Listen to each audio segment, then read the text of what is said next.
welcome back everybody. Back on the Match Duel server today.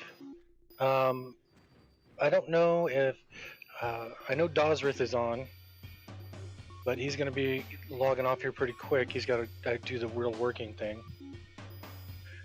Gorelord, I think, is at work, so I'm planning on mentoring down and hitting some of the heritage quests I don't have, because when I checked to see how many I have completed, I have 56 completed. I think it was Lethal that was telling me he had something like 70 something completed. So I'm already mentored down to 100 from when we did Tower of Frozen Shadow on Saturday. So I'm gonna go, and I got a list kicked up over here on my other monitor. I'm gonna go to the Sundered Frontier real quick and hit an instance and try and get one of them. And then I'm probably just going to be working on heritage quests today. I'm mentored down, so I'm going to be a little bit overpowered for what I'm doing, but it's stuff that I never did. It's like Sundered Frontier I did when that expansion came out. That was Sentinel's Fate. When that expansion came out, I did quite a bit of stuff on it, but I didn't do very much of anything that was heroic, so. Because that was back in the desolate time when it was just me.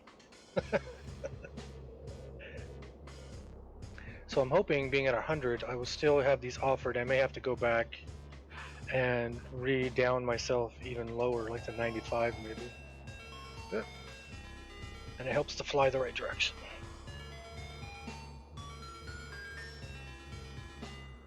So, Dawes, are you still there, Dawes? Yep. Okay. So, Gorelord hit level 80 on Caladim last night? Yeah. And what level were you when we logged out?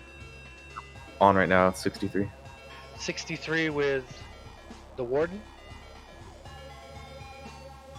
And then Tyndall was what? 38. 38. And then Cold, my Troubadour, is level 38. And Glassy is level 56, I think?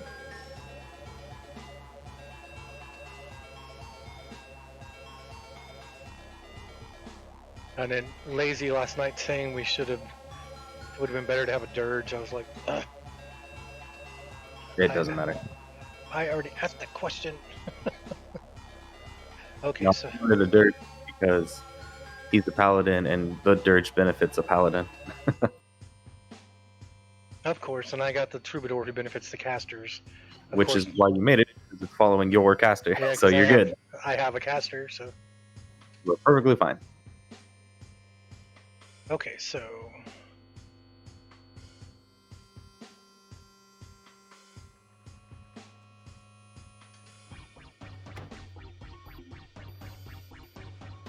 Demetrix Bastion. Okay, so here in Demetrix Bastion, I should be able to find the Mightier Dolores. Okay, I did the Velium Coldan Insignia Ring. I got that all the way up to Heroic. The Heroic ring.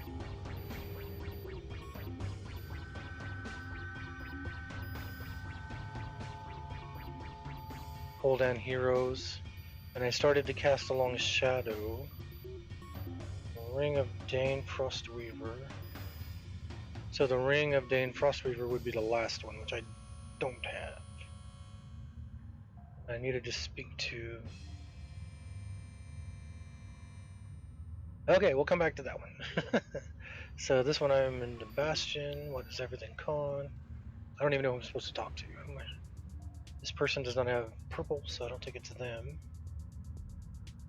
It's a shiny robe of the underfoot. You ever heard of that one before? No.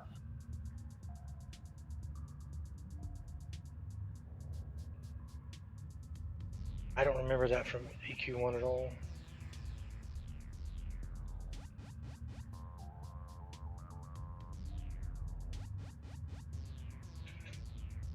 So, who gives it? Let's see. It is from Examine the Corpse of Taglifts von Gearbender.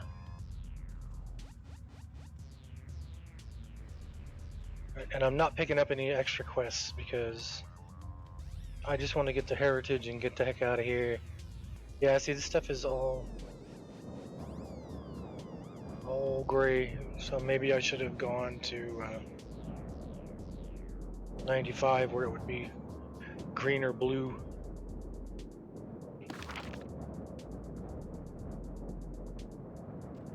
Well, duh, I know it's behind me.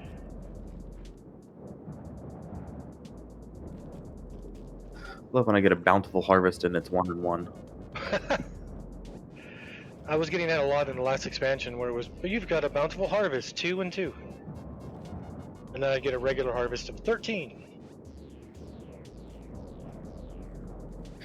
What you thinking? Maybe I'll go do that in a second. Is getting back on that server and going to the Sentinel's Fate expansion and just flying around on Cult just to look and remember what the hell it is. Sentinel's Fate is where I'm at right now. It's Sundered Frontier, it's the Hole, it's Payneal.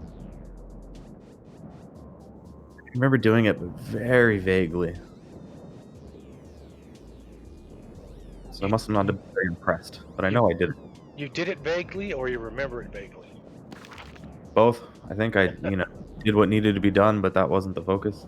See, that's what I was saying just now, is that I got on here when it came out, and I did a lot of stuff, but I didn't do, like, this heritage quest, because it required heroics. Ooh, that's not this one. It required heroic or, I was gone when Sentinel's Fate and Age of Discovery came out. Because I came back for Tears of Ishin with Gorelord, but there was still a couple things there, like Epic Repercussions is in that expansion. So I think I backtracked and did some things, and it was only 1 or 2 expansions old, so it was still kind of relevant, but not in the current end game. So I think I did some of it. you think. I recognize it. I know I've been there. I remember going in there with guildies. What the heck? Yeah, Jake was saying yesterday, and I already knew this. I mean, it applies on EQ1 time locks too. The closer it gets to a new expansion dropping, the less people are on, and the less like help and stuff there is because everybody's kind of burned out, just waiting.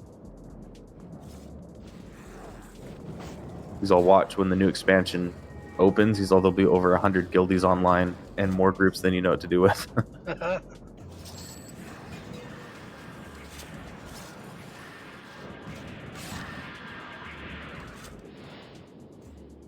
Oh, shiny.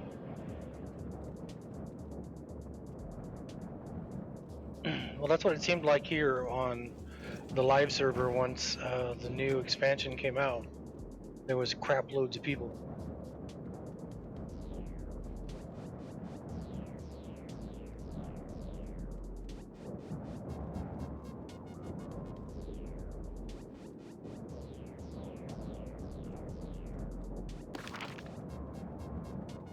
Why is this running me this way?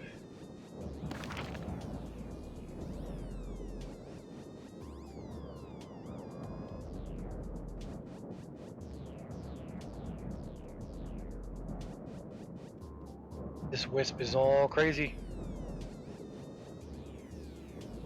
Yeah, just run straight across that.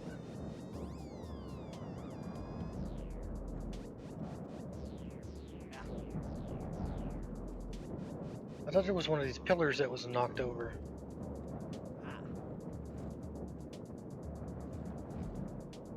That was how you got across. I don't see a pillar knocked over.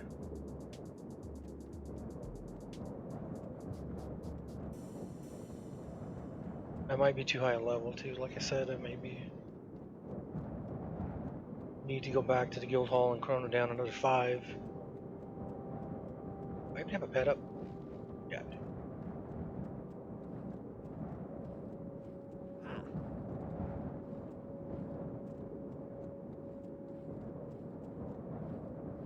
In fact, I think I will. I think I'm gonna go mentor down another 5 because everything gray is easy, but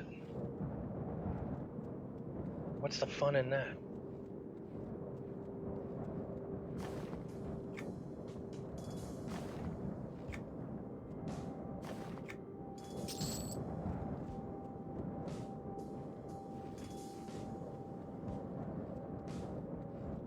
Something smells good in the kitchen. Whew. Sweet. I just got a message back from a guy I messaged in the industry. He's checking on something for me. Which industry? Slots. The music industry? Oh. I wish.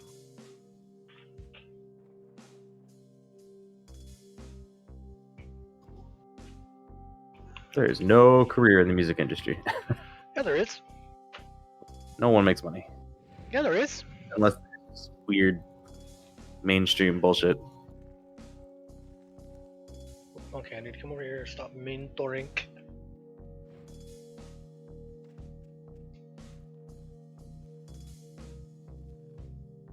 I stopped mentoring and it said Fire Seed has been upgraded and must be recast. Alright, so I'm dropping down to 95. Why is the... Are you watching my stream at all? Yep. What's up, Lethal? Did you see...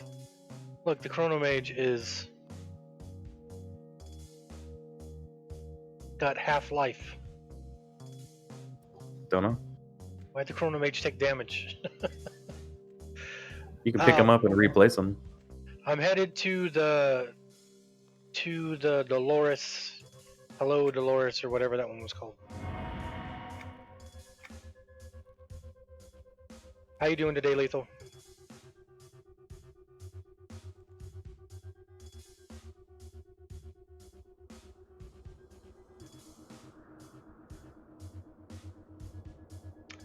I'm gonna kick my Twitch up because I put it on my channel, our creator dashboard. Mute it on here so I don't hear myself doubling. There we go. And now I can get my thing. I'm up to 74 followers. Sweet. Sweet. Alright, so my dear Dolores. Waiting for work to get my PC re-input into their system, I guess. Oh, cool.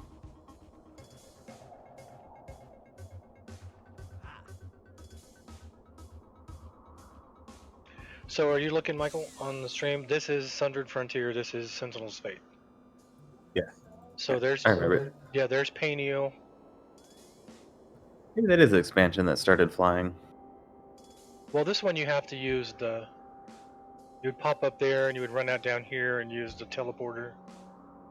And one of the teleporters puts you there, over there, and one of them will move you back here. Oh, yeah. This is the flying boat heroic instance thing, I think. Darkheart! What's up? Welcome to the stream, Darkheart. How's the writing going? Just chilling. There's nothing wrong with just chilling. 4 chapters to go. I'm gonna want a copy of that when it's published, you know.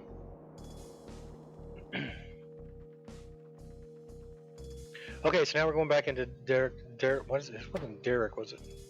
The Matrix Bastion, and actually things are gonna be probably green or blue now. So. Oh wait, I'm 95. Yeah, green or blue.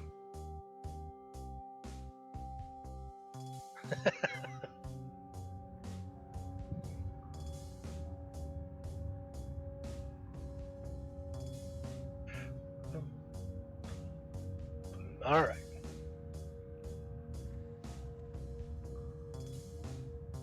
All right, like I said before, I'm not grabbing any other quests. I'm just here for the instance, and then I'm gonna act like a tree and get out of here. What? You know what that is? Wasn't that Biff from Back to the Future? Why don't you act like a tree and get out of here? No, I haven't yet. I remember. It just doesn't make sense. Yeah, that's the whole point of it. Because usually you would say act like a tree and leaf. Alright, so how do I get across over here? What have I not done that'll get me across over here? Oh crap. Okay, first thing I gotta do is summoned my pet because I mentored down. Yeah, this is Demetrix base, Bastion. This is where the My Dear Lois or whatever that one is called. What is it called? Yeah, My Dear Dolores. Which is funny because that was my grandmother's name. Dolores was Grandma Wessel's name.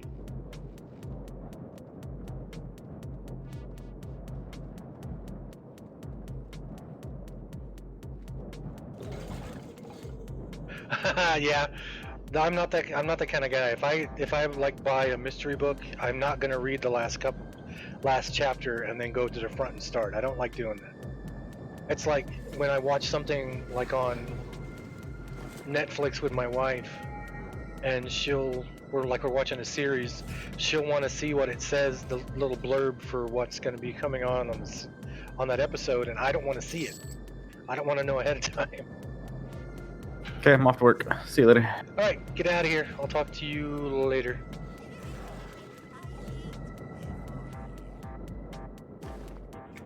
No, I didn't. When I watched you streaming Dark Heart, you were doing the drawing.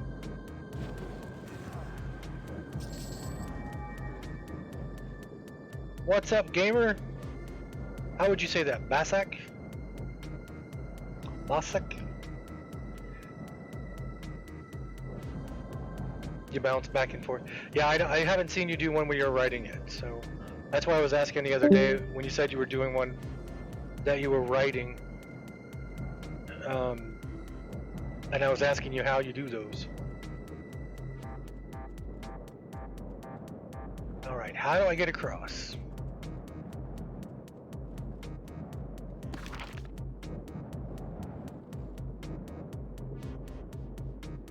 Oh, there's a key mob? Okay.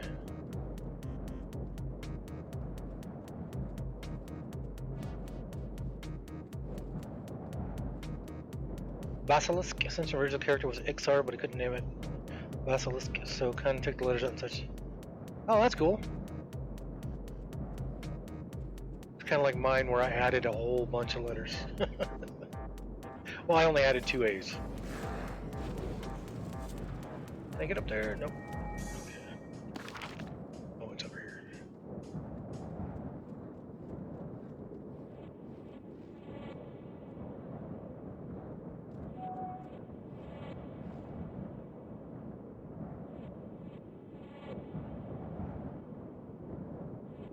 Oh, cool. Oh, and you hate this? This kicked off your fear of heights? Yeah, this isn't. There's one in frickin'. What is that one in the Sinking Sands? The one that has the city inside of it. It kind of looks like this city. Silent City. Well, that's what I was wondering. Where is the bridge? I don't see the bridge.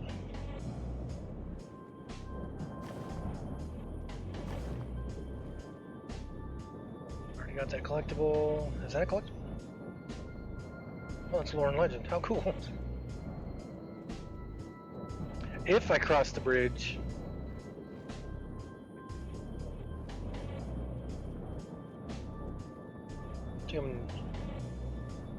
There was another zone where those were breakable, I guess.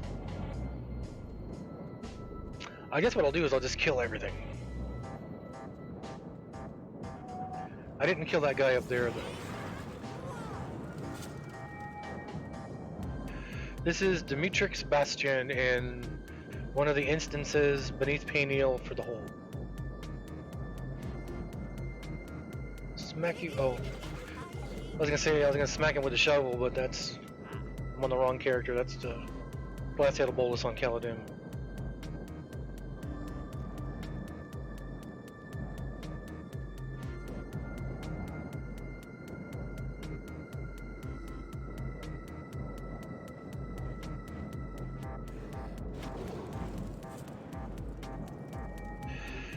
Yeah, I'm trying to start the heritage quest that I never started here. You had to quit the game. I've taken month-long sabbaticals. I've taken one that was like 5 months, 6 months, I think. When Tulian got us all the levels in the guild.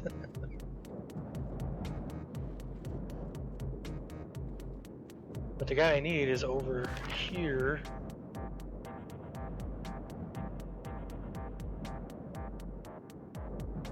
And so I need to go over here, but that's not there yet. Well, it looks like the one in was Sinking Sands out when you were playing, gamer.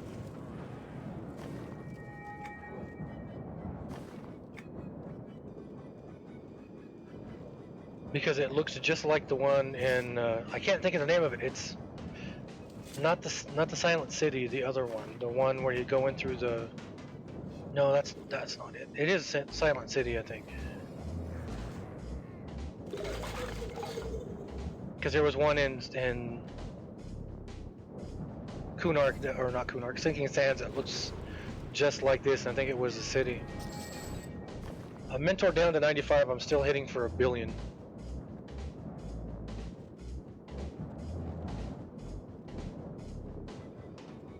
Let's see, parser. Yeah, that was 1.06 billion on that one.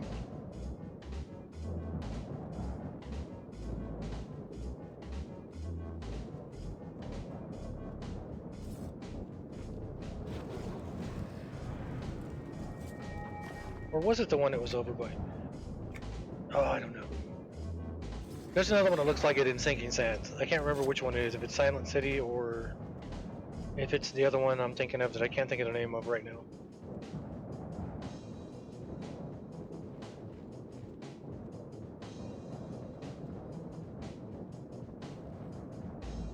Is this the one where there's like... Wasn't there one where there was like a little cannon or something that shot you over? Like the Moors of Yakisha? Moors of Yak Sword?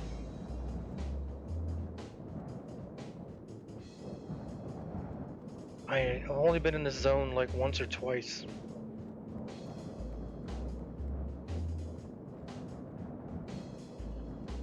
Which hence the reason I never got the Heritage Quest.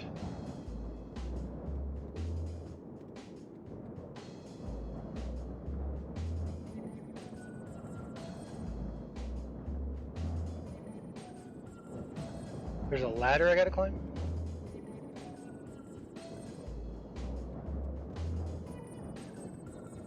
Come on, you NPCs, get over here.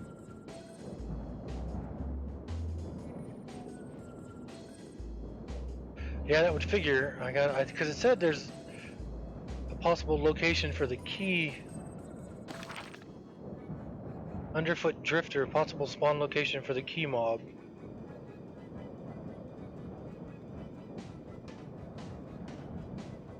But I don't see anybody down there.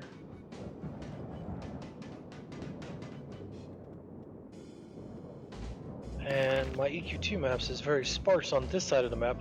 I killed that one already. Oh, says another key mob over there. Let's go look. I killed all those guys already, didn't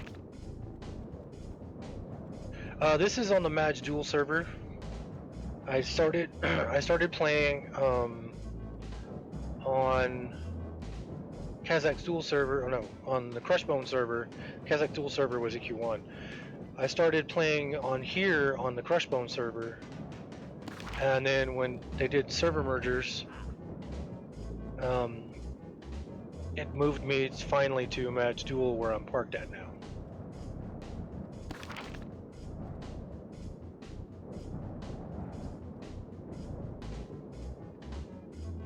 Oh, somebody's lying. There's nobody over here. I wonder if I have to do those quests in the beginning.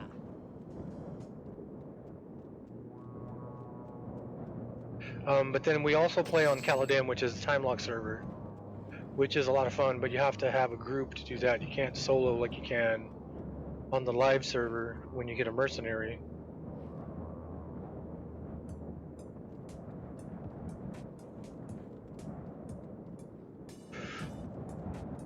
On Caladan.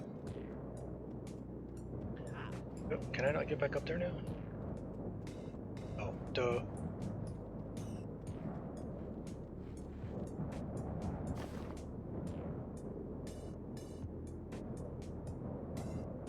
That's a lore and legend, that's a lore and legend, that's a collectible. That's an adornment book. That's something else. Sell and trash. Yeah, I have another Glass Bolus on the Caladim server. We were just playing that yesterday. My nephew's got I have Glassy, the Conjurer, over there, and I have Cold, the Troubadour, over there. And then Dawsworth, who just logged off a minute ago, he's got, I think he deleted the Mystic, so he's got a Warden, a Paladin, yeah, and a Ranger. I think he still has the Ranger.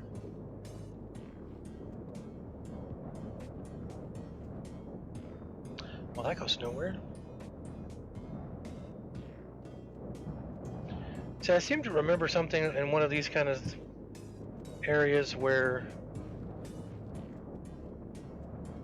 you got launched across, like on a catapult or something. Not Morza Yukisha where you're shot in the what do you call it? The barrel.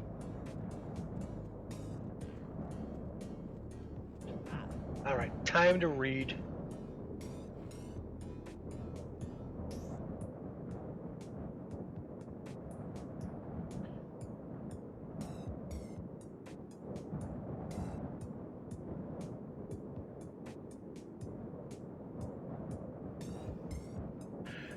Yeah, when you first zone in, speak to the roadkill. Start his dark agenda, kill the trash mobs, and make your way to the first named encounter. It's important you kill all the Phantom Watchers before starting this fight, otherwise we'll add. Phantom Watchers can be found in front. But I already killed that one, so I may have screwed it up already. Let me see if I can reset. Let me go out and see if I can reset it. I didn't want to pick up any quests because I just wanted to come in and get this, but if I have to get the quest to set stuff up.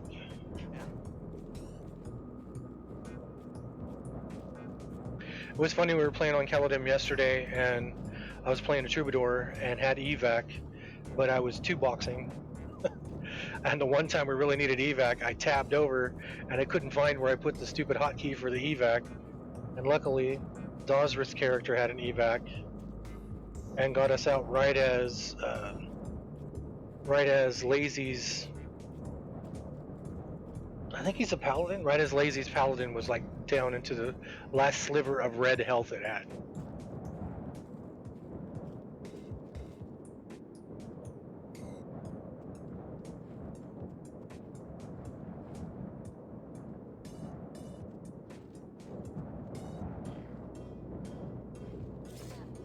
What is that? Is that it right there? Is that the spot?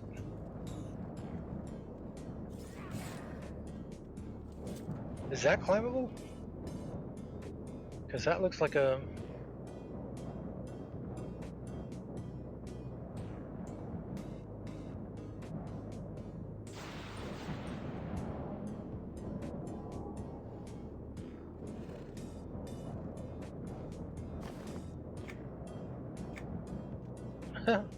How nice of them to drop stuff. I'm not here for loot.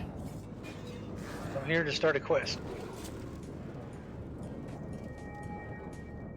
I was on a quest, walking down the road. Hey, doo-dah, doo-dah. Anybody here ever heard Existential Blues by Tom T-Bone Stakis? I heard it on Dr. Demento, or heard it on a tape my cousin made from Dr. Demento. Is there a way to climb up there? Because that's clickable for a reason.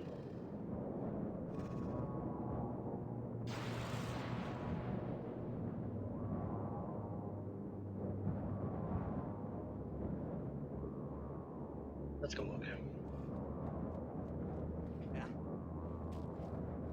Anybody know this little trick? Drop and then grab the wall again. Drop and then grab the wall again. Just do it right or else you're gonna die.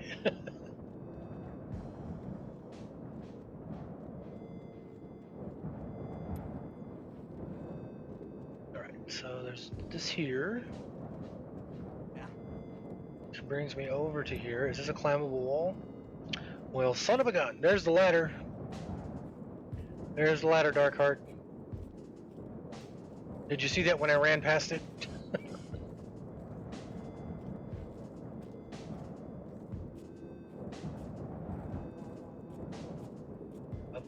Up.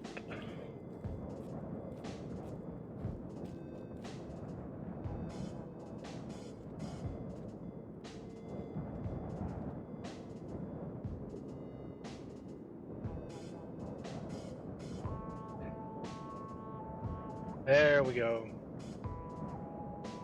I'm on the other side now, right? Yep. Okay.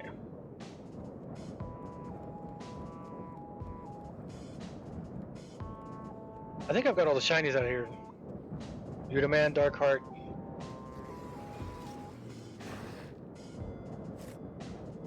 Oh, I actually need that one. How cool.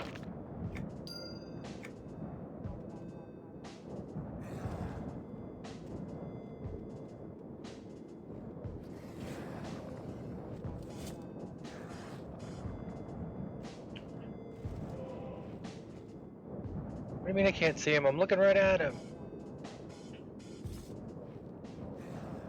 That's a trick for all you aspiring conjurers out there. If it says you can't see him,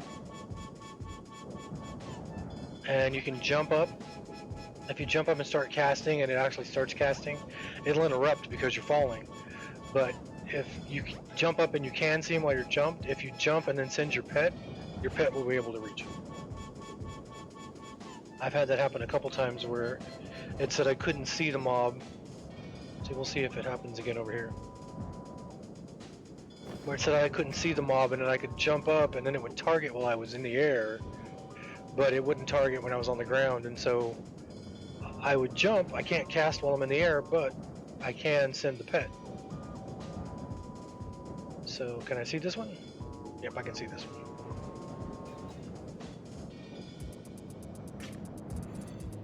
$1.4 billion, 2 billion.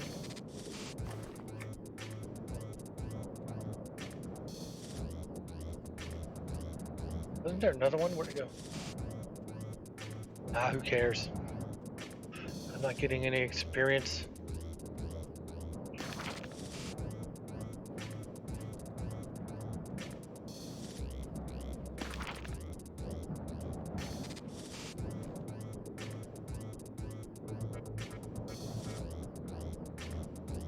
Ah. Okay.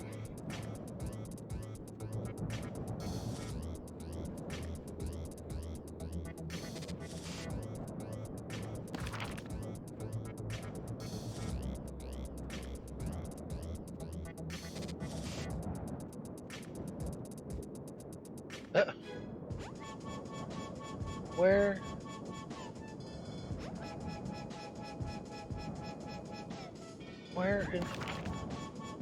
Where's he going? You see my mercenary was just running away over here? I'm right here, and my mercenary was running down the... I can't take that guy anywhere. 7...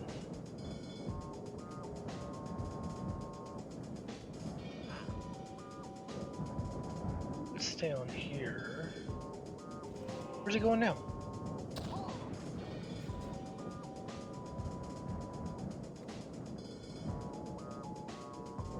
Who knows what the pathing of these characters have? And then there's my planeswalker.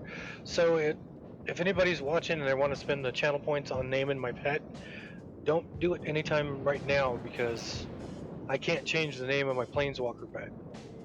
I can do it when I'm using my tank or the caster or the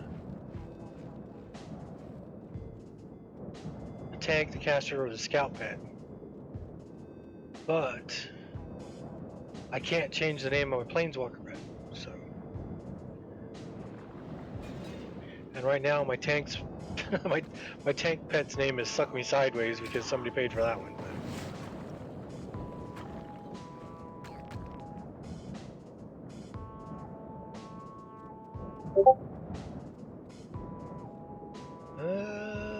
Streambot just announced I'm online. I've been online for 30 minutes already, so they're a little late there, buddy.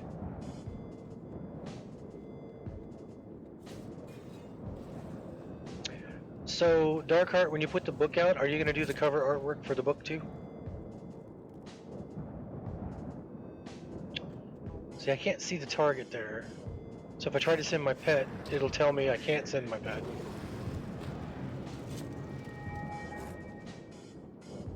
But he came down and attacked me anyway, so never mind. Ah. Yeah, but does your publisher know?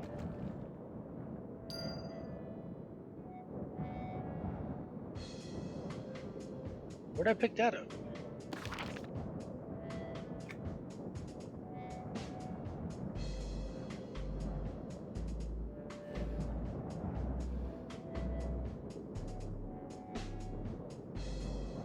What am I in?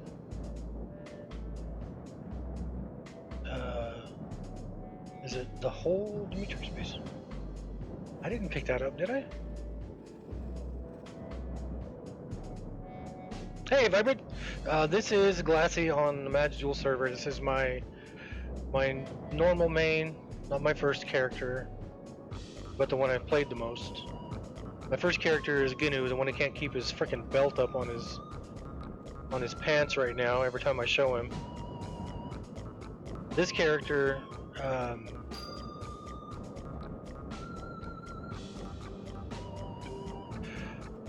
was made in, the game came out in November of 2004, and I played Gnu until January of 2005, which is when this character was made. This character was made January 20th?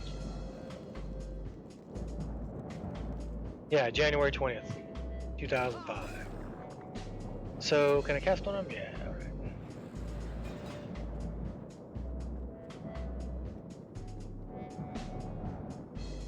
Coercer what? Piffles?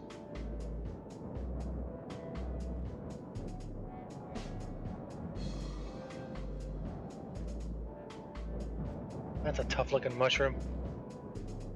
So this is my conjurer. Loyalty points, 981.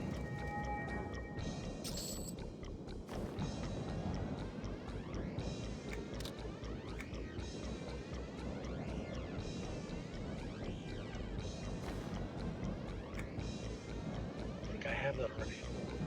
Oh.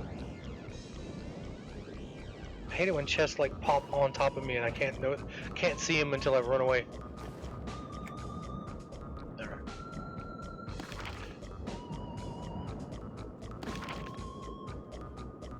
Shiny! Everybody loves the shinies. Oh, and I need that one too. Maybe I should just run around the zone and collect all the shinies. Hi, how you doing there?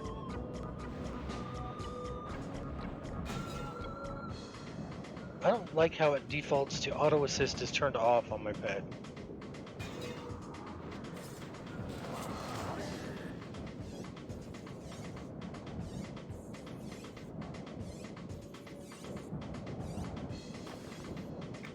It should always just be auto assist and then you turn it off later. 24 million?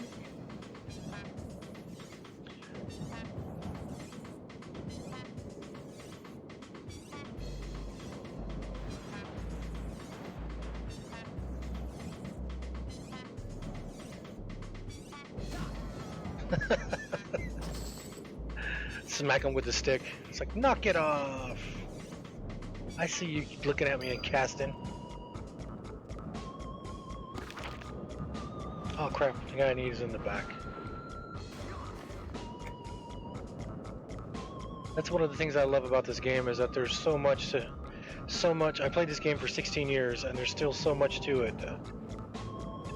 I come to places like this and I have no clue where I'm going, what I'm doing. But then again, on top of that, I just have no clue anyway. What the heck?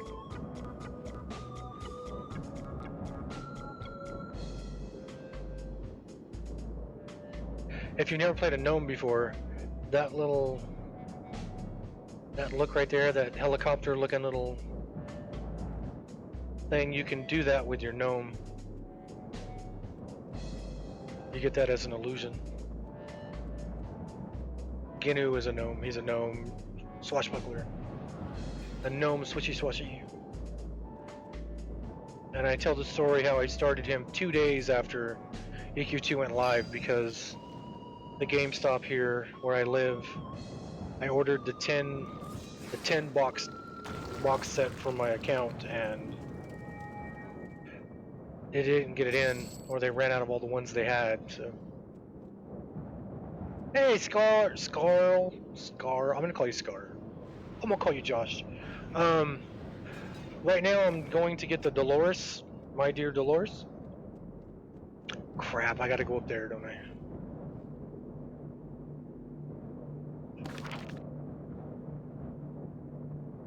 We've been doing a lot of. Steve Fantasy's been playing a lot of Strong Bad's cool game for attractive people, and I loved watching Strong Bad back in the day, so I've been watching a lot of his emails again. I actually bought the DVD set, the first 150 emails. So it says there's a bridge on top, so I need to get on top.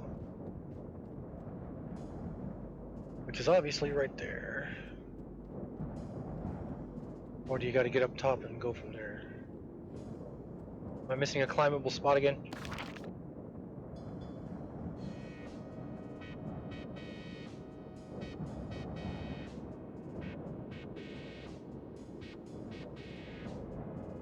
So I killed that guy.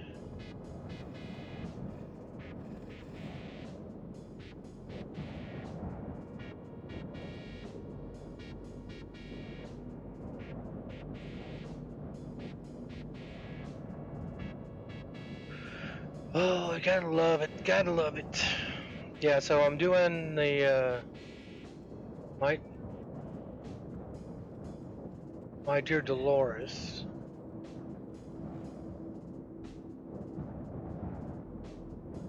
Okay, let's go that way. Because I was doing the Tower of Frozen Shadow with Lethal Track Room on Saturday, and his level 100 Necromancer. And then he was asking how many Heritage quests I had finished, and I've got like 56 finished and only two active, I think. Yeah, only 2 active, and then 56 finished, and Lethal has something like, what'd you say, Lethal, like 76 or 73 or something like that?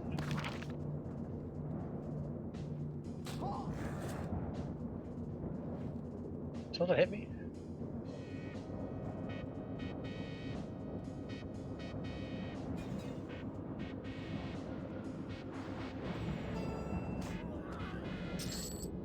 Died twice. Yeah, 60 something, so. And he started reading them off, and one of them was My Dear Dolores that he's working on, that he needs some help with. And I was like, I don't even think I've ever heard of that one before. That's like I was just asking Dosrith.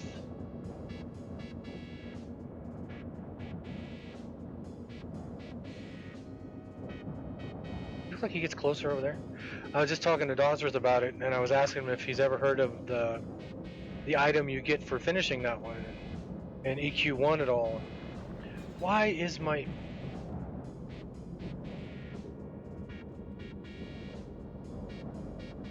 Why do you keep running off?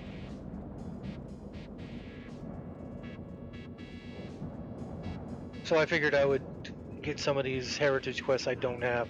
I kicked up a list on EQ2I wiki.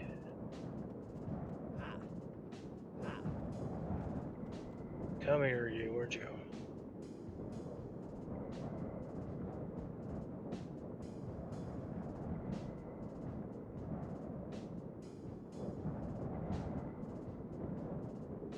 I think.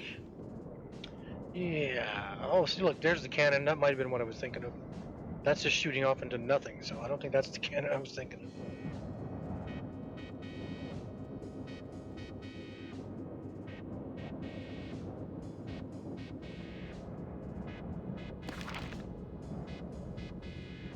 Look, and there goes my mercenary again. Just this little height difference from here to there makes my mercenary go freaking nuts. Well, I could cheat and just send my pet over after this thing.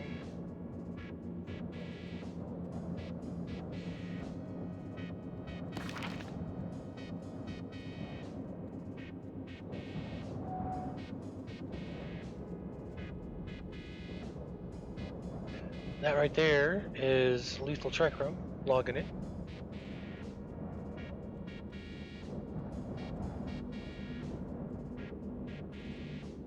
Get in range, yep.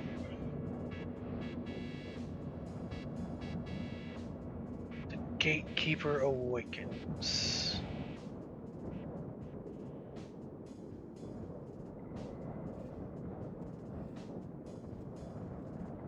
That makes me, nope, that must be what he dropped.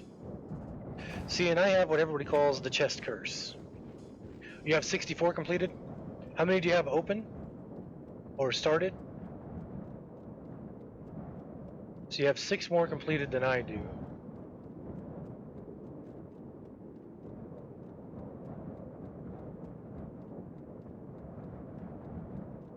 And you have 3 going, okay.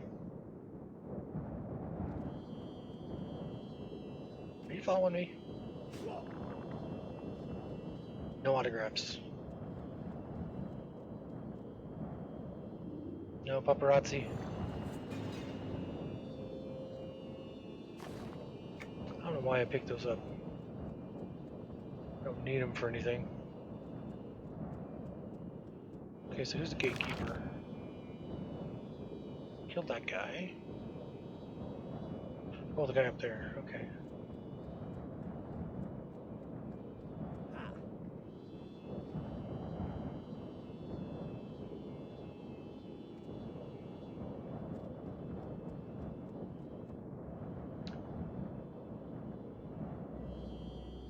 The Blood of Lukeland, the last expansion. I finished the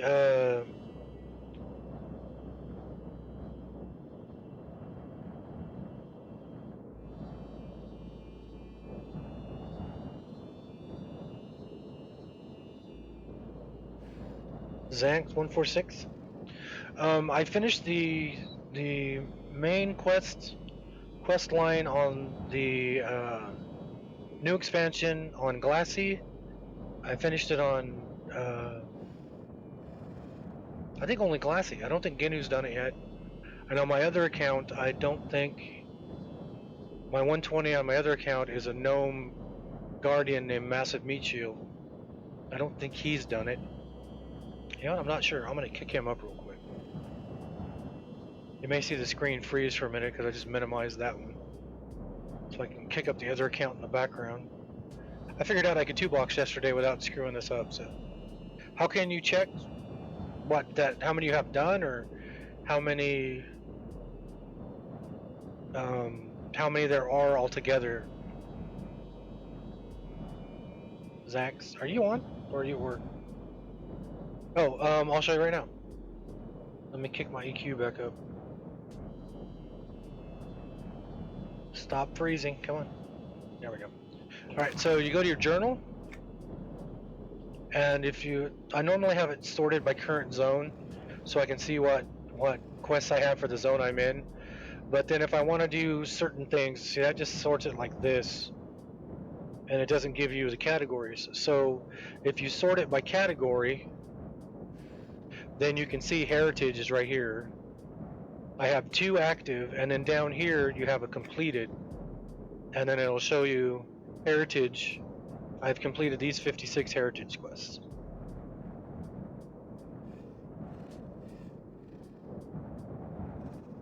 What's the category I have the most completed in? This is the statistician part of me, the statistician nerd. 115 trade skills, 121 signatures.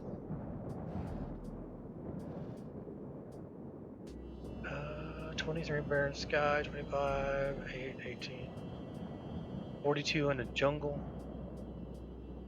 95 in Fens of Nathstar. 55 in Everfrost. 105 in the Great Divide. 95 Fens of Nathstar. 55 in the Wastes. 57 in Greater Fey.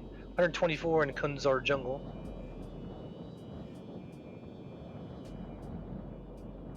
34 Nectalos.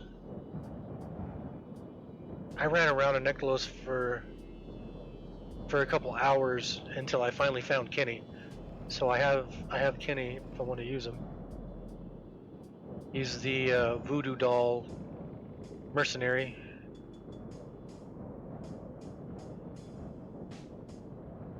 $114 in the Moors of Yaksword. 118 in Stonebrunt Highlands. 104 in Sundered Frontier. 37 in the Steppes. 44 in Tranquil Sea. 59 in Vesper. 100 in the Withered Lands. Huh. I never actually looked at how many I had per spot. And you can also look up too if you're grouped with somebody. Like right now, I'm technically grouped. You can't see it, but I'm doing air quotes. Grouped with my mercenary. But if you're in a group with other people, you can click on group, and you can click on their name, and it'll show you what quests they have that are up, that are active and going and whatnot. I spent hours trying to get my bags down to just this much lethal. This is all stuff for the house. I just haven't been to the house in a while. This is all quest related items. This is all status items. I keep one of each, so they automatically stack over here. That's all my pedomorph wands. That's all my Knights of the Dead illusions. And then these are all my other illusions down here. And then my... No, I didn't notice if my Cloak of the Harvester is going. My Cloak of the Harvester, my belt for harvesting. There's my epic.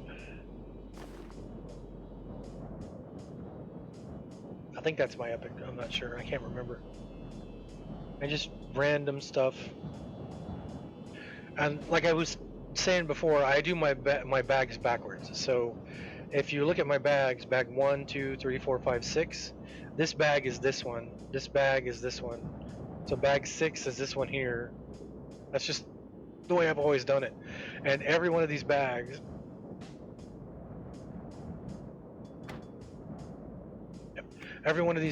its contents are not for sale except for this one. That's why you'll see me pull stuff out of here and put it over this way, because that's stuff I don't want to sell to a vendor. And that's heirloom, so I can put that in my shared bag. And what level is it? 87, and I can give that to one of my other characters on this account. Okay, we're gonna freeze again for a second. My EQ2 launcher didn't kick up last time, so there we go. I'm gonna hop on Massive real quick. See, I know I finished Massive with the,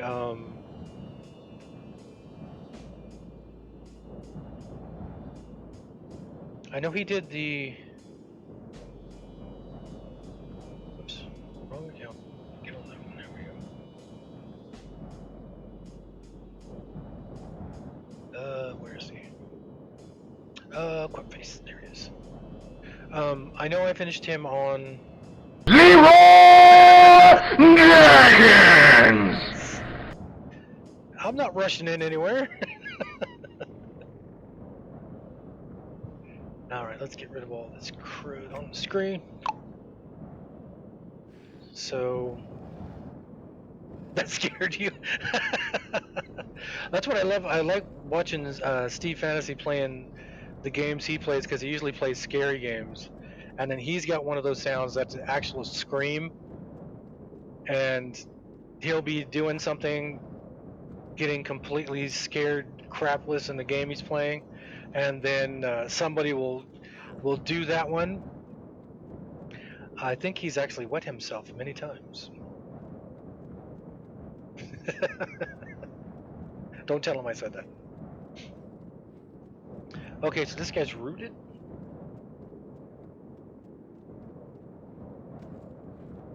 Alright, hey, Massive has logged in. Oh, and Zaxxon is on. So Zax was saying he's wanting to start a character on Caladim now too because he's hit level 120 on the live server.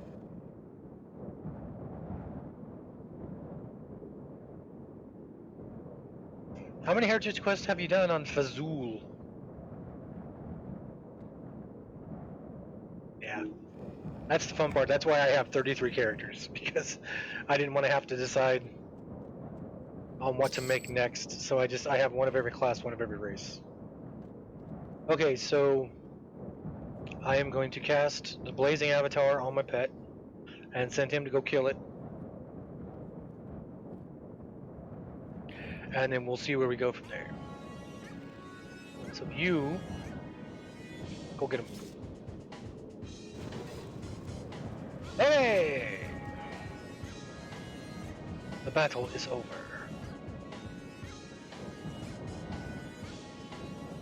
Give me the shiny. Yeah, Caladim's great. The new expansion, I think Dawes said somebody was saying in the general chat over on Caladim this morning that the next expansion, Sentinel's Fate, I think it is, will drop in 3 weeks. It's like the middle of February.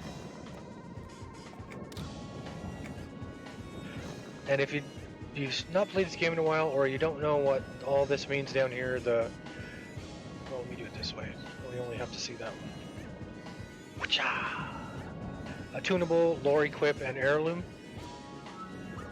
Attunable means you can trade it, but once you've used it and worn it, then it's stuck to that character. So if for some reason Glassy put it on right now, which would not be good because it's a lot less than what he's wearing, then it would be stuck to this character forever, unless I sell it to a vendor or I do a transmute it or whatever, or yeah. Lore equip means I can only wear one. You have 2 ring slots, but you can only wear one of these. And then heirloom means that once it drops, anybody in my group, which is only me and a mercenary, anybody in my group can harvest it.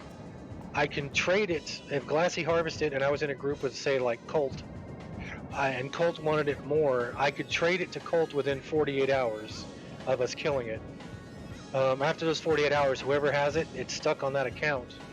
So I couldn't, after 48 hours, I couldn't trade it to anybody who was in the group.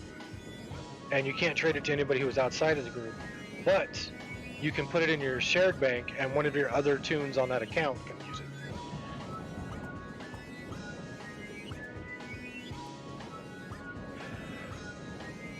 Yeah, that's true, gamer. I can understand that. We were just talking about that.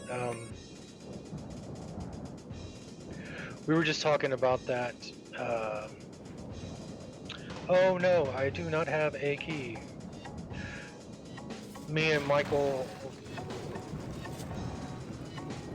who is Colt, and Gorelord, we're talking about when EQ1 drops another time lock server, we're going to go back and start at the beginning, and when EQ2 starts another time lock server, we're going to hit that one also.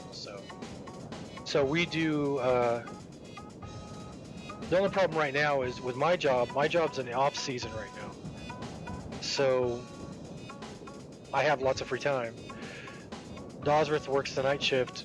Gorelord works a day shift. And they live next door to each other.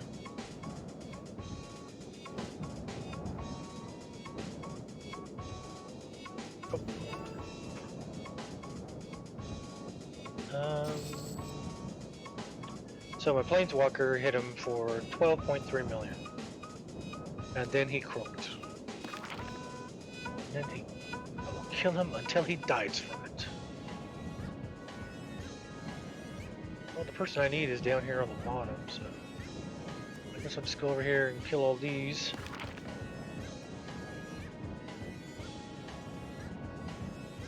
Just because I'm here. Yeah, see, when I started streaming in what, November? November or December? I don't know which. And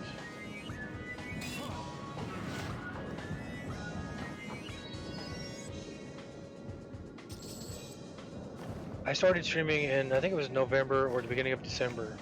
And I started because I already had all my 32 characters, And out of my 32 characters, 31 of them were on this server.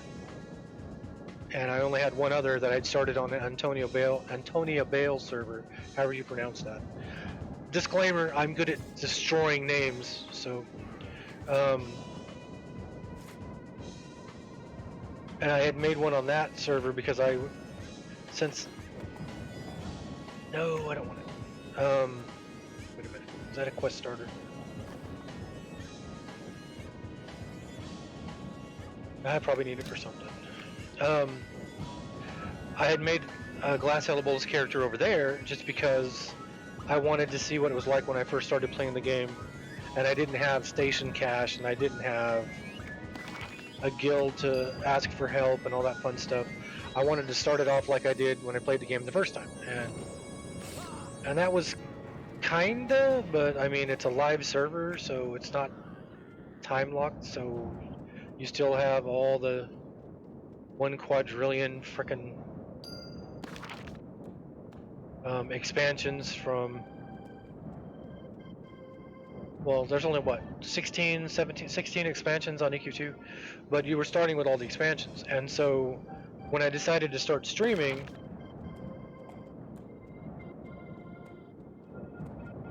I told myself, I'm going to start a brand new character. I'm going to start a new character. I'm going to start on a time lock server. Holy crap, that's a long way down.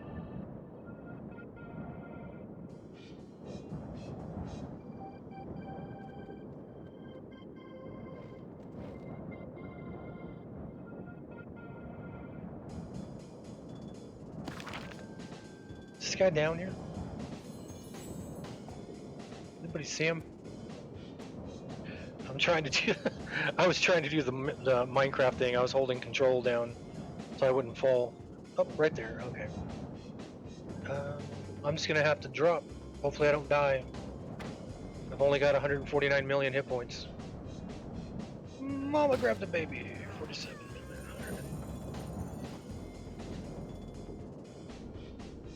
Yeah, that's how it is. That's how I felt on EQ1 all the time. I started EQ1 the day it came out.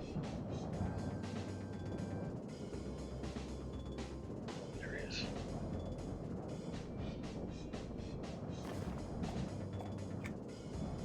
Sweet.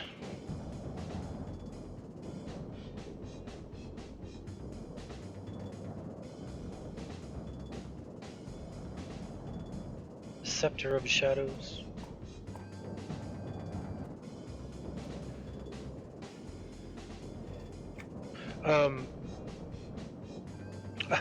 Well, the way I look at this game, and this is something that I rant on a lot, is that the way I like to play this game, I've played this game for 16 years now, and one of the things that I hate seeing, oh, speaking of which, we're going to switch over real quick. Let me get us over to Massive. Okay, there's Massive.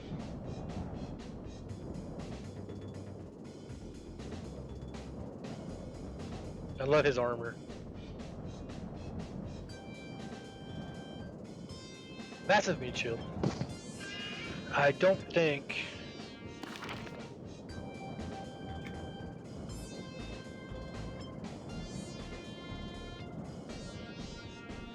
Yeah, he's only done like 8 signature quests, so... Do you want to do something that takes a while? Try to solo with a guardian. Let me check his sales real quick. But one of the things that I always rag about is how much there is in this game. Can we camp him to character? How much content there is in this game? How many different zones there are? How many zones are inside other zones? Not even counting instances. All right, so there's that one. And how much there is to see. Like, I've been in this zone maybe twice. So get the wisp off. I'm standing right here. Stop it. And there's so much to see in this game, and then you get people who pop in, make one character, get the 120 boost, and go to play the in-game content, and that's it. They miss all that other stuff. So when I started streaming, I started a character on Caladim. It was already to where level cap was level 80, so I didn't start at the beginning. But I was going to do it like I had done in the beginning, and I went into my AA points, and I put my AA experience at 80%. So almost all of my AA experience, all my experience that I was getting would go to AAs, and not to my adventure levels, because I wanted to hit every quest in the zone. I didn't want to out level it and then have to move on like we're doing now on Caladim. So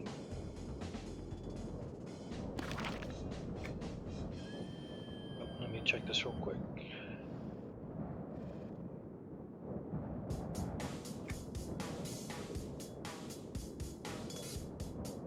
I'm logging on the whole reason I made my secondary account.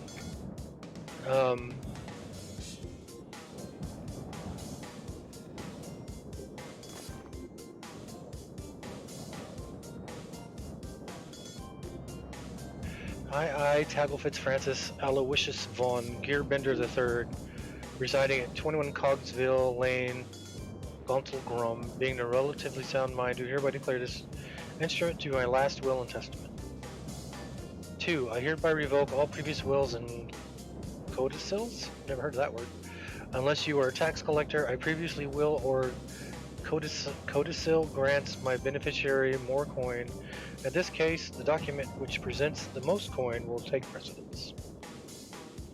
Direct at the disposition of my remains as follows. Depending on the nature of my death, please destroy my remains and distribute them into the nearest body of water, whether that be a puddle near the alley I was killed in or the ocean that my ship went down in. I also ask that the hymn Ode to Loose Screws be hummed by no less than 3 witnesses. 3! Yeah, that's true, Scar. But the main thing I was saying was, I don't like seeing people get on, pop a 120 potion, get to the end content, and play the in-game content for a little bit, and then leave the game. What's the point of that? The whole game itself is called Everquest. There's so much stuff to do. There's so many zones inside of zones, so much lore to get into. He said, zipping through the Will and Testament. Okay.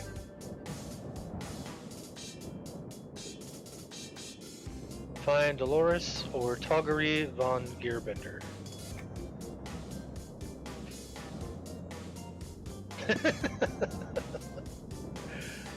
So, okay, so there's one. So I'm going back to the guild hall. Oh, while he's gating. So this character here is the whole reason I made my secondary account. This is Tolnor's. Whoop. God dang, what, stop it. Why are you giving me... So that's Tolnor's. I want to find more of those colors of the bracers and stuff, because I think that's a cool look. I think his boots are that way too, aren't they? Here, let's see.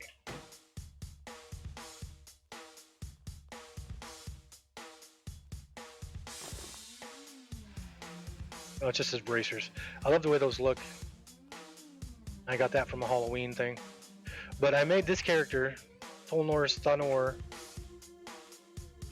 because that was what my main character was. Bizarre Crowns? Whoops, wrong character.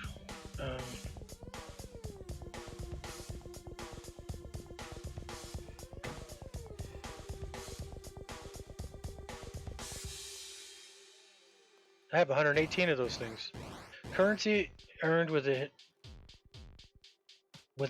heroic content in the Reign of Shadows expansion. It's probably in.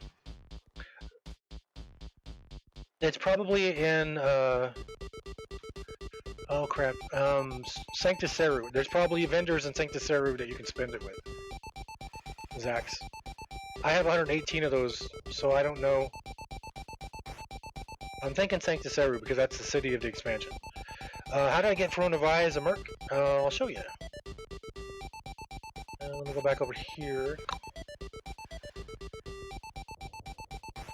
Okay, so you go. Let me go here to edit. I started running over here. I was like, oh, somebody else from the guild is on. Who? Oh, it's me. Duh. Okay, so you go to Myris, the Great Library. Oh, I'm mentor down.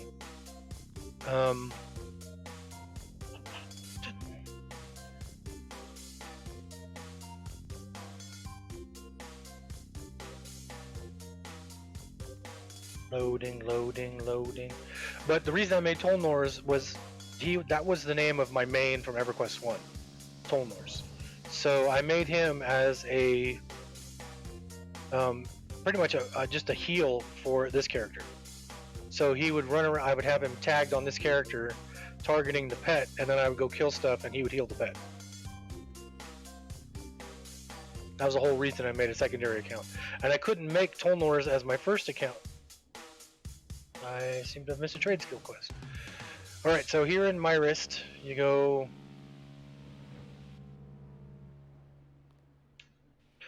Is it upstairs or downstairs?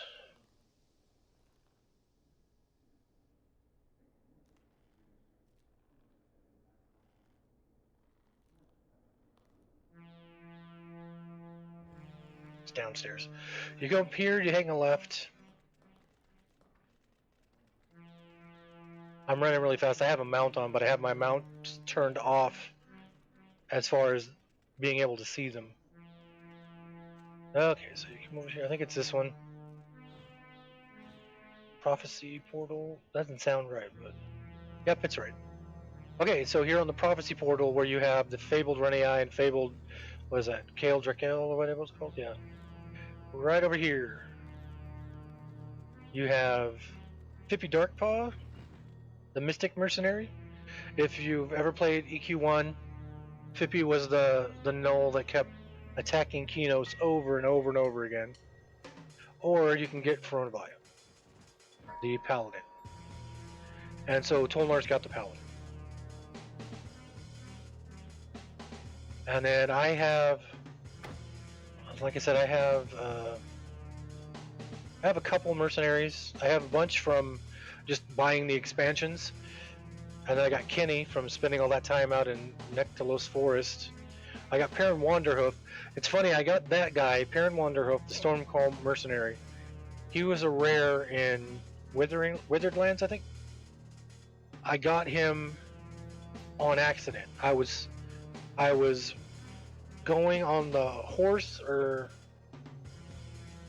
I think I was flying. You can fly in Withered Land, but if the dragon comes out and starts flying, you drop. And I was flying over to one of the little campsites, and I looked down and I saw what I thought was a quest below me. So I flew down really quick and landed, and it wasn't a quest. It was Perrin Wanderhoof had popped up because he's a rare spawn mercenary in that zone. And so I got him really quick and didn't use him for very long. I used Vita Dire Shadow a lot. You can get her out of the Dark Elf town, Nerik. She's a Shadow Knight. She does a lot of damage in the lower levels, although she's only like a treasured mercenary. And then who I was using a lot was Zergus. I think he's level 17 now. But then I was goofing around, and I'm gonna go camp Tolnors out real quick. I was messing around on the stream, and Gorelord was on, and he said that there was a Celestial Mercenary, which is like an ancient level, for 40,000 plat for sale on the broker. And so I went and checked, and that was this person. Celestial Inquisitor, who is now rank 8, so...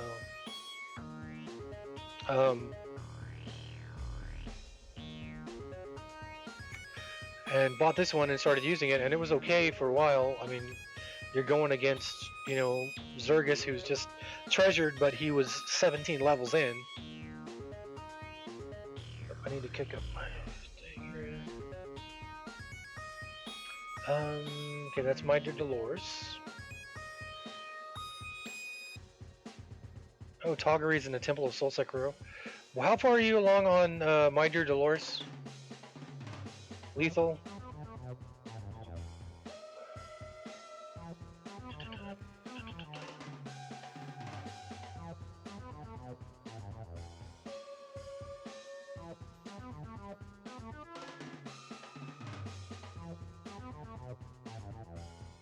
Oh, Nort Lab, the Scale Keeper, is that where you're at? Yeah, it's Nort Lab, the Scale Keeper.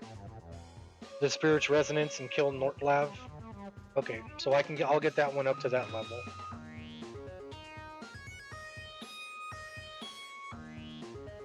Alright, so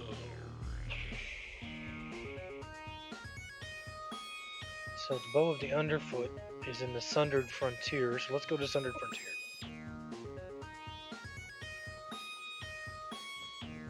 Or do I do that? Or do I have that one? Let me check.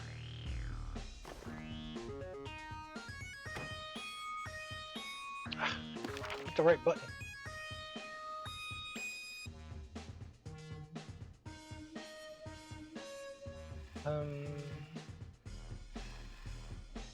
Completed. Heritage. I think this was counting my quests, also count some of the repeatable ones I've done. Because when I was at, I think it was 2,980 something, I got an achievement for completing 3,000 quests.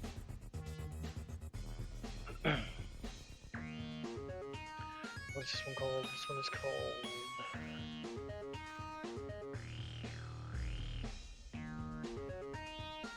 The Bow of Underfoot.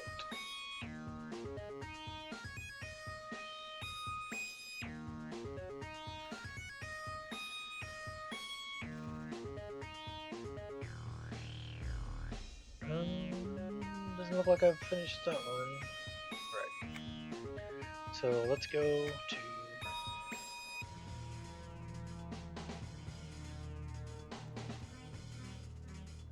Yeah, because I was just looking at the walkthrough for that one, Lethal, and I was like, this looks pretty easy.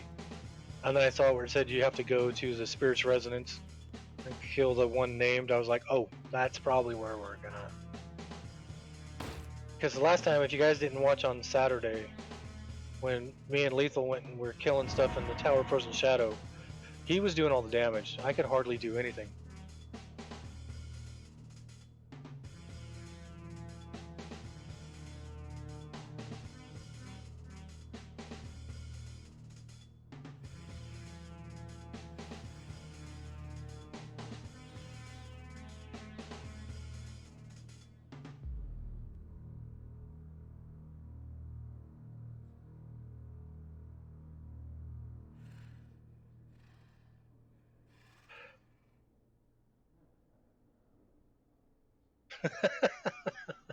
What? Am I remembering it wrong or something?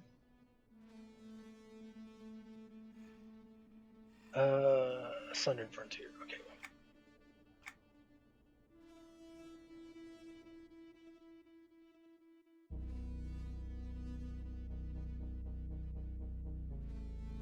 Alright, so we'll have to go get this one. How many do I have available? I didn't even notice. Usually I only have like 3 or 4 quests available, but when I started doing the signatures for the last expansion, I deleted a bunch. Yeah, so I have 27 of them. Okay, so where's this person at now? I need to find Ritzy.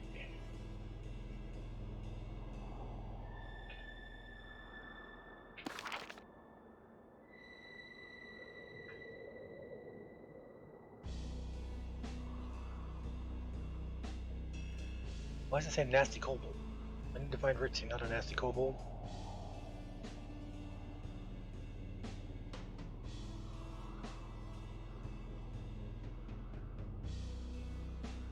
Oh, that's for the Ritzy's reward. Okay, that's not what I need. I need Ritzy. Where's Ritzy?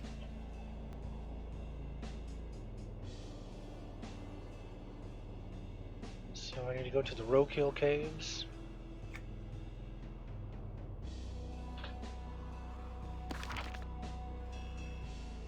Oh, right there. Okay, cool. Off to the Roadkill Caves go us.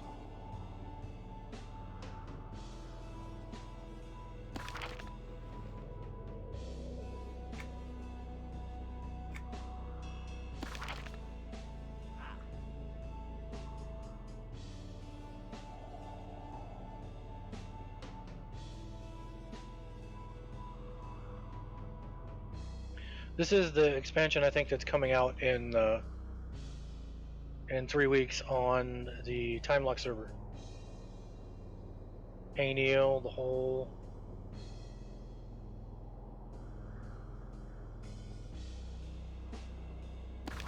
I think. Don't quote me.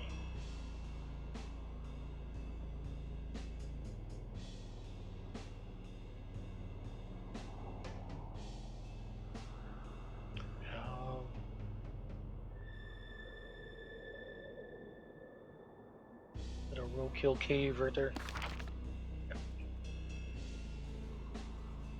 I remember these caves.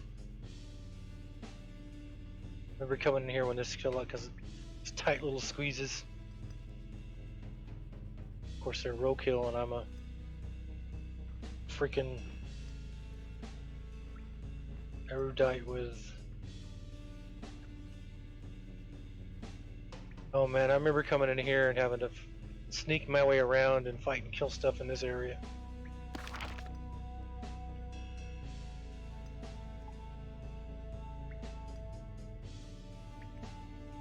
Oh, that's a Wazor.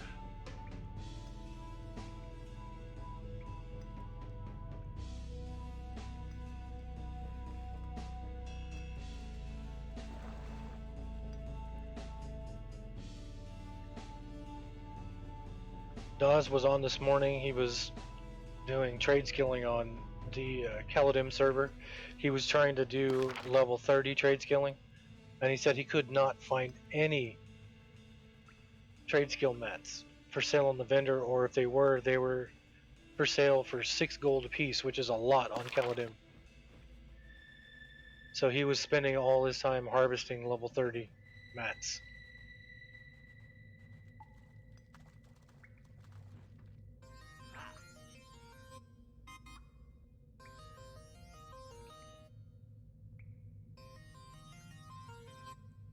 Let's just fall at the bottom, or is this more cave down here? It just falls at the bottom. Death number 1 today. It only took an hour and a half.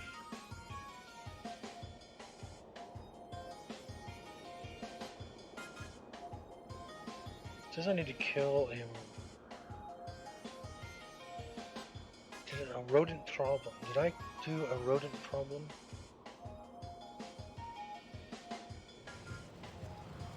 Ooh, that's pretty.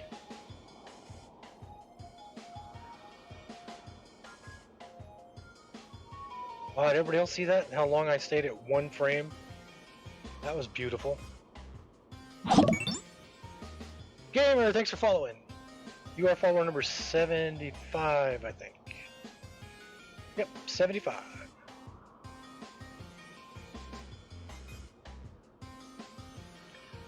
What am I doing? Alright, I'm waiting for...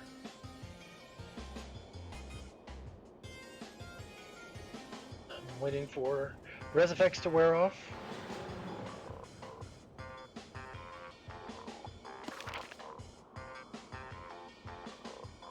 Well, I guess I don't have to wait, I can just fly over it.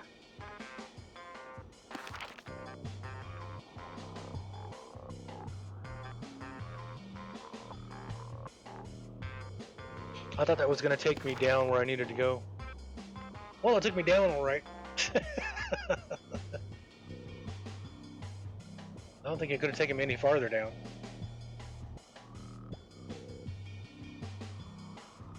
Did anybody ever do the world quest for when the Roadkill came out?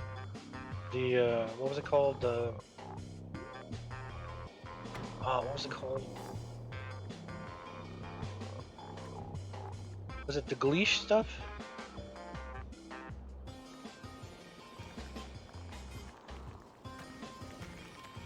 That's Heron's Grasp. What was it called?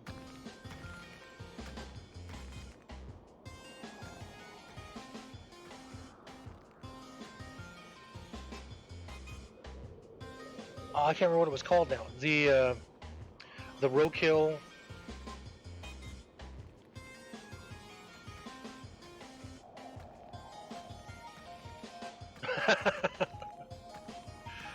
The roadkill world event.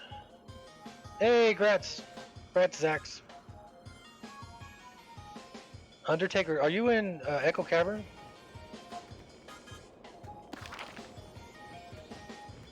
Yeah.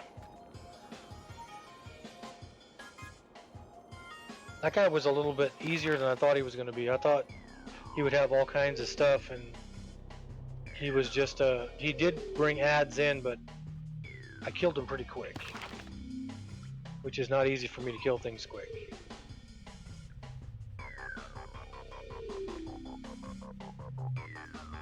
Oops. Go through the crack. There we go.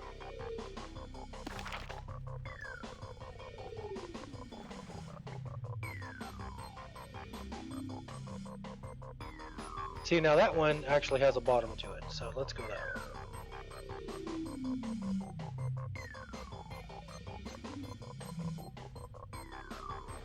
Hey, I landed in the water. Okay. There we go, now I'm on the bottom.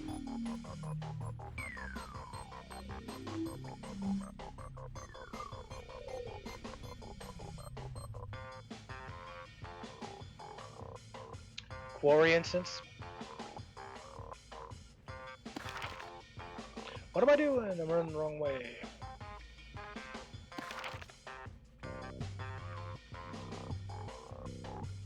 Oh crap, I can't go that way, that's why.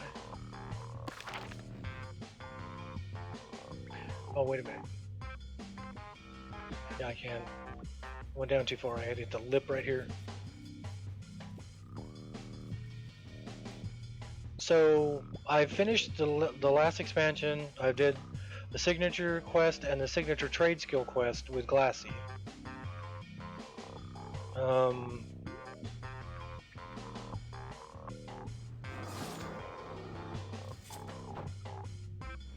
Weak sauce. But I haven't done it with Ginu yet, and I haven't done it with Massive yet. That was at 5 billion. That was nice. 5,726,000,000.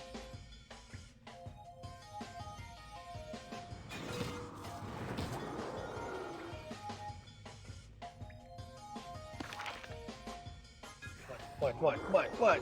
That's what I thought.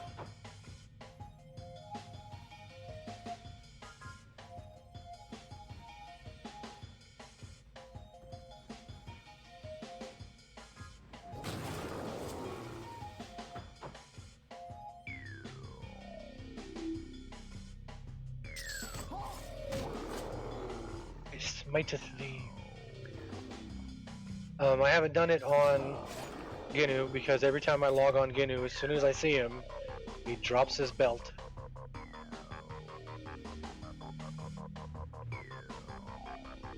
Oh, what was the quest I have to have done? It was a rodent problem. So let's see if I have that done.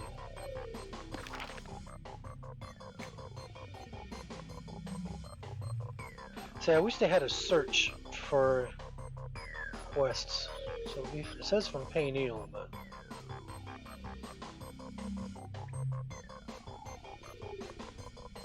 I don't even see a Payneal on here, so well, I guess I could just click on it and see what it says.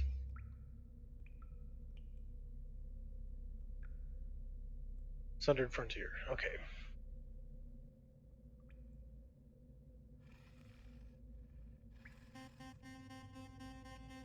The Sundered Frontier, there we go. It's only 104. Level 85.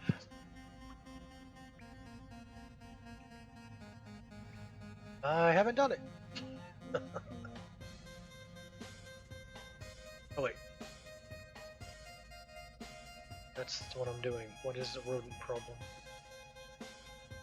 That is Sundered Frontier level 81.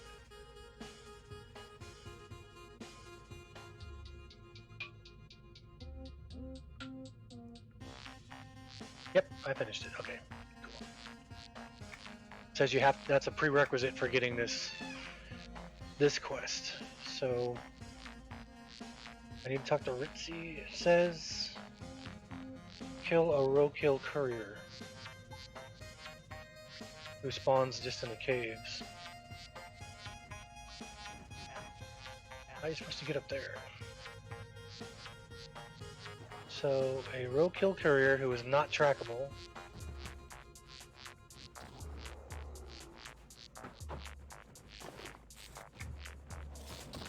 Oops. Apparently I'm training and didn't even realize it. I apologize. Okay, so it says these guys can... Oh no, I gotta go find Ritzy first. Okay, so... Off we go to find Ritzy.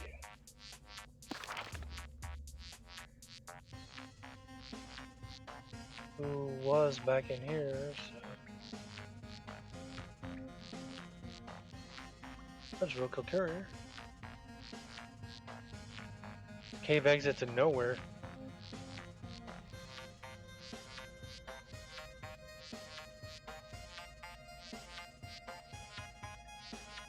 So Ritzy's this way. That's like a named. I think it was a named. A crystalline malformation.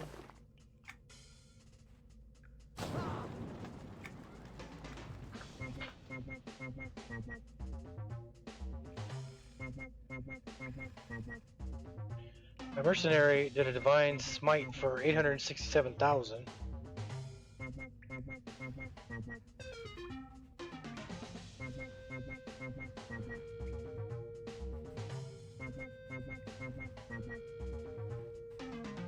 Well, that's not climbable.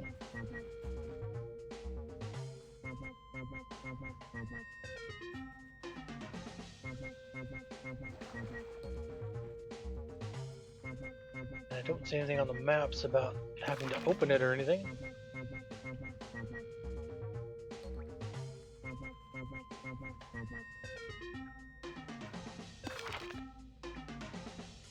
Doesn't even show it as being there.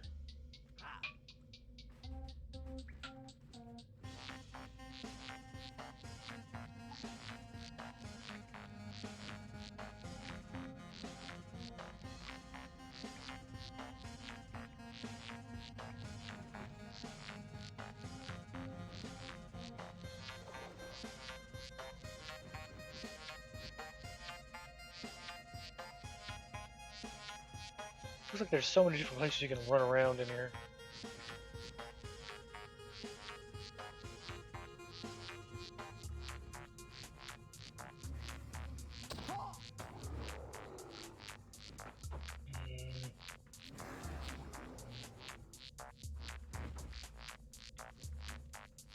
I'm an erudite. I'm known for being smart, not for having good athletics.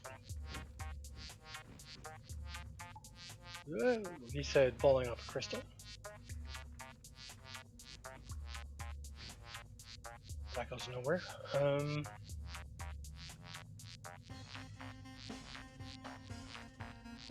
I can't even fall slow enough to get over there. That goes nowhere. That goes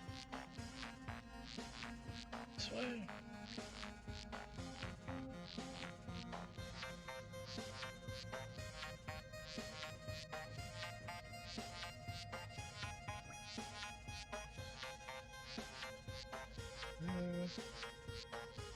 Crap. Ah, quite face.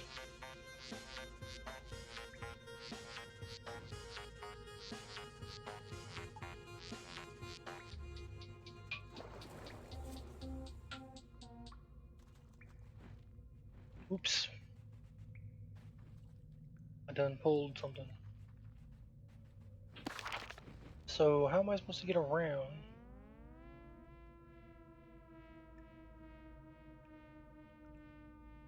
This spot right here.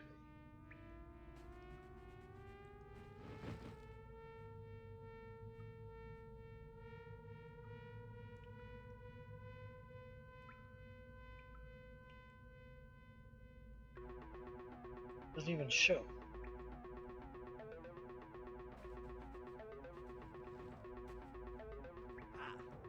And I think the difference between that and that is too high.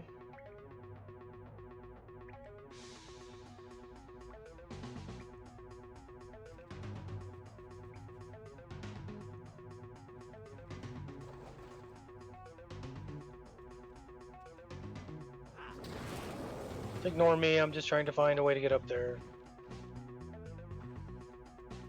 Quit attacking.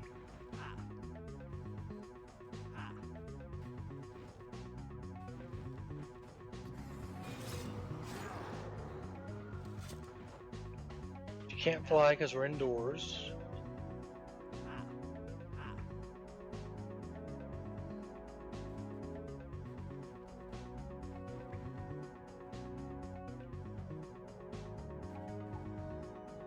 And Ritzy's up there.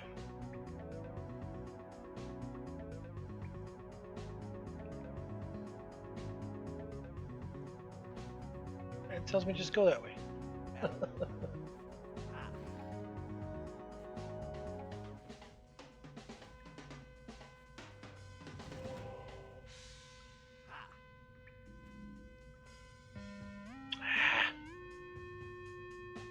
I don't see anywhere near here that you could drop down to it.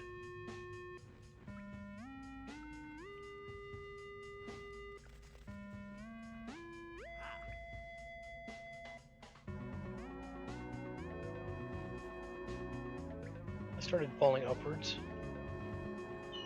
but that's not helping at all.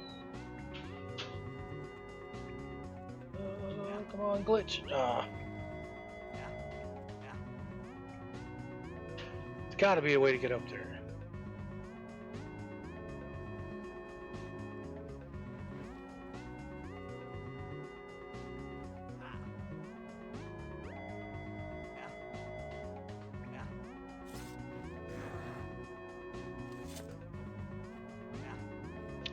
That's one of the curses of killing things too quick. I was thinking maybe if I started fighting it, it would pull me up there or something, but I killed it in one shot. 19 million.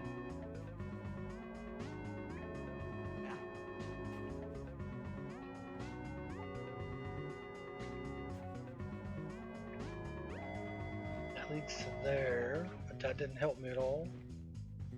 Wait a minute. Nope, can't do that. I could go over the top right there, but I can't go over that. That gives me a spot I can't run over.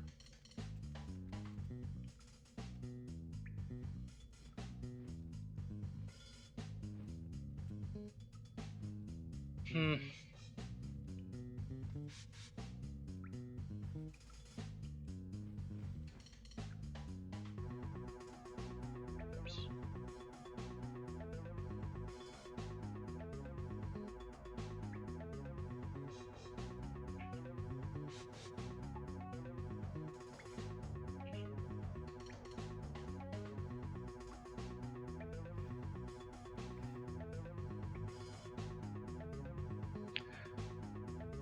Did I spell that wrong? Let me look.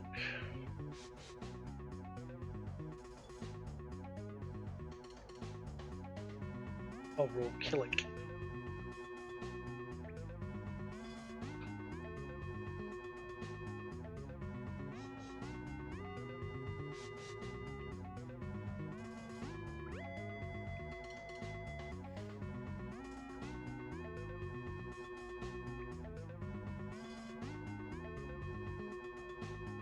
The Needlelight Queen.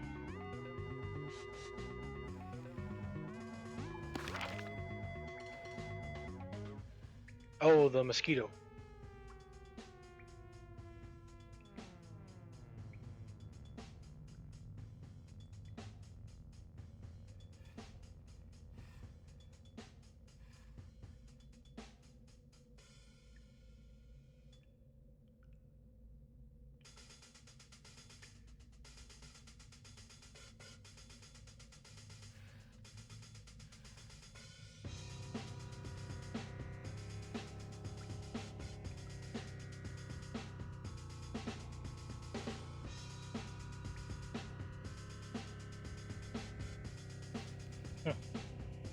Well, that shows where Ritzy's at.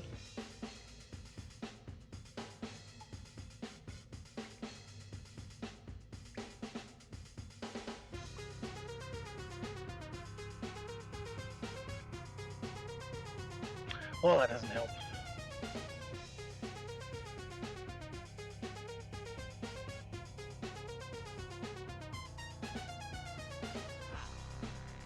So I can't figure out how to get up that. So I've obviously not finished. I finished a rodent problem. That was the only thing it says it required, but it doesn't say anything about requiring to get through that. So what did you? That's gonna come off the microphone. What did you cook in there? It smelled like. Oh, smells good. All right, so. Oops. Did not mean to pull that guy.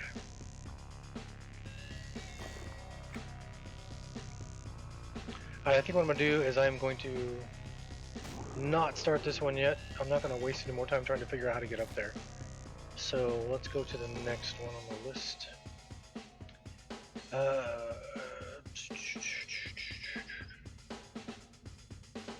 Oh crap, when we were in Tower Frozen Shadow, there's the Embalmer's skinning knife starts in there. Okay, so looks like I need to go to the Great Divide for the... Well, I've done that one. I haven't... Have I done What Dreams May Come?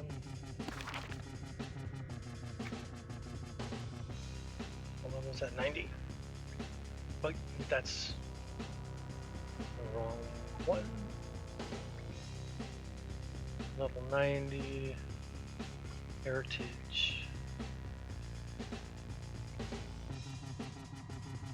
Beauty's only skin deep. Wait, where am I at? Blessed Cooldown Prayer is What Dreams May Come. That's a good movie. If anybody's never seen it, What Dreams May Come is a really good movie. Oh, I haven't done that one yet. Alright, so we're going to the Great Divide. I've almost finished the Cooldan Ring one. So, to the Great Divide, to the Guild Hall, and then to the Great Divide.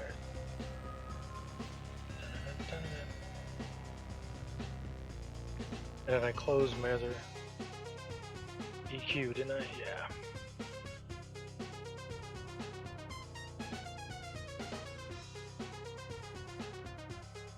Yeah.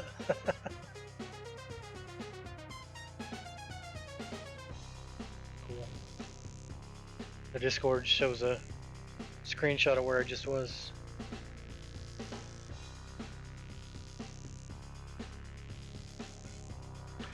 That one was called the Bow of the Underfoot, and I couldn't figure out how to get up there.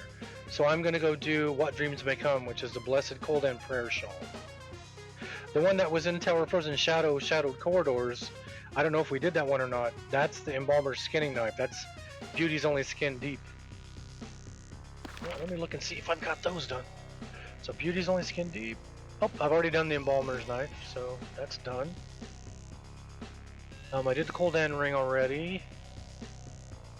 I'm going to do Beauty's only What Dreams May Come, which I don't have. The Essence of Prophet, done that one. Legend of Froststone. I haven't done that one either. So Great Divide, Snow Chippers in the Great Divide, and the Blessed Cooldan Prayer Shawl is also in the Great Divide. So I'm headed to the Great Divide. Yep. And then Gamer, I am going to follow you back. So there we go.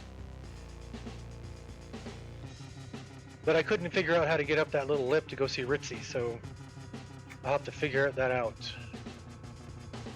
Great Divide, I want to go right here. To the docks.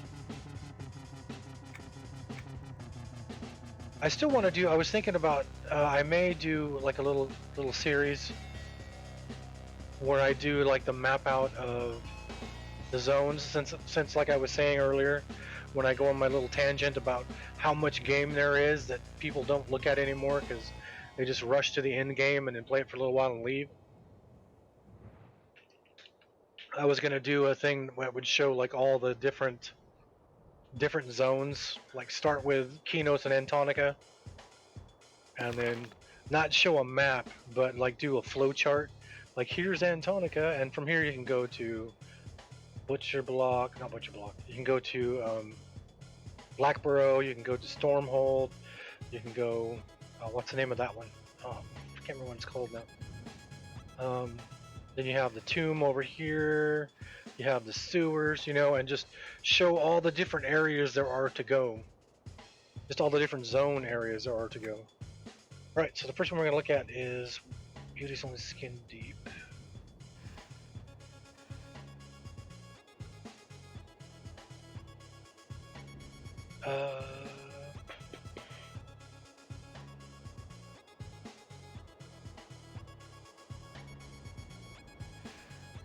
It says it starts in wait, that's the one I already did. Yeah, that's one I already did. I need to do Blessed Coldan, which is what dreams make up. Alright. So I need to be inside the vision.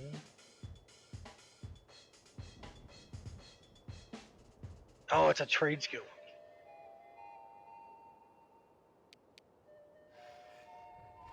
So this one is a trade skill.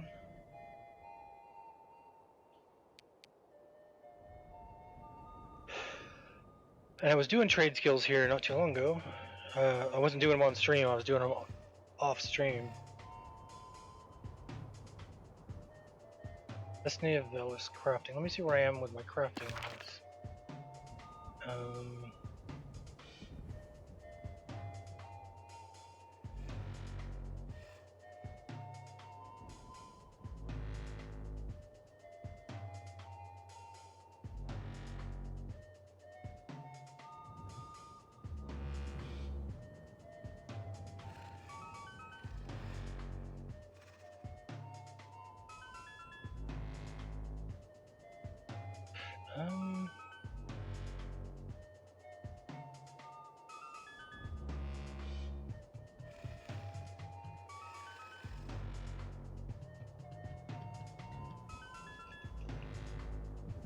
Okay, so these are the ones. This is the long heritage quest line that starts inside.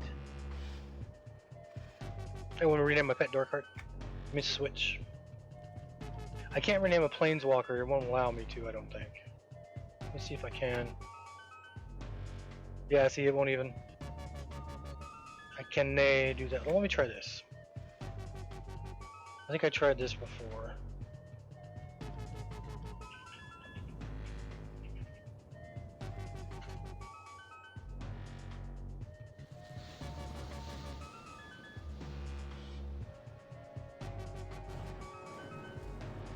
Nope, Planeswalker keeps that. All right, so let's do it this way.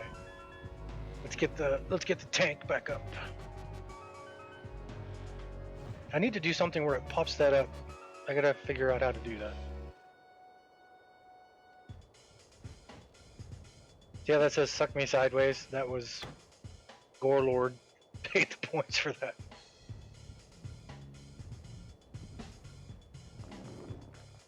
There we go.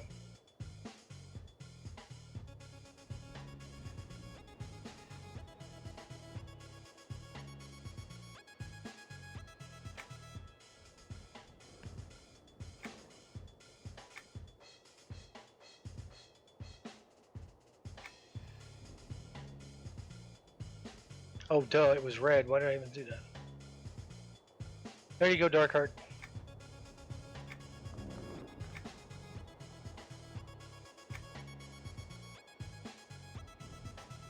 So that's 7.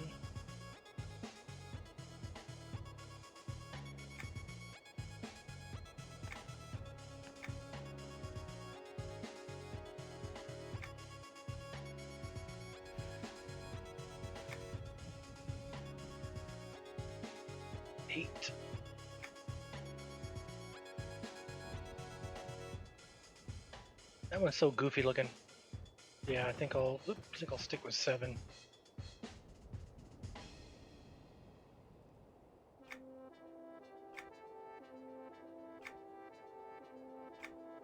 Yep, we're stick with 7.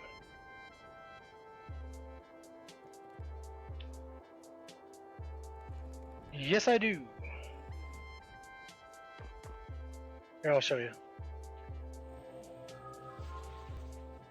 So I'm not going to do that one that takes all the trade skilling. I'll have to come back to that. So what dreams may come will come back later. Let me look at Snow Chipper.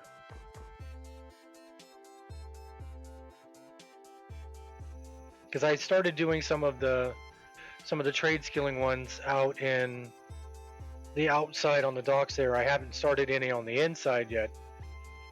And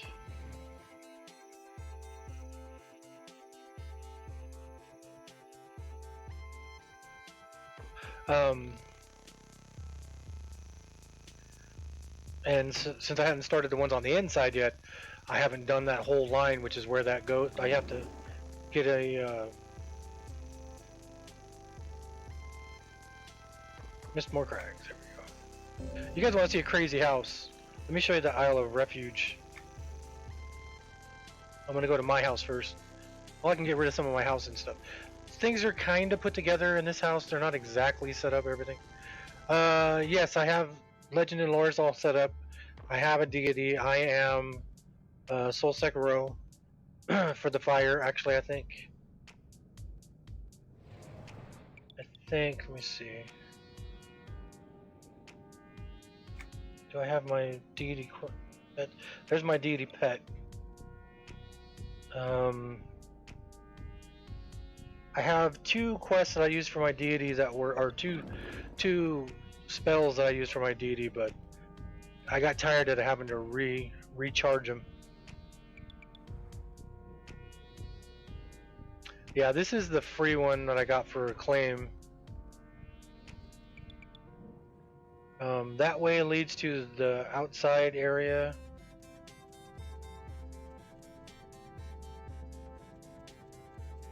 Which is a mess at the moment. I need to clean this all up.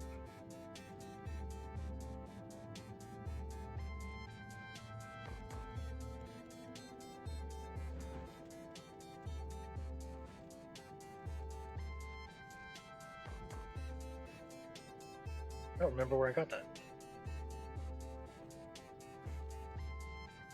This way leads to Christmas room. Oh, speaking of which, she's researching stuff for my trade skilling.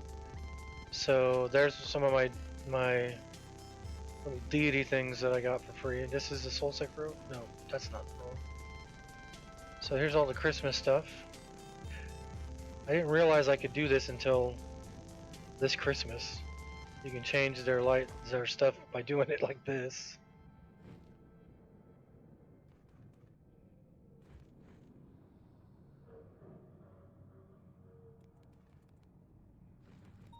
So there's all my Christmas and some of my Halloween stuff.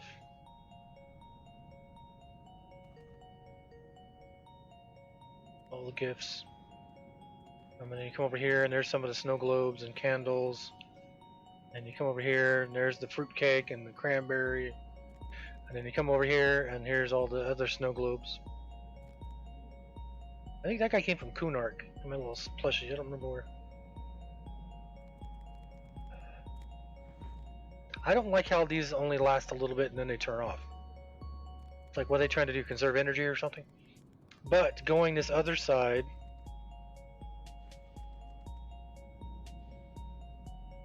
over here will lead you into the book room.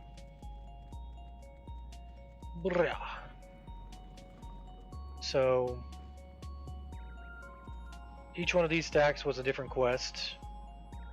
So those stacks was a different quest. Each book on those shelves is a different quest, except those three, and those three are all one individual quest for all 3. That's just for looks. Every book on here is individually a quest. All those books are quests. That stack is a quest. That book sitting on top of the giant book are both quests. There's my scrolls. That's all for looks.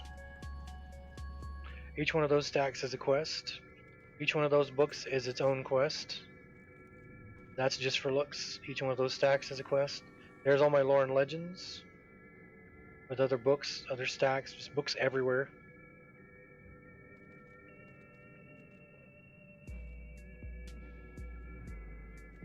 What the heck? Where did I get that from?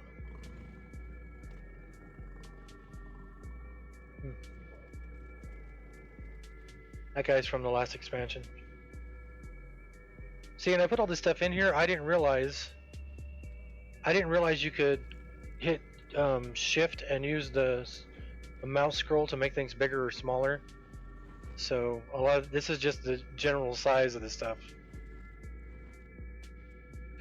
A lot of these, like these books over here, a lot of these were the go and kill 10 of this item, read a page. Go and kill 10 of that same mob, read the 2 pages. Go and kill 10 of that same mob, read the 3 pages. Go and kill 10 of a different mob, read the pages. Kill 10 of another mob, read the pages. 10 of another mob, read the pages. Go kill 5 of a rare mob, here's your book, kind of thing. So a lot of these took a long time to finish. And then there's some of the tours in there, like Tour of Antonica, and this is what I spend a lot of my time doing. That would make a good album cover. Alright, and then in here, see back there with the flaming boar heads. That is where I have my lore and legend all up on here. There's a bunch on there. Bunch on there. There's a bunch on there. And then you come over here, and these are all my heritage quests.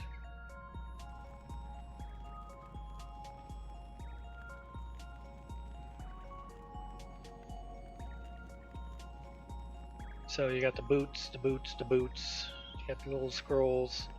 Is that the yak sword? Yep, legendary short sword of the yak.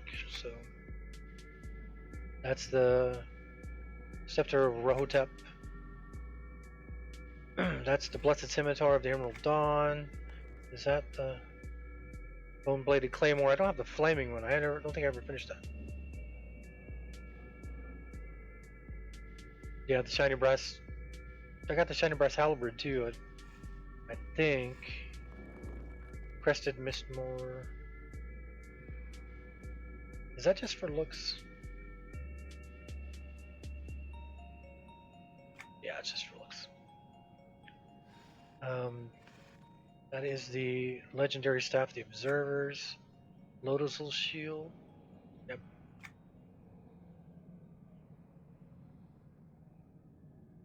I got the J boots for free because I got them with my box set. So is that the Golden Afridi boots? Journeyman boots. That Lorne Led or Heritage quest suck. That's the one where you gotta run around and beat all the time. There's Dwarven work boots, and then like your Dwarven chainmail shirt or whatever is inside one of these. There's a Robe of the Oracle, flowing black silk sash. I remember that back in EQ1. Toburn's mystical eye patch. Guise of the Deceiver. No, those are the boots that I actually did the quest for. I got a pair of them for free with the 10 expansion that I got. That's the one I just finished. The Paw of Opala. I just finished that one here. When did I finish that one?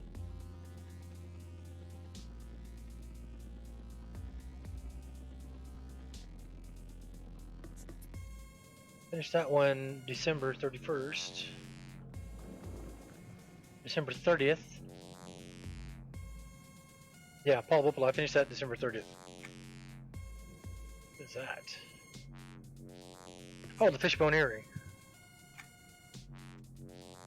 That must be the Mana Stone. Yep, Mana Stone. That must be the Greater Lightstone. Stein of Mogok. The black. I remember getting this, the legendary glowing black stone, having to go into. Oh, what is it? It's not Starcrest. Greyview Harbor. Greystone Harbor. When they had all the individual starting towns with the town still, instead of just upper Kinos, lower Kinos. All these. This certificate awarded for outstanding achievement in the recovery of lost artifacts from the age. Oh, these are the ones I got when I got my names.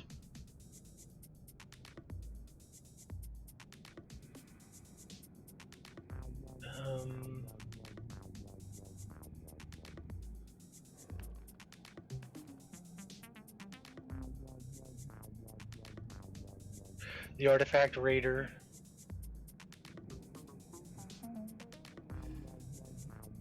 The Treasure Hunter. And those are the ones I got for... God, I got a lot of prefixes.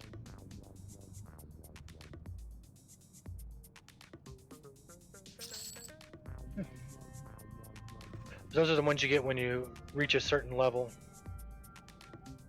What's up, yo? Yep, and then that's all the lore and legend stuff up there.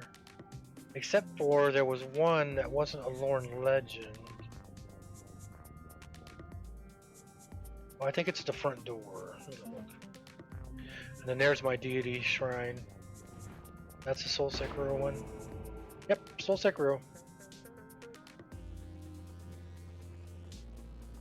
So the only spells I was really using on this was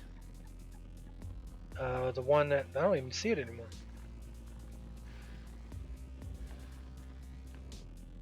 Oh, it's that one. So I used Sun Sphere for the limited aid pet, and then I had used another one. But I haven't used deity spells in so long. And then up here, guarded behind the dragon. You know what? Now that I know how to do this.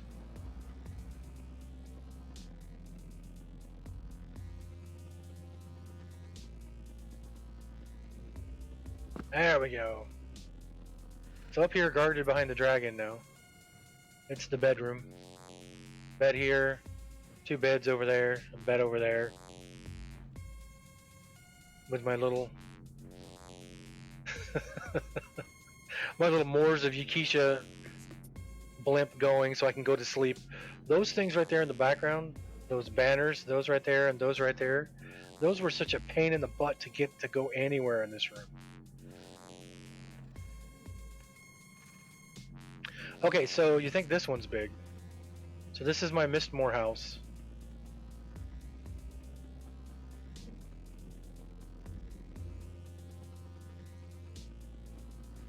Let me show you the one that I find a little bit too large.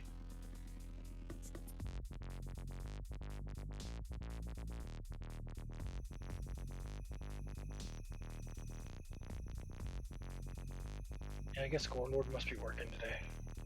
So tomorrow I may be on Caladim with Gorelord, we'll see. He hit level 80, maybe I can get up there. Okay, so now we're gonna go to housing. Isle of Refuge. Where's my... Do I not have it on this character?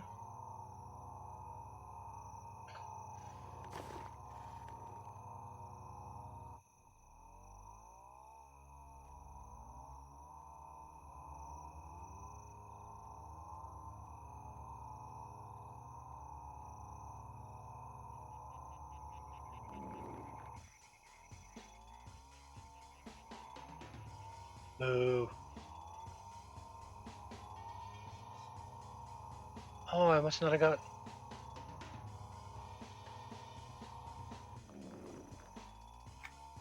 Who do I have it on then? Okay, we're gonna go see Ginu Gagap real quick.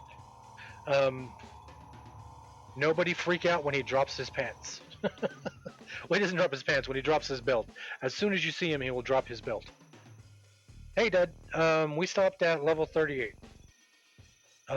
Glassy hit level 56 while he was mentoring. And Cold and Tyndall both hit level 38. We weren't on for a whole lot longer after you left.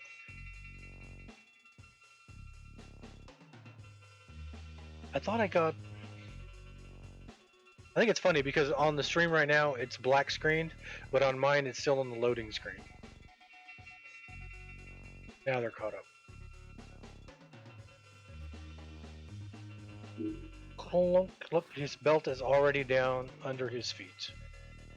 And then once he runs, his belt starts falling behind. See, and Genu's got, his deity is Bristlebane, which is why he has the Cowosaurus Rex. That's the Bristlebane pet.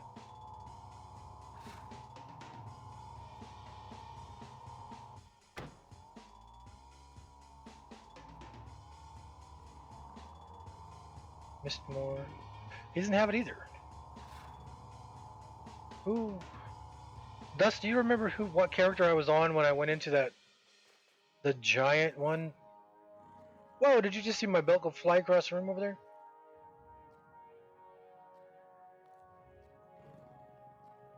Two hours and 7 minutes, my belt flew across the room. I'm gonna check my sales on here.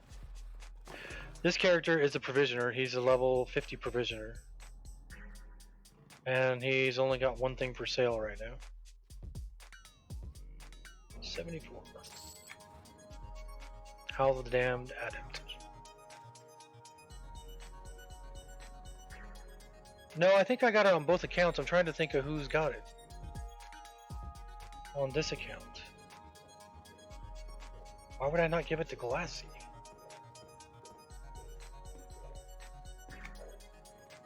Okay, we're gonna go look at the character select real quick. Just Ginu and Glassy, but I don't think it wasn't because of level 120. It was, I think it was something that came with when I bought an expansion. I think. Man, could you hear my chair? That was loud.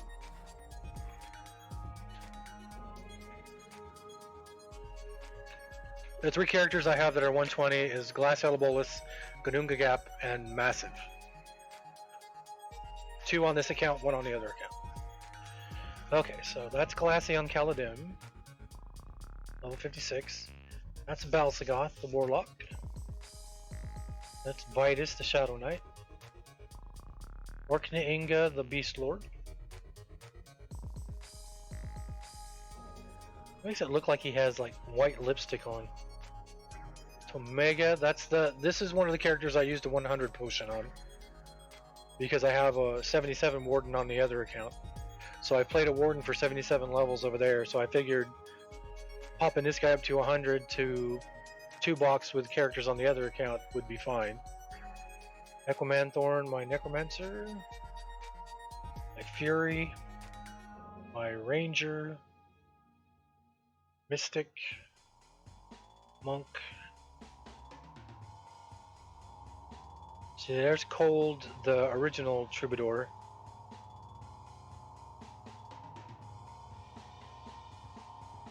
Blast Shirk, my Assassin. That's my raid character, Cold. That's my Channeler. That's my Wizard. That's Glassy on the Antona Bell server.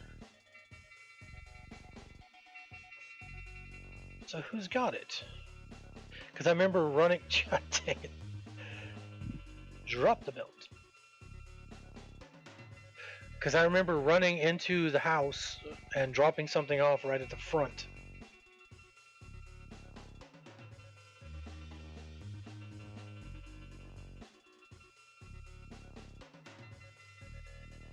I don't remember on who.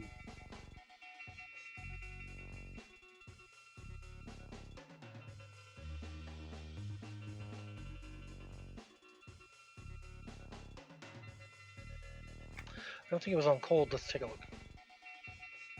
I know this is really enthralling streaming, but now this is bothering me because I can see the zone. Because I remember walking in and running into the first room and putting stuff down on the floor in that first room.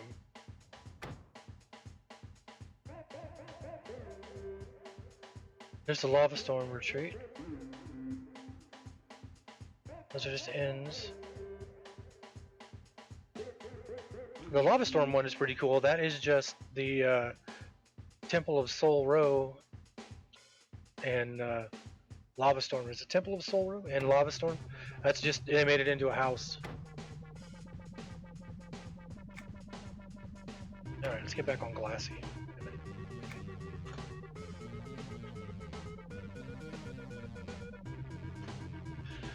Alright, getting back on Glassy.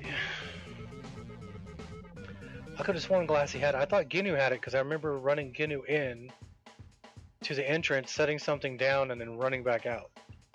I put like a bench. I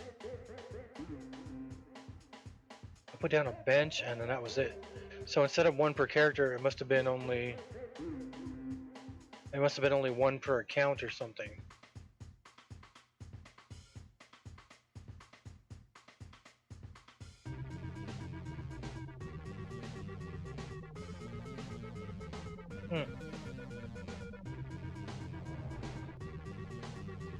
I don't even remember what it was called now. Arcane Academy, Court of Master, City of Mists. Was it City of Mist Estate? Deepwater Retreat.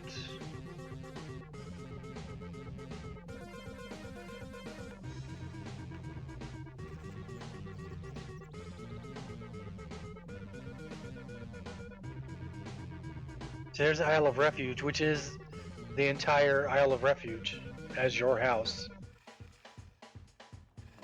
Which I don't even want to begin to think of how insane that would be. There's Mistmore.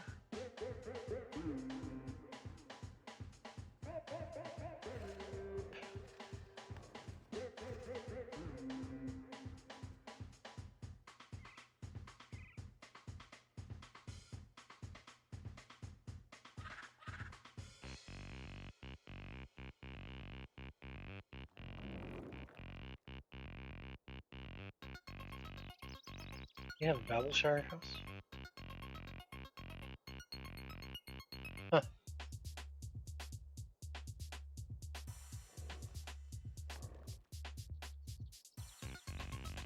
Wasn't the Mara estate?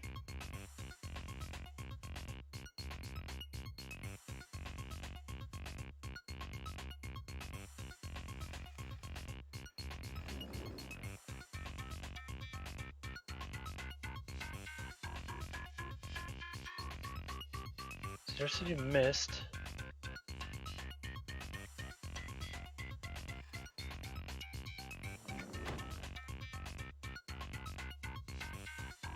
Deepwater Retreat is free.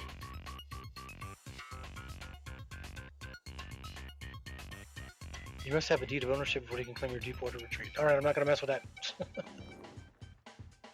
Alright, back to the guild hall.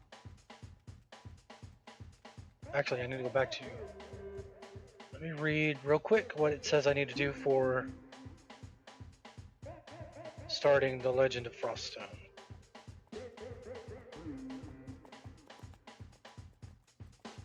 Essence of a Prophet.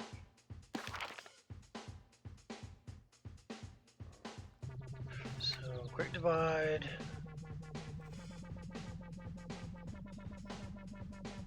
There's only 105. And it would be the Essence of a Prophet.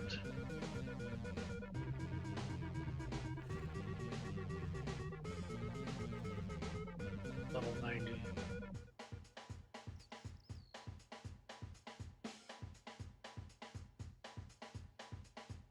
Isn't that stuff you're getting, Zach, isn't that stuff you're getting updates? I mean, as far as what you're already using?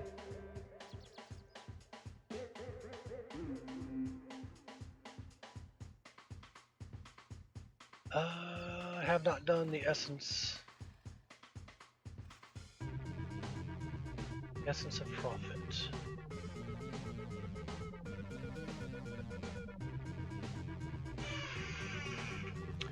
Does this look like it's...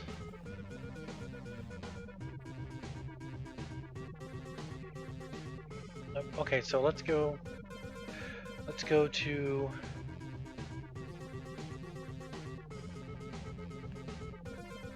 Let's hit the docks in Thurgaden and see if we can do this.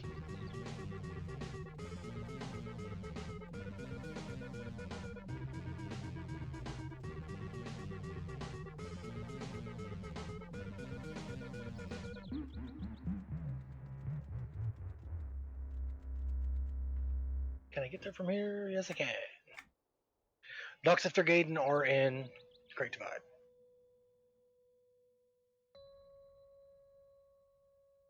On which server, Dud? Which one did you sell it on? Majduel or Caladim?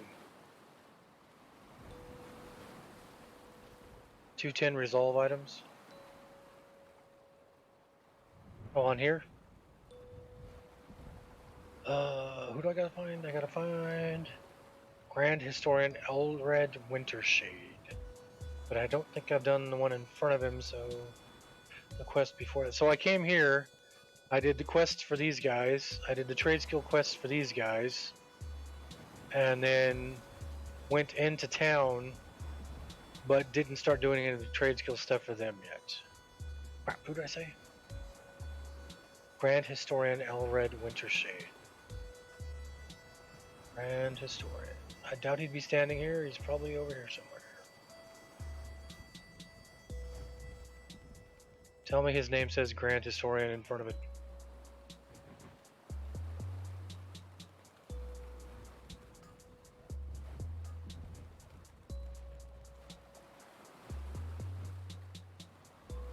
Nope.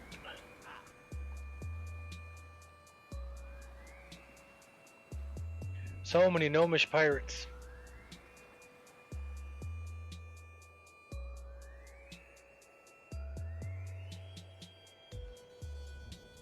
Oh, that's cool. All the evil towns have representatives.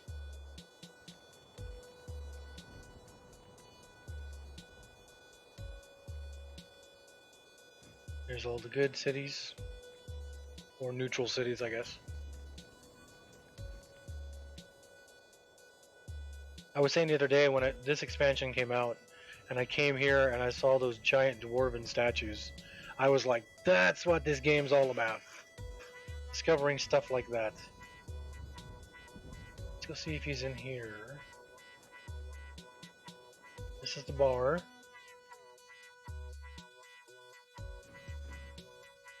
Who knows, a historian could be hanging out at a bar.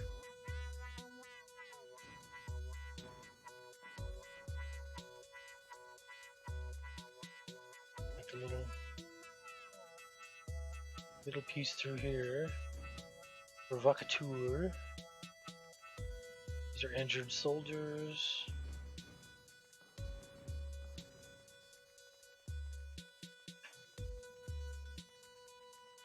I think when I checked my sales data, I hadn't sold anything.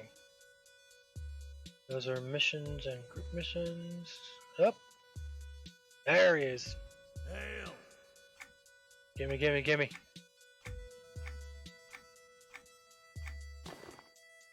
Ooh, snow chipper. Actually, you know what? That looks familiar. I think I had this quest before and I deleted it because I had to make room.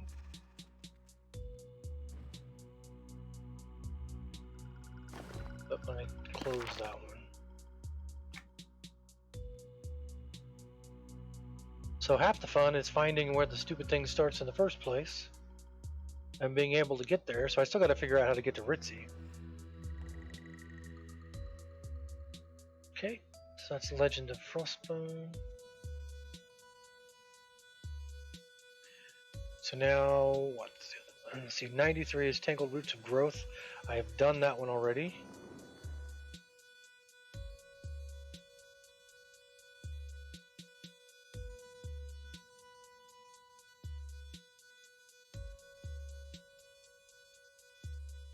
Yep, Tangled Roots of Growth. 94 is the Pull of Opala, which I just finished. Waters of Norath is a 100.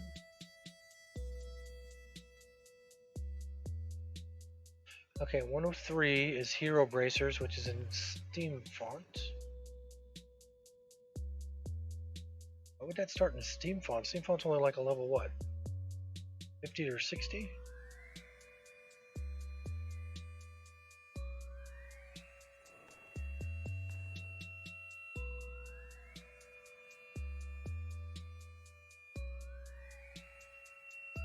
So it starts in Steam font, so let's look. Steam font.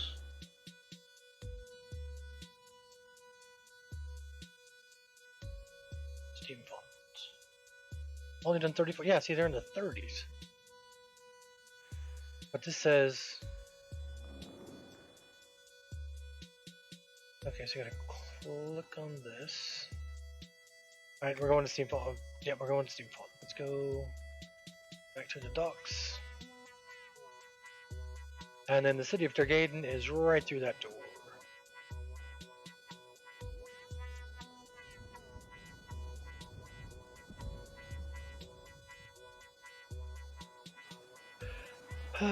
Can't get the Steam font from a bell.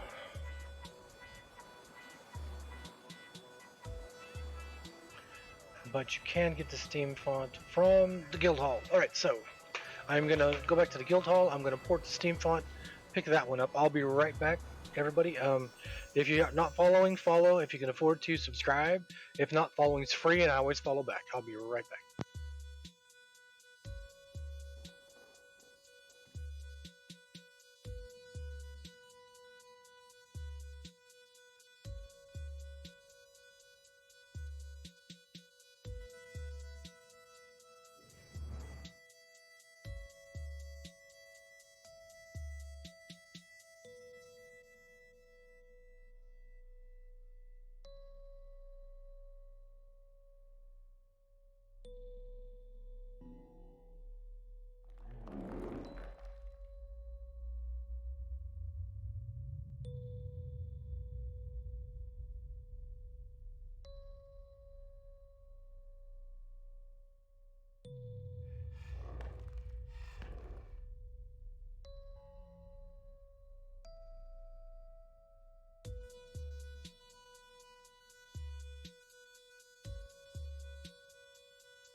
Like a bad check, I have returned. All right. So I don't know where I gotta go to. So, is there a wizard portal in? Let's see if Eddie Wizard has a portal that'll get us there. Nope, it's druid only.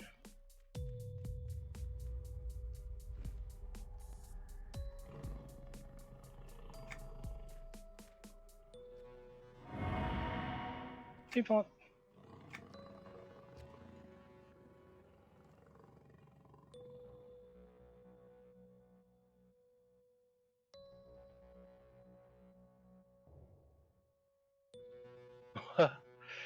This is probably why I never got this one. It says the zone is only like level 30 or 40, but it says that the starting book is impossible to get without a flying mount. So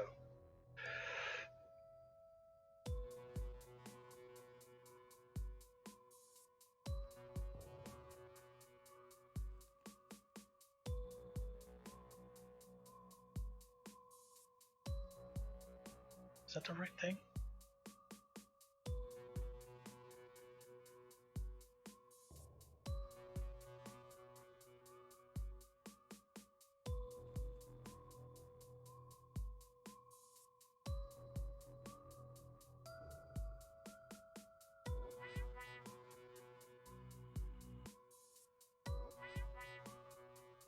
The heck?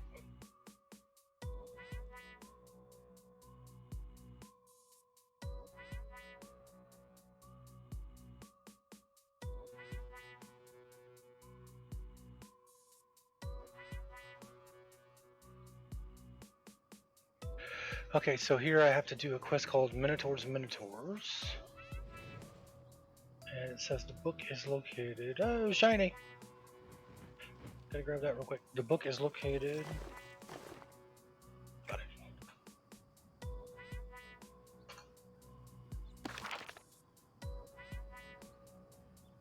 Whoop. There we go. It says the book is located in a spot where you can't get to without a flying mount. Way over there. Okay. Well, I'm level 95, so this should all be great.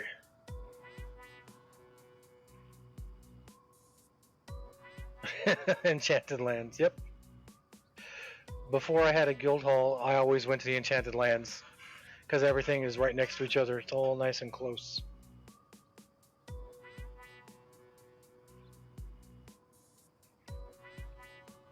I remember in EQ1, everything was like the plane of knowledge was the one that opened up where you could go to one spot and go to everywhere else. That had like ways to get to all the other zones. Oh, wrong thing. This way.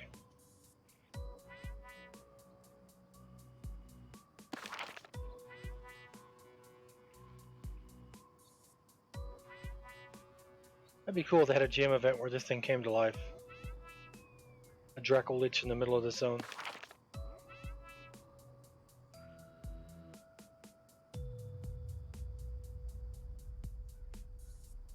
Oh, there it is. There was a name down there somewheres.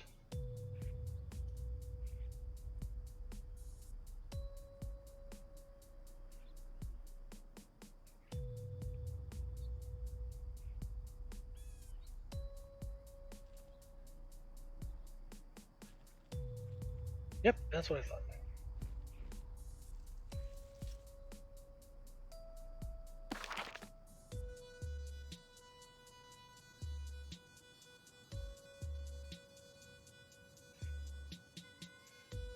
Gnome Scribe Journal.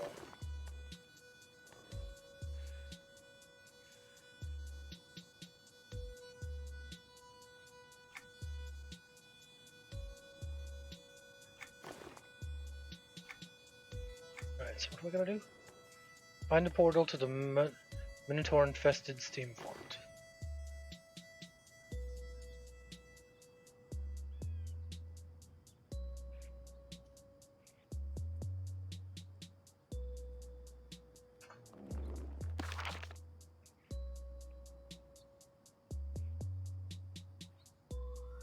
It's right over there, okay.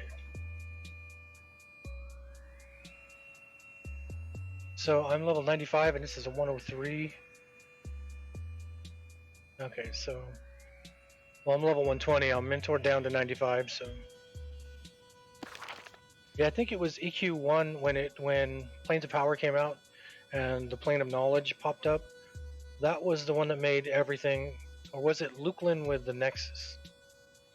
which made it a lot easier to get around.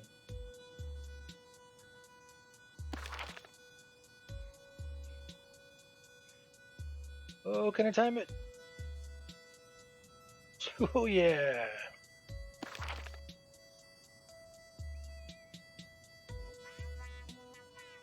I remember fighting this thing. Whee!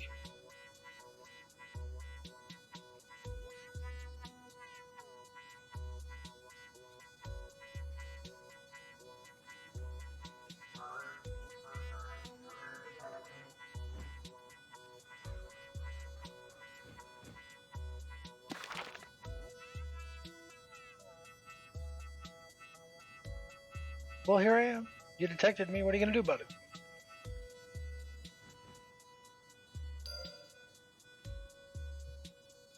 Alright, so this is level 103 with Minotaurs in it.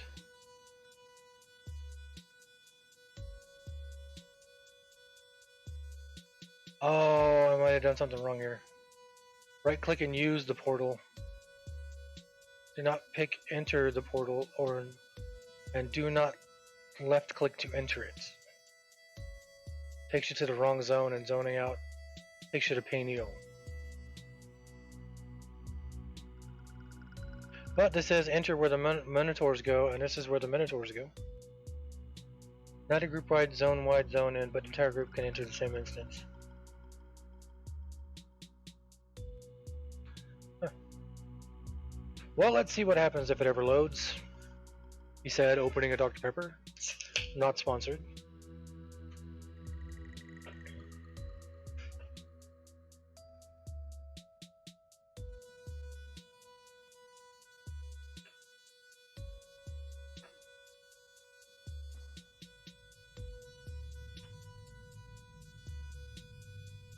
Okay, so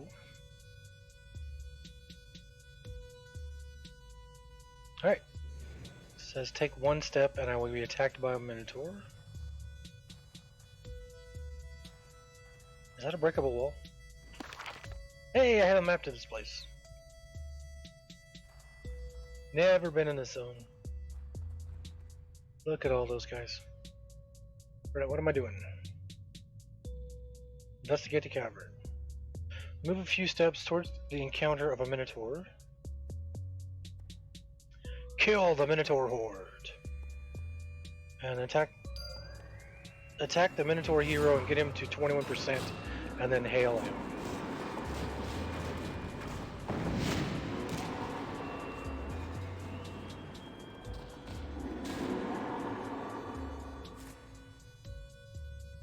The Minotaur hero says, "You dare to challenge the rightful order of things, then fall like so many of your kind before you." That's what I imagine he would sound like, not like, "You dare to challenge the rightful order of things?" So, if I've got to...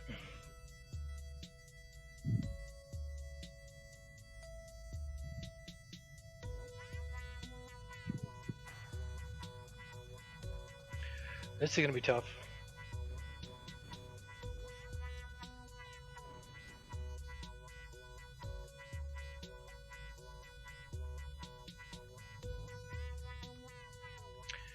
I'm not worried about dying with this guy. I'm worried about him dying before I can hail him at 21%. Because I think even this is going to do too much damage. Oh, of course I can't see the target.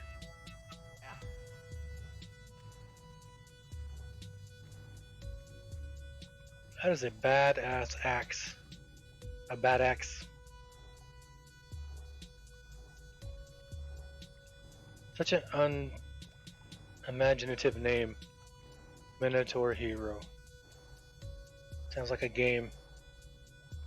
Alright, so I am going to cast a debuff on him by Absorb Magic, which dispels 105 levels of arcane beneficial effects on the target, decreases his power, and increases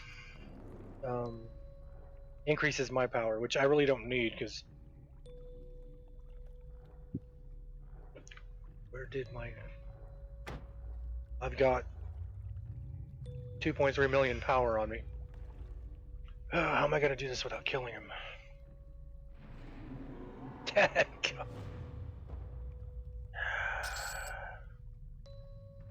There's no way I can attack him without killing him in one shot.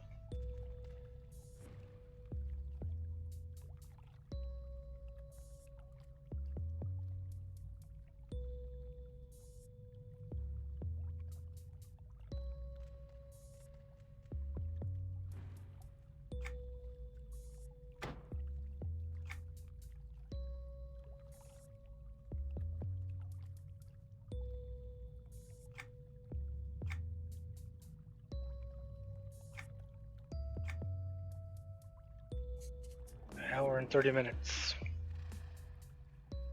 I really don't know how I'm going to be able to do that. I cast a debuff on him and did 744,000 damage.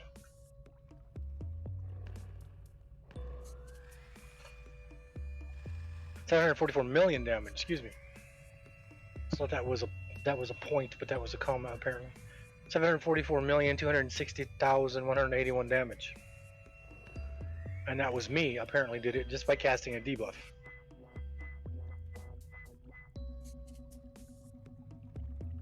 I'm afraid to sneeze on him.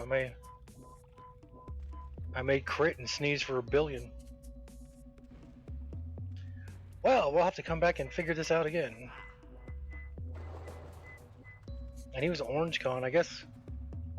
Maybe I could mentor down to 90.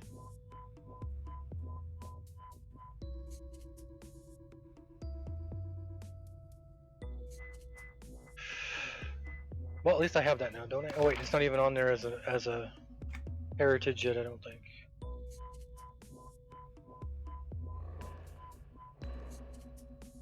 Nope.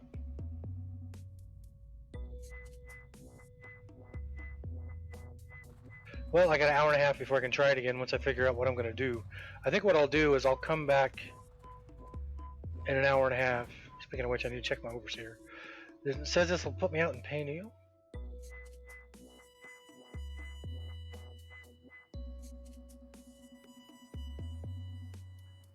So Zlandikar's heart. Oh, I could have got that from Tergaden.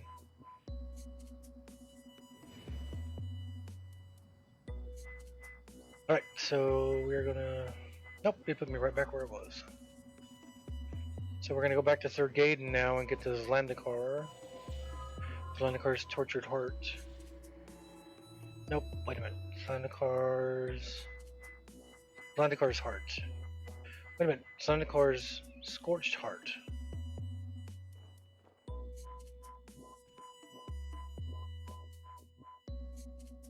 I guess we'll find out.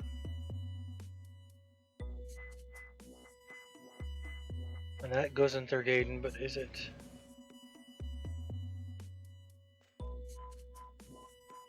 Overseer, I said. Check the Overseer. Come on.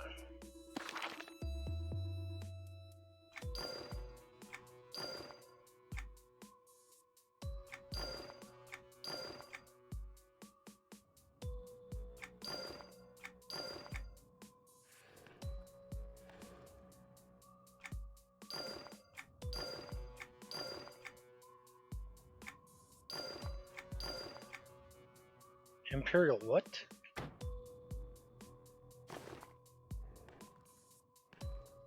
Oh, I already have that. Where's that at?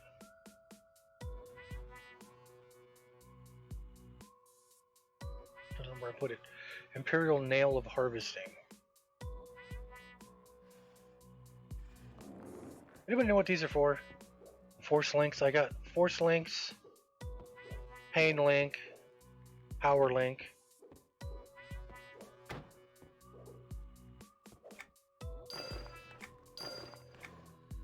Zelda and Link.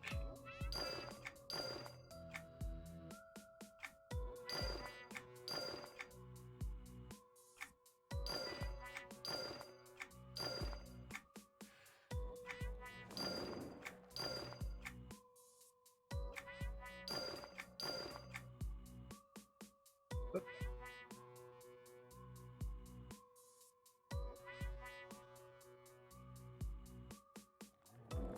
Hey, Master Ward has gone up.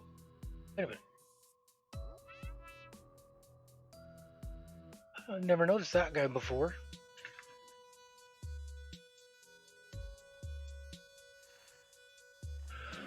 But he's the only one I got who's not being used or resetting. Oh, this only needs one. What am I on? Let's see. And I've already hit the total for the day that I can do, but you can do. Yeah, I was about to say something like that. You can do the charged ones, and it doesn't count towards your day. So I already got those going. Do I have any that has that or that? Yep, that one.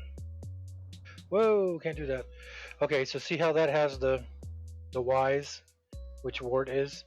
It's got a negative for Vigilant, which he also is. So if I put him on there, it'll raise them both.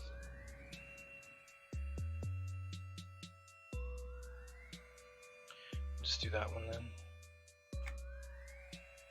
Okay, hour and a half. So I need to go to Thurgaden, which is Great Divide via the bell. Let me clear up my bag real quick.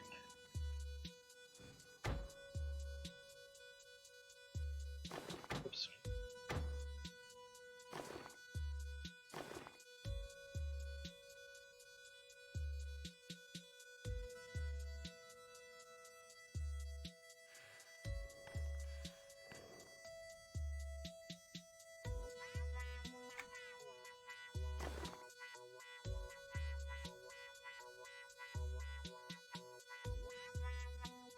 Only one of those this time. Huh.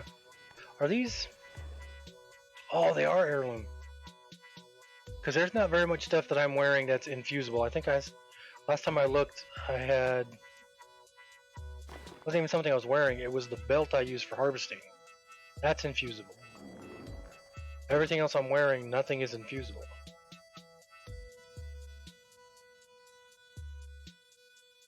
So, but they're heirloom, which means I can put them in my shared bank and all of my characters on this account can use them. So maybe I should do that. There's the nail. There's the nail again. Oh, that's heirloom. That's why I put that in my shared bank. I do have that.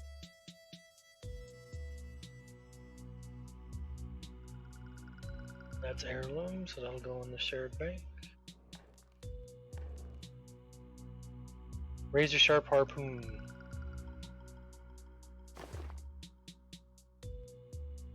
Oh, that's a cool look.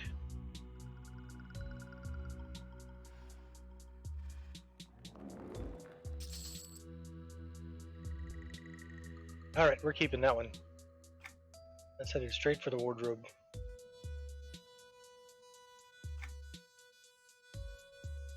Okay. To Thurgaden. I'll move all those infusibles to the shared bank off stream. Alright, so I go to Thurgaden.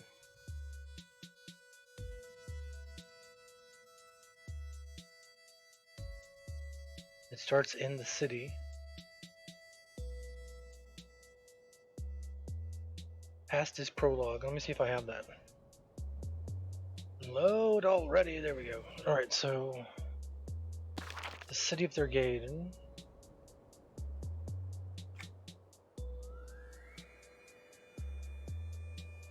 Is it under us Thurgaden or the city of Thurgaden or Thurgaden? I only got 4 quests. Alright, so it's past is prologue amongst heart and the heart of bones. Past is prologue, which I do not have, so I need to start with that one. So let's go there.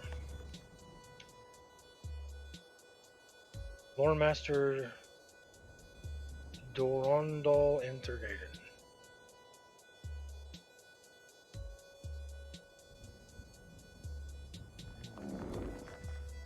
One of your bank bads has all the shard collectibles. I can make each one at least 2 times over. Oh, do you mean like the like these?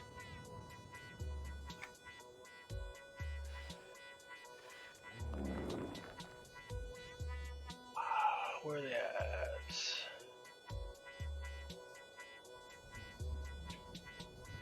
Wait, it's a darkened shard, isn't it? Oh no, it's...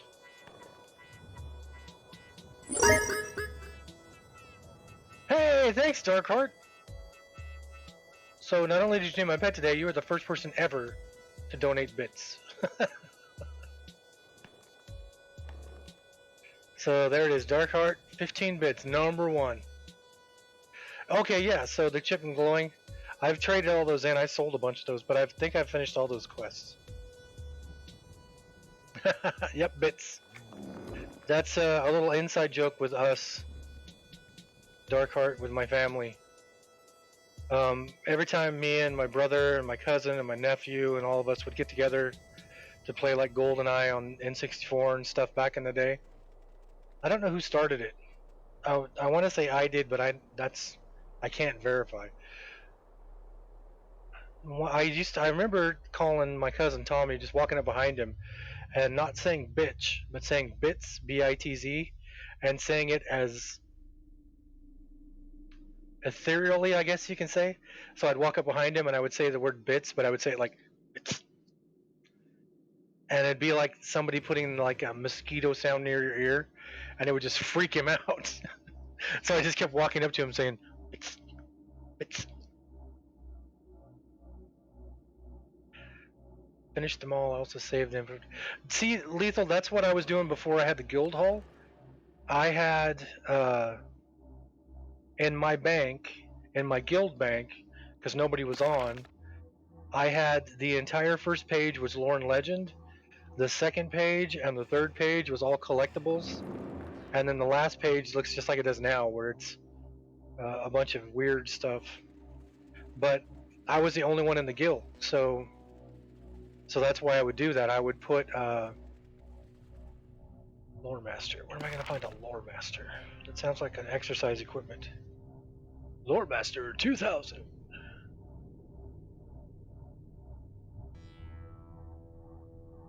I don't see anybody with anything popping up over their head yet. I had. Oh, you know what? Yeah. Well, before I started the guild, before I actually made the guild hall, all those years I went without having, from 2007 until this year, without a guild hall. I had everything sitting in my just guild bank. Hey, there we go. What would I do without Darkheart? I'd have an unnamed pet. That's what I would do. And no bits. No bits.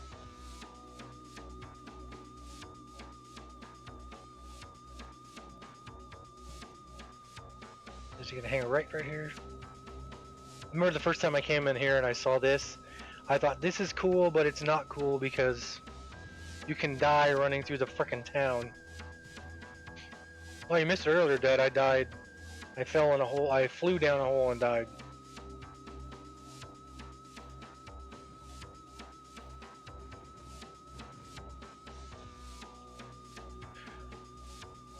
Well, it's good to know you'll keep me safe here.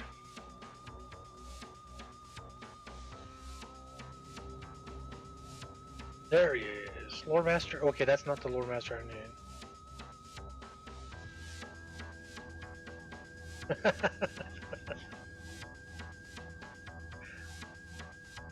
You wish you could watch more commercials? I can make it play commercials, I think, but I don't do that to people. What am I supposed to see? Lore Master Dronadal.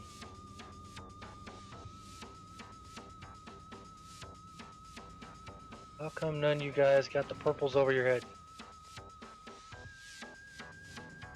Oh, there he is. He does have it over his head. Holy crap, is he hidden away? I never would have seen him in a million years.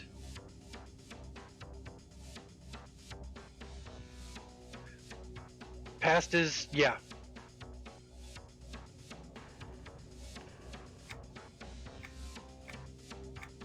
Blah blah blah blah blah blah blah blah blah blah blah blah.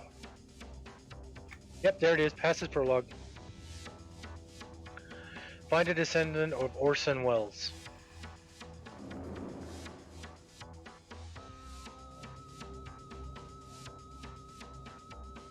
Hall of Convention in Terrence Grasp and Kylong Plains. Okay.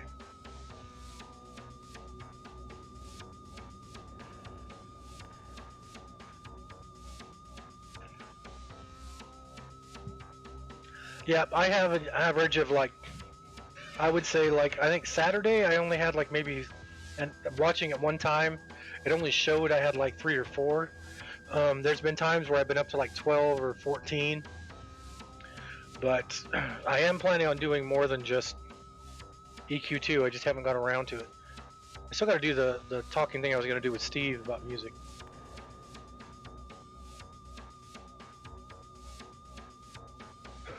We have to go to the Dwarf City? Okay. I am going to go do this one right now.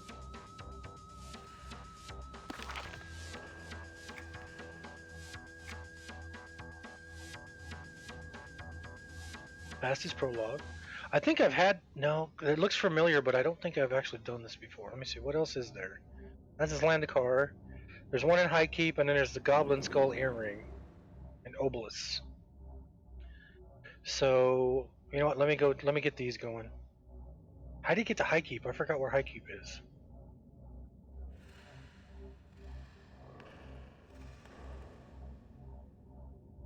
Vesper Isles, okay. Of which I think Vesper Isles you can use the column, correct?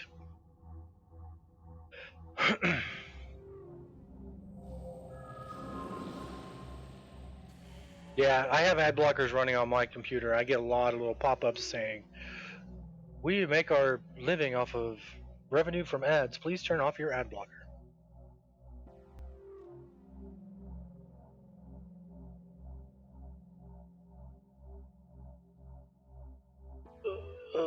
Let's see. There we go. Yeah, so everybody, Darkheart Rising is the first person ever to spend bits on my stream. So thank you, Darkheart. What am I doing? Oh, I gotta go to Vesper. I think the Vesper, isn't that what this is? Yeah. Darkspire and Vesper Wind Isles.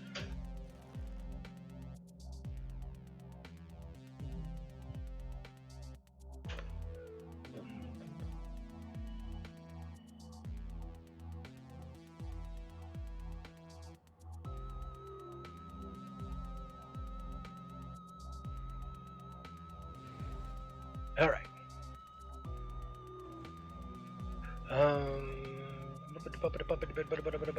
Where am I going? Okay, I need to go to High Keep, the Bloodless Incursion.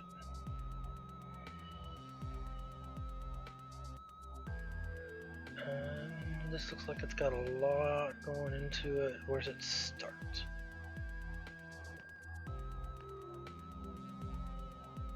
High Keep, the Bloodless Incursion. Speak with Lucky at the entrance. Okay. High Keep is... which one? Oh, okay. Up we go. Oh, everything's orange. I forgot I was mentored down. I was just gonna take off and go flying. And I forgot I'm mentored down and everything's gonna be deathly orange to me.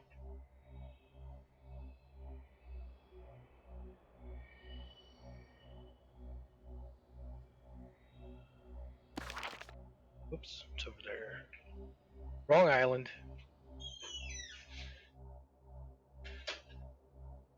There it is. Big old tower, not the dragon. Not the dragon. Wasn't that dinosaurs? Yeah, orange.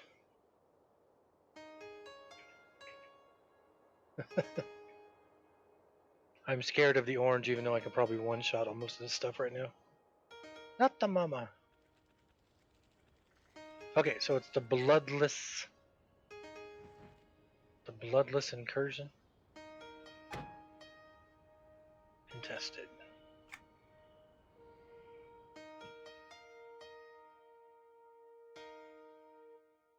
So I need to speak to Lucky right inside the zone.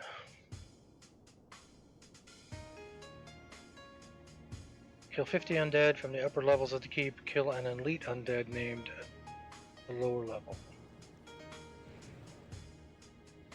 There's unlucky. I need to go unlucky. Yeah, I need to go unlucky. Hello. So lucky to be alive.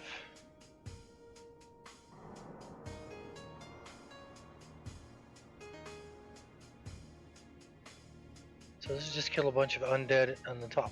So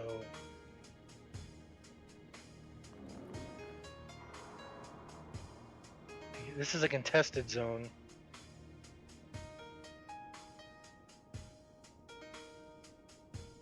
There's only me and one other person in the zone. A 120 dirge. Alright, how hard do these guys hit?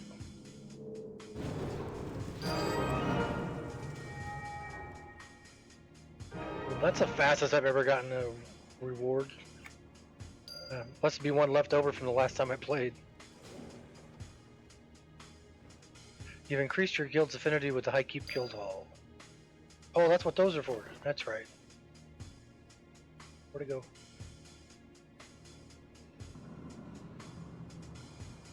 Those round shield looking things are high hold keep coins that you spend to get a high hold guild hall.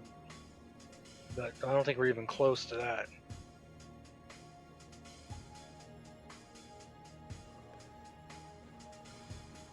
There could be. Is the high hold one a tier? Oh, I guess I should turn everybody back on. Now that I can't kill that frickin' Minotaur.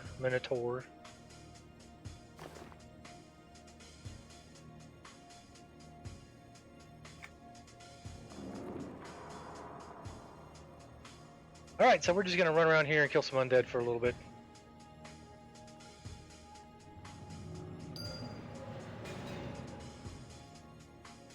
Well, holy crap, there's a lot of things in this room. Hey, everybody have some rocks. Holy smokes.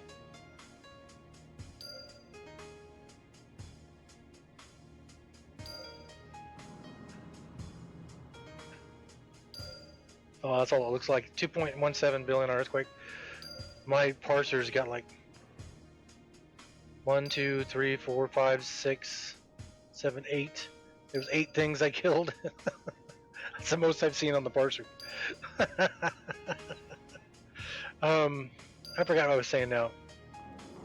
So not important apparently. Oh, that.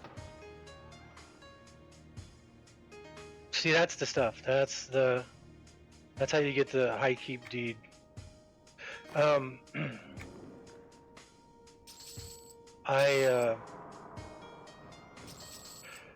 When I was streaming here not too long ago and I got hit for the 1 quadrillion damage in one hit from a Greycon mob, I was in that zone farming shinies. Because they only dropped in that zone and not very many people ever played in that zone apparently. I remember being in it and the zone sucks, the design of it sucks, which is the whole point of it. Oh, there's a named. Sick of Darkheart, not you Darkheart, I'm talking to the pet.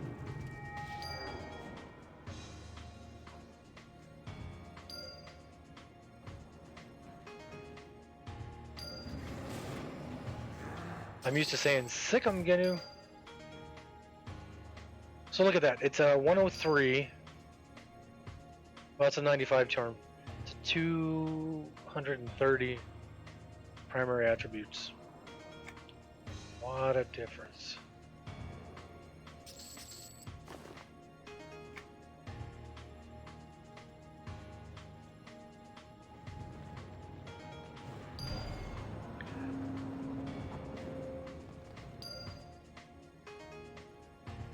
Got some cool pictures up on the wall. They're just shiny. Hey, look, there's people.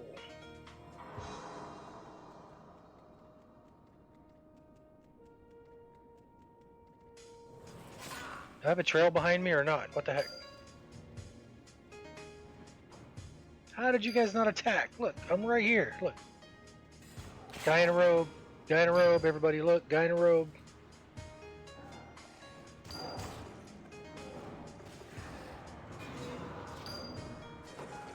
God, you think they'd want to attack me? I'm so... It's much easier to attack than a guy in... Yeah, last time I was here I grabbed 2 of them, I think. 2 of the carpets. What is this?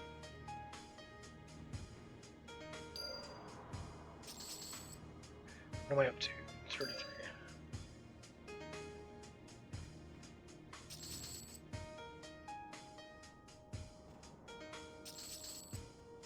Yeah, I think we came in here to power level. Power level, either Gorelord or Colt.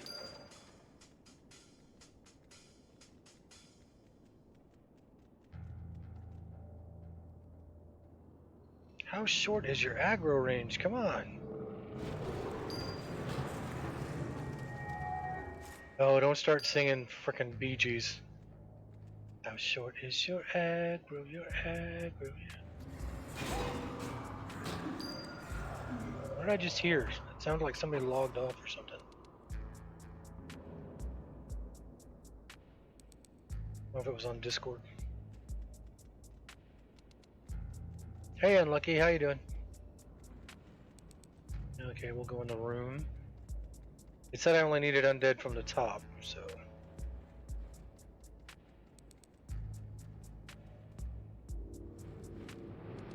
Yeah, big brute. 11 to go. Might there be 11 in this zone? Hey, there's another named.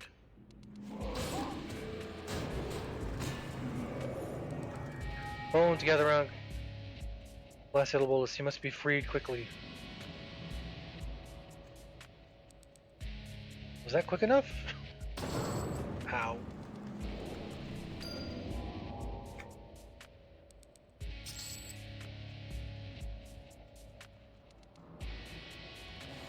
That guy's missing a leg. What if he knows he's missing a leg?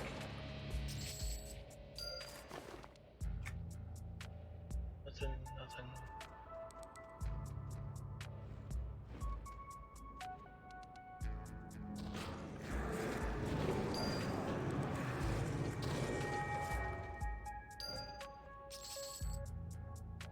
Alright, what do we got? 6 more? 6 more. Which way did I come in? I came in from over here, didn't I? Yeah. Door's still open, jeez.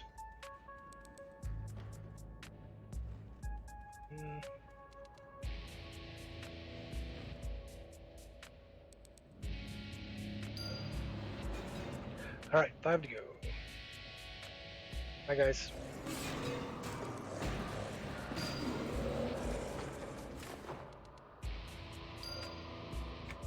I thought they said a troll map there for a second.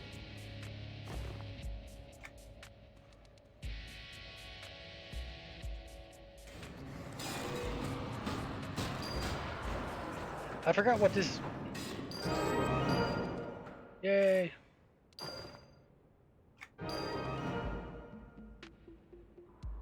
Wow, that's fabled.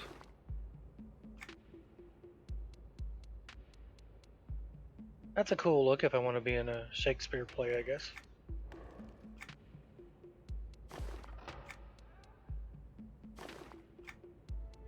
Alright, let me go back to Unlucky.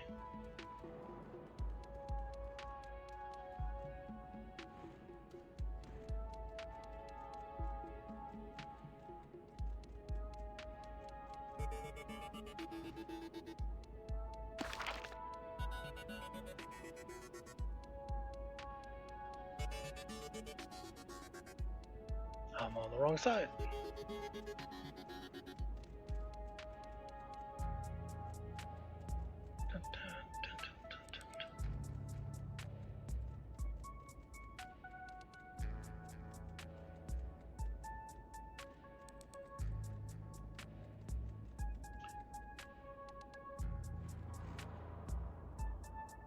An undead warden.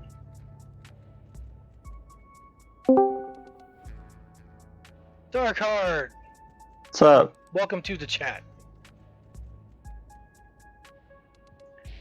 Okay. Can you hear me? Yeah, okay. I hear you perfect. On the staircase leading to the basement. There may be a random spawn of a carpet that you could pick up in there. I'm not sure if you've gotten it or not. I've gotten 2 out of this last time we were here when we were power level. Oh, okay. I So you got probably got it. Yeah, I got a square one and a It square. was like a long one. Yeah, I got the long one and then I got a shorter one, I think. Okay, Yeah. so now where is this one? Lazy. What? On the way to the basement. So I'm guessing this isn't the basement. No, it goes down several levels. There's like 5 levels in this place. Oh, cool. Well, I don't need to kill any of these guys, so I'm gonna try to avoid pulling anything. But my mercenary, wait, go ahead and go. My mercenary has this bad habit of running out and attacking everything. Oh, there's a lot here to attack. This used to be a really farm dungeon. Not only for the special tokens for Tier 4 Guild Hall, but it was a big deal for a lot of people because of the gear and stuff at the time. I am working on lethal. I am working on the timeline for the Bloodless Incursion, which is it says reward unknown, so I guess I'll find out.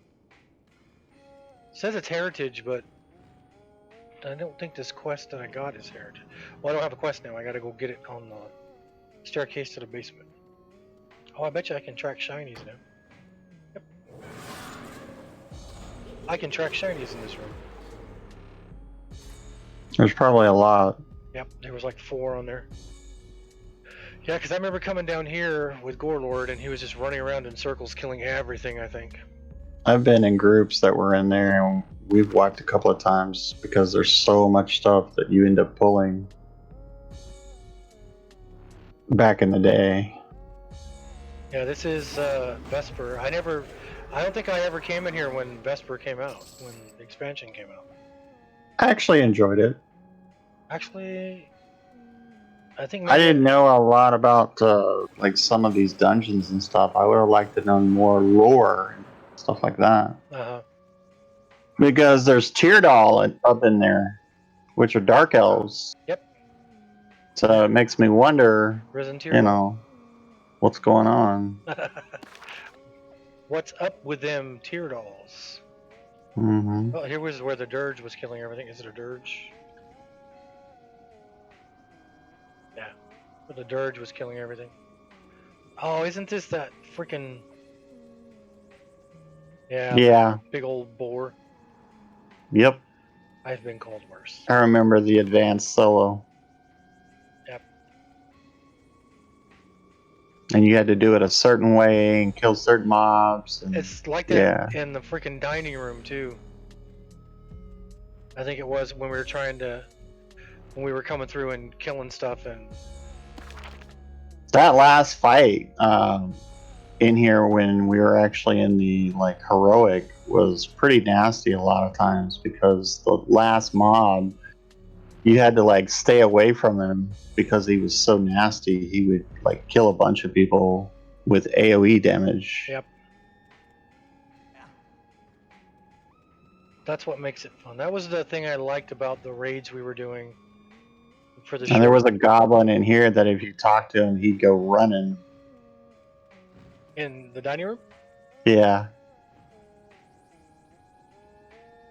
Another So sector. most of the people that were in the groups were like, "Don't talk to the goblin." I don't even see him. Well, the dirge is killing everything, so. Yeah, he probably did. Hi, doggies. How you doing? Not too good now. See, these are the kind of zones that, like, when the first time I would come into them before, I would run through here and I would be mousing over everything to see if there's anything. I would see that little All the piece on the ground. secrets. Yeah, I'd be clicking all over to see if there's anything there. Mm-hmm. Oh, the good old days. Alright, so there we go. Quest number 2. Okay, and she wants me to...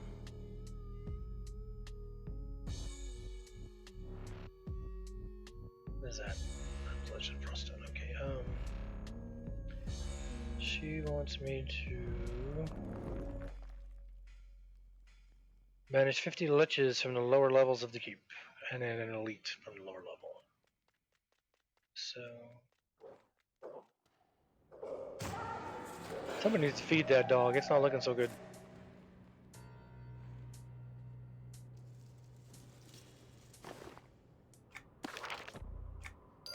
Wow, I didn't even have that one. That's one of the good things about soloing is you get all the loot. Mm-hmm. When I'm playing with other people, I usually won't loot anything. I'll let other people get all the loots.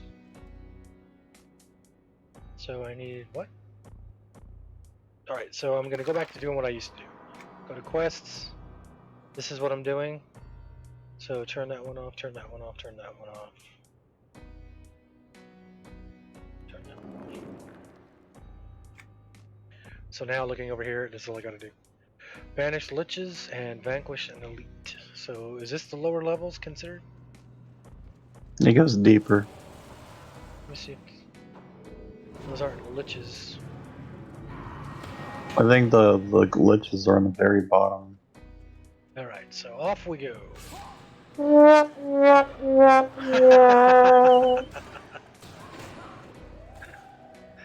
Thank Legend.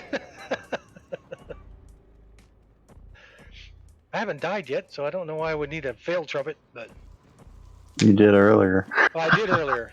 That was, I thought I was at the other spot. So I've died there too, so don't feel bad. I flew myself right to my own death. That was I didn't realize that it dropped like that. It was like, damn it.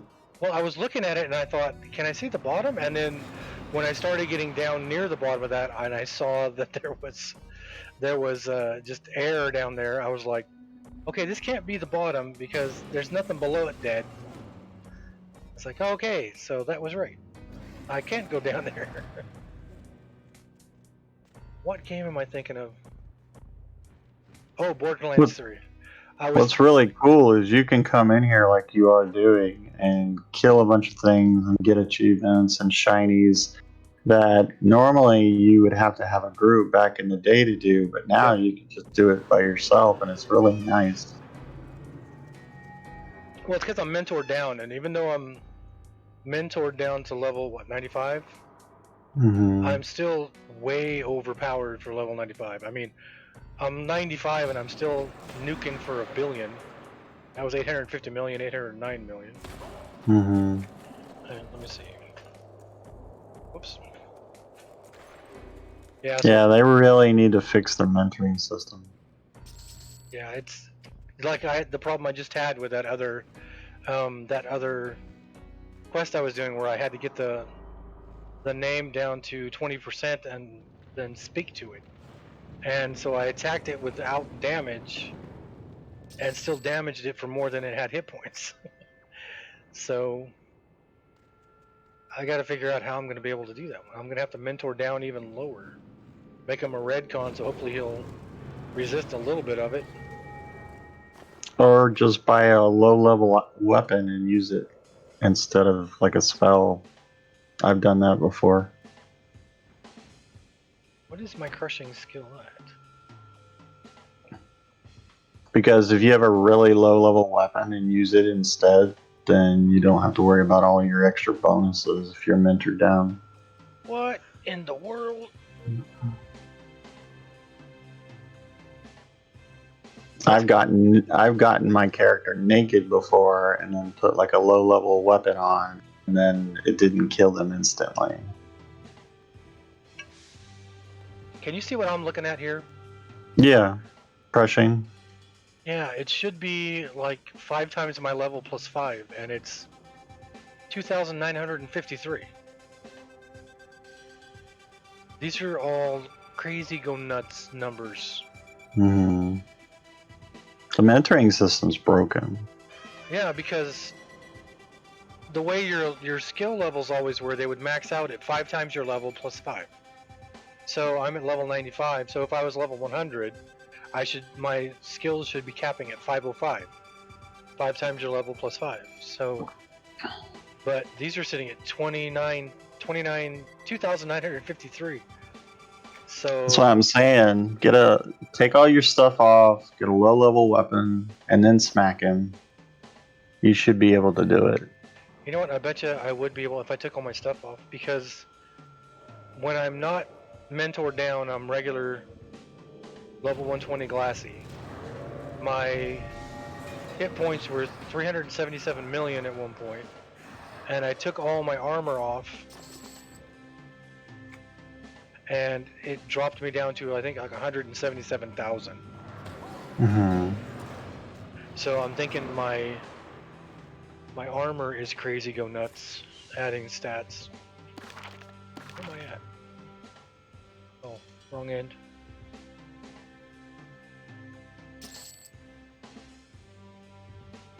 Is this the room with all? No, I'm thinking of the wrong spot. I'm thinking of the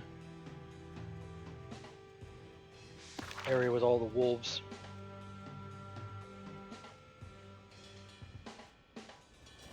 Nothing to see here. Guy in a robe running through. Guy in a robe with a plague doctor's mask. Nothing to see here. This was definitely a big dungeon, that's for sure. Oh, there we go. There's a vile lich. So what makes him so vile? He looks nasty. Yeah, but that could just be genetics. It could just be that you gotta whack with the ugly stick. Oh, there's a couple in here. Hi everybody, how you doing? How you doing? Love to talk to you about your long distance service providers.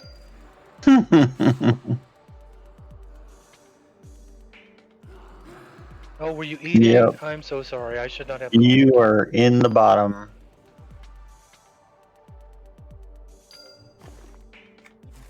Did I leave anything dead in there? No, okay. I've only been with one group that made it to the bottom.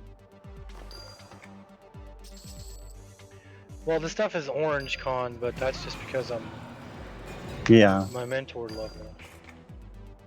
I think when I came down through here, we were doing okay. We weren't killing stuff super fast, but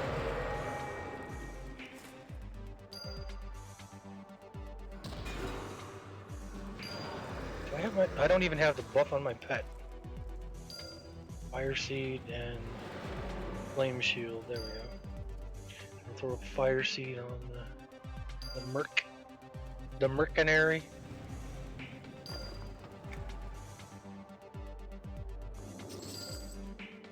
All right.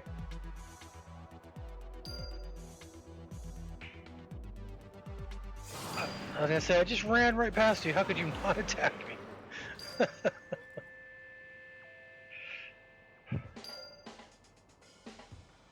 I still have 4 expansions to catch up on. Oh, really? What's the last one you did? Do you remember doing? That Kunark Ascending. So you can't even hit level 120 then? I am 120. Oh, you have them. You just haven't caught up with the quests. Yeah. Oh, okay. I thought you didn't I've even never have them. been to those specific. I haven't done any of those expansions. Hmm. So it's all new content to me. Oh, cool. Well, that's where I was saying earlier. That's where I got Throne of Eye was in Morist Library, Up in the library, yeah. on right next to the fabled Runny Eye and fabled Kale Drakel. I really want that one priest that's got like white skin and long hair, and she's just beautiful.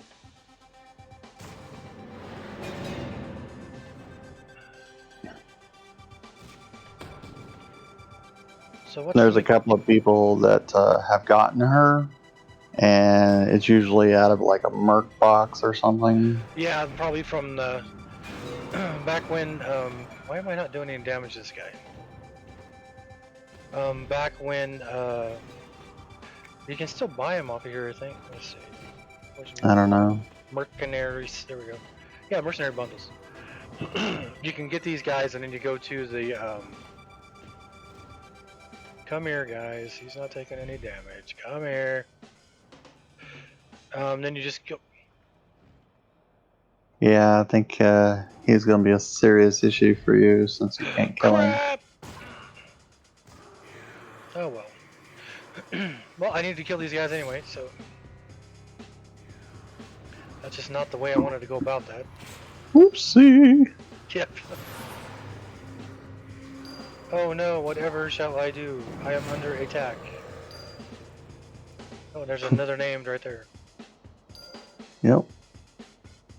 Come here. Come to me. Get your butt over here. There we go.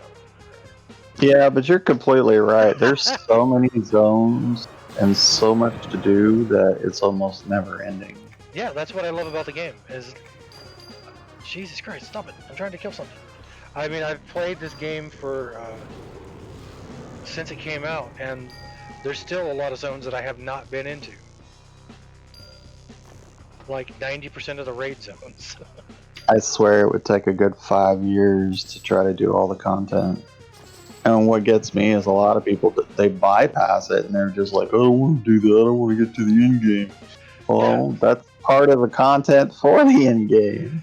Yeah, and there's so much lore and everything, and here I am talking about lore when I'm skipping over all the talking stuff that's going on.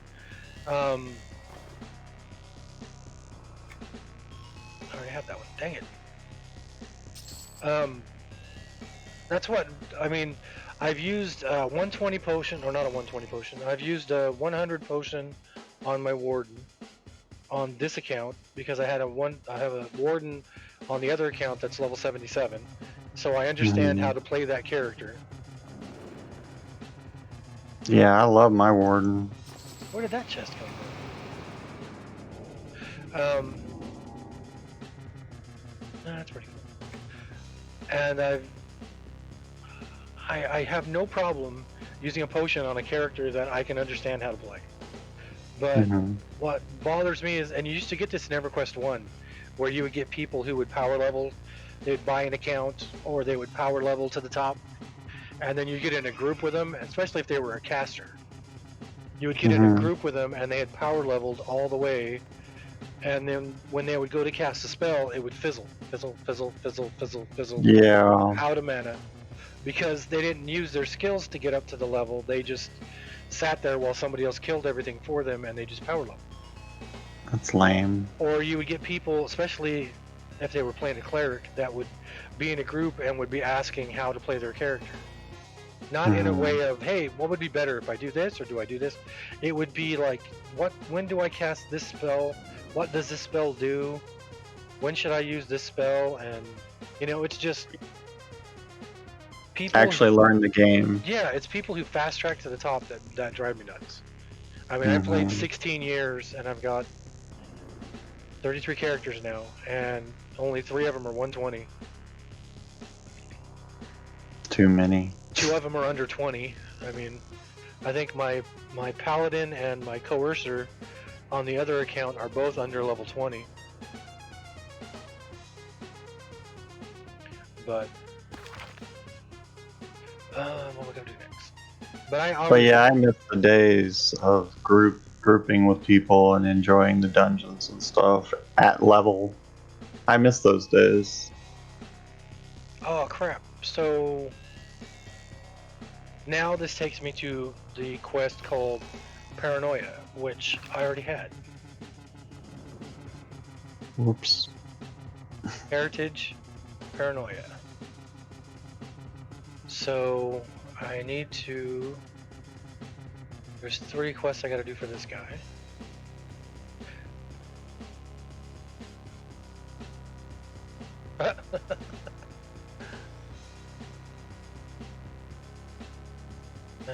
I need to find Captain Boshinko. Let's see, where's he at? He's not down here, that's for sure. So, come on, guys, let's keep moving.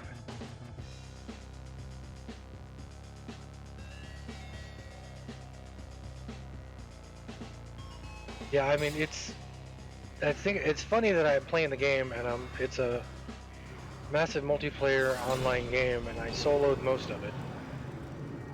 And I was in a raiding guild for a few months on another server, and it was I don't okay. even like the idea of a raiding guild anymore. I just want to play the game and group up and do heroics and stuff like that. Yep, that's the see for me. It was with my if I wasn't sitting behind a computer right now and I walked, and anybody who's watching me play right now, if we were like out in public even before this pandemic stuff, I would not be saying a word. I wouldn't be looking at anybody. I would be trying to figure out a way to get back home as soon as possible.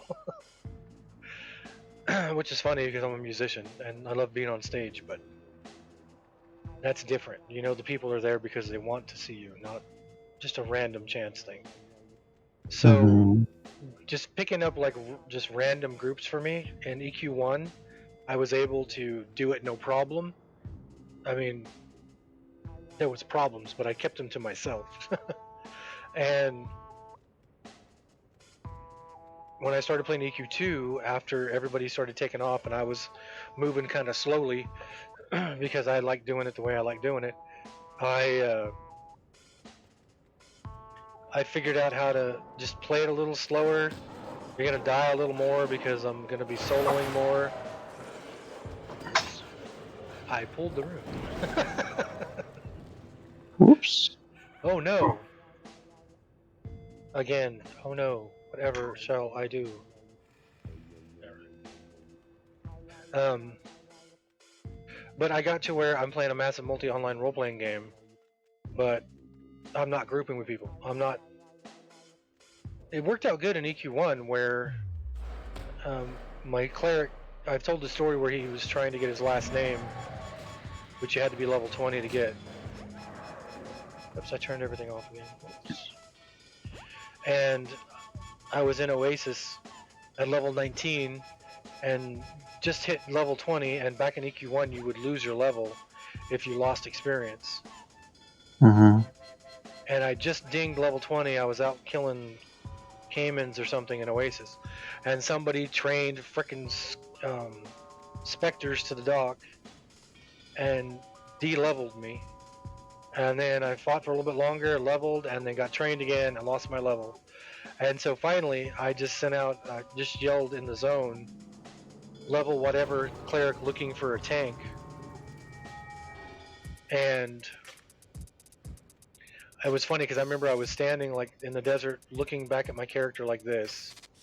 And off in the distance over here, I saw a dark elf in cobalt armor, like zigzagging back and forth, running towards me. And then just ran right up to me and stopped right in front of me. Bink! And he goes, tank at your service. Yeah. And so I was like, hey, how's it going? I'm having problems with people pulling specters on my cranium.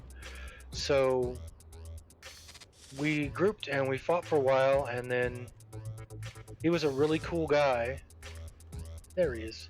And his guild was even cooler, but I was a high elf cleric, and his guild was dark elves, breaking the earth. Mhm. But we did a thing where I was actually able to get into the group. I was rebelling against all things good was my RPG thing, because I had been screwed over by a other guild I was trying to get in. So I lucked out in that I got in a really good guild. Oh crap, I don't need to talk to him, I already have paranoia, so. Kill Ganabone.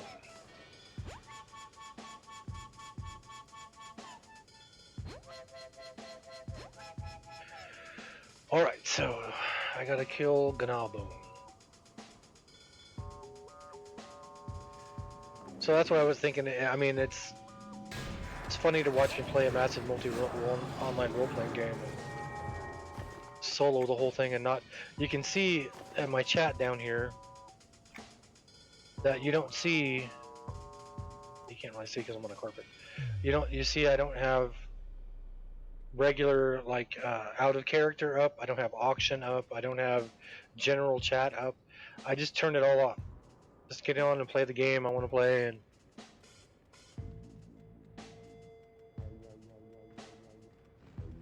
It was funny because my nephew came in his own and yelled something in general chat or something, and then he asked me on Discord. He was like, "Did you not see that?" It's like, "What are you talking about?" And he goes, "I said something to you in like general chat. There's a carpet," and I was like, "No, I didn't see it. I don't have that turned on." He's like, "Oh, well, that was a waste." Okay, so it says Gnawbone likes to puke on people, but will he stay alive long enough to puke on anybody?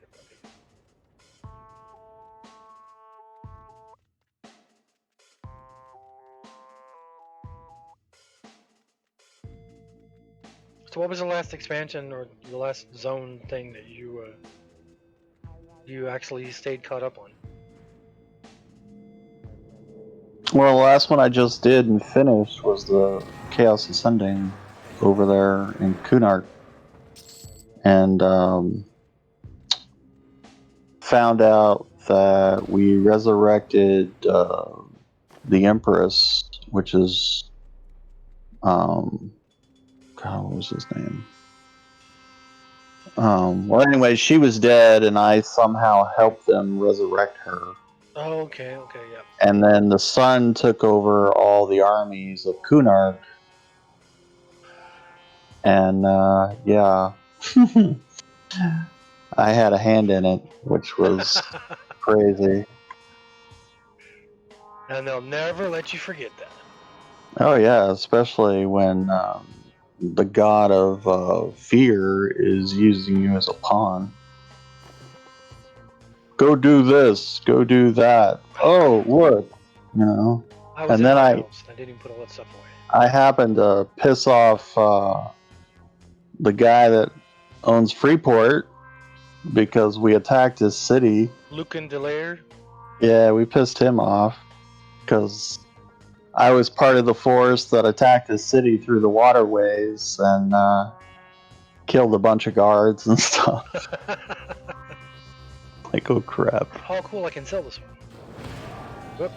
And that's actually a heritage quest that you can do in the name of fear and all that. And you get that that cool sword that glows green and all that, but you have to have it as part of the Chaos Ascending quest line. What's it called? In the Name of Fear? Yeah. I don't think I've done that. You will. I am so far behind in my heritages. Well, I wasn't planning on doing it either, but yeah. It was part of the Kunark Ascending Yeah, I don't have it. thing that the requirements. But it's cool. I mean, you know. The signature quest, you mean? It was part of the signature? Yeah, the signature quest line. It's part of it. Then I must not have finished it. Okay, I just killed Gnawbones. Now what do I do? Return to the captain. Right. But I love all this lore. Wonderful. Yeah, the game. I've really gotten into the whole storyline and stuff like that. Well, you're a writer too, so that helps. Yeah. I've gone into when I was a while back. I love reading books, but a lot of stuff I read is like science books. Like one of my favorite books of all time is Breaking the Mayan Code, which is the history of breaking Mayan hieroglyphics and being able to read them. But and then I love Icelandic sagas. I am a major nerd for Icelandic sagas.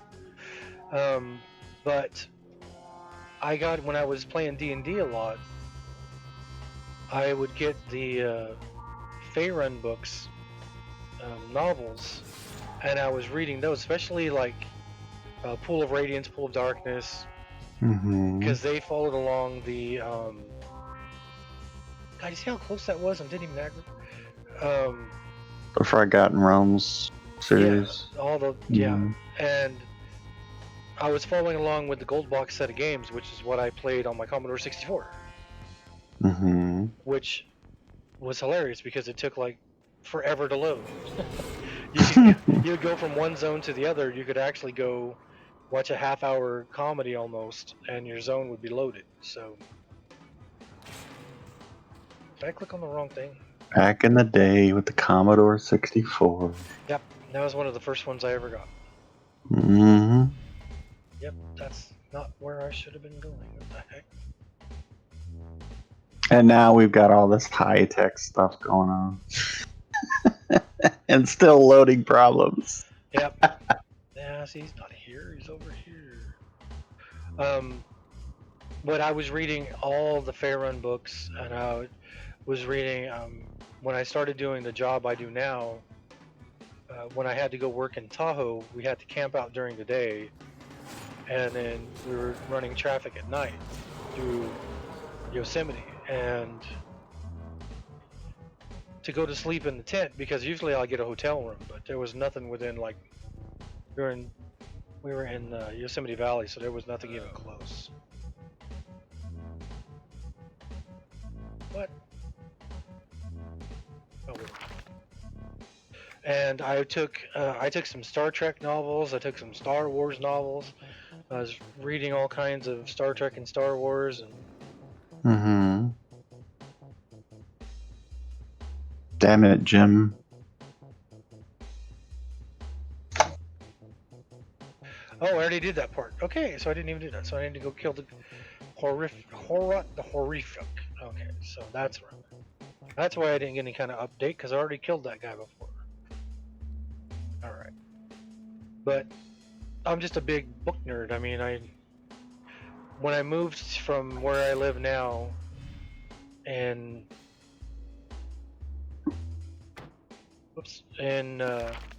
well, I lived in Visalia at the time. When I left Visalia and I moved to Crescent City to live with Dosrith and Gorlord and all them up there, I left,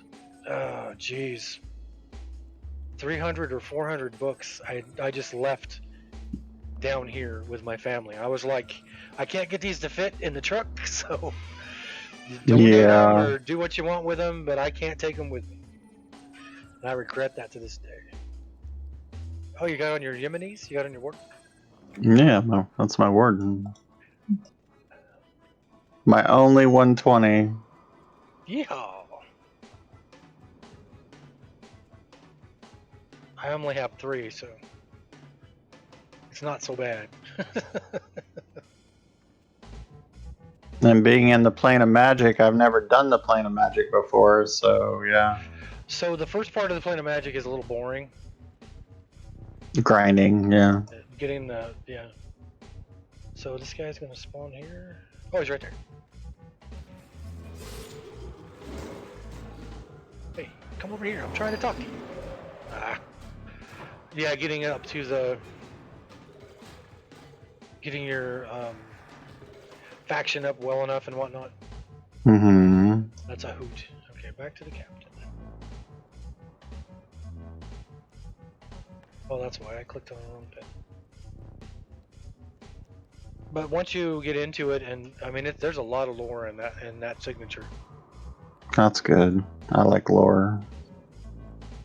Oh, You know, they actually were hiring people to, like, be quest makers and stuff for the game, and they had to know a whole bunch of lore. that's cool. Yeah, I was like, damn it. That's it's what's kind of funny along stuff like that. I figured you meant Conan, Lethal. um, I used to be a big wrestling fan when I was younger, and then I was more of a, like, I guess, passive fan when I got a little older. And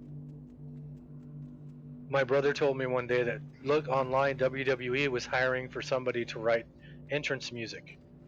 Mm-hmm. And I was like, well, I write classical music, I write black metal music, I write death metal music, I write techno music.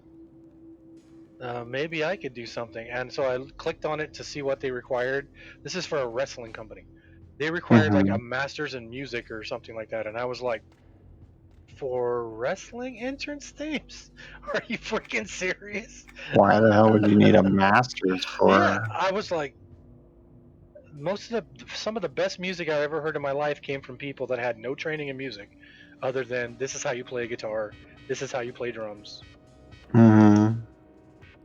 And I couldn't believe a wrestling company wanted somebody with a higher degree in music. Yeah, that's pretty insane. Okay, so now we gotta go kill the committee. Alright.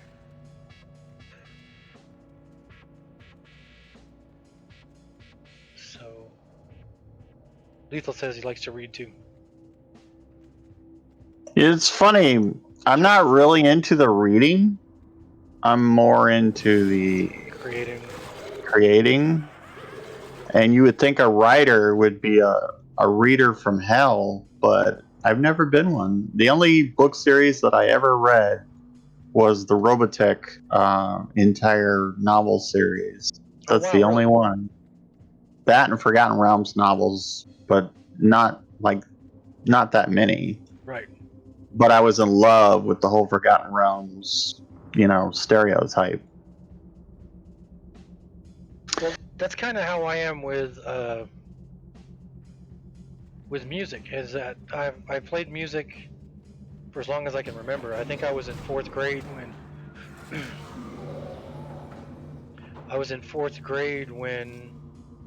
they started doing tryouts at my school and for music. And if you were in 5th grade, you could start in the orchestra. If you were in 6th grade, you could be in band. And I was in 4th grade, so I couldn't do either. And I grew up in a musical family, and so I said, all right, I'm going to teach myself how to play drums then. And so I grabbed 2 pencils and I started just trying to get my hands to do different things and trying to teach myself how to play drums. And that moved on to air drumming because I didn't come from we weren't poor, but we were sure not well enough off to buy drum sets for long-haired kids. Right. But I love music. Every memory I have in my head has music around it. And I got to the point where, like right now, when I write music, I have to be in the proper mood. I can't force myself to sit down and write. And there's been times where I've gotten to where I thought, okay, I need to do something. I need to write music. Ah, crap. Now I need to do what? The story and the evidence been collected against it. 12 clicky pages on the ground in a globe room. Okay, so. The globe room. But like if I was trying to get a demo out, or I was trying to get something recorded and I was really trying too hard, I would start to make it where I didn't want to hear any music. And then if I would hear music, I was dissecting every inch of it. I was like, okay, the guitar is doing this, the bass is doing this, the drums are doing this. Okay, and then there's probably gonna do that. Oh yeah, he did do that. And I stopped listening to it as music, and I started listening to it as broken down parts of the song instead of hearing the whole song. So there's times where I have to kind of take a sabbatical from my music so I can stop obsessing so much, I guess is a good way to put it. And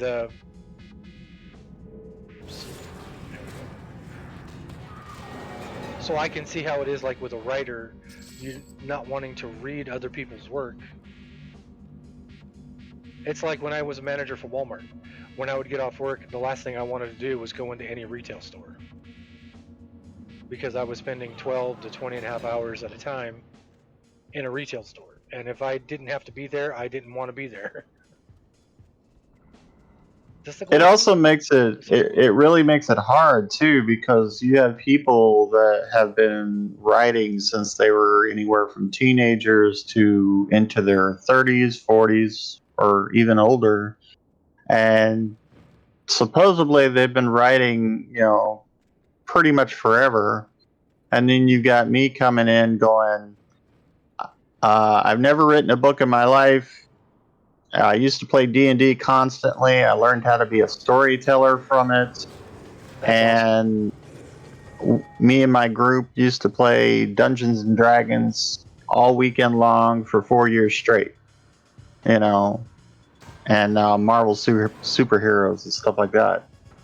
So the idea of learning how to become a storyteller because you have to create campaigns for people off the cuff, you learn how to basically create worlds and things that they have to,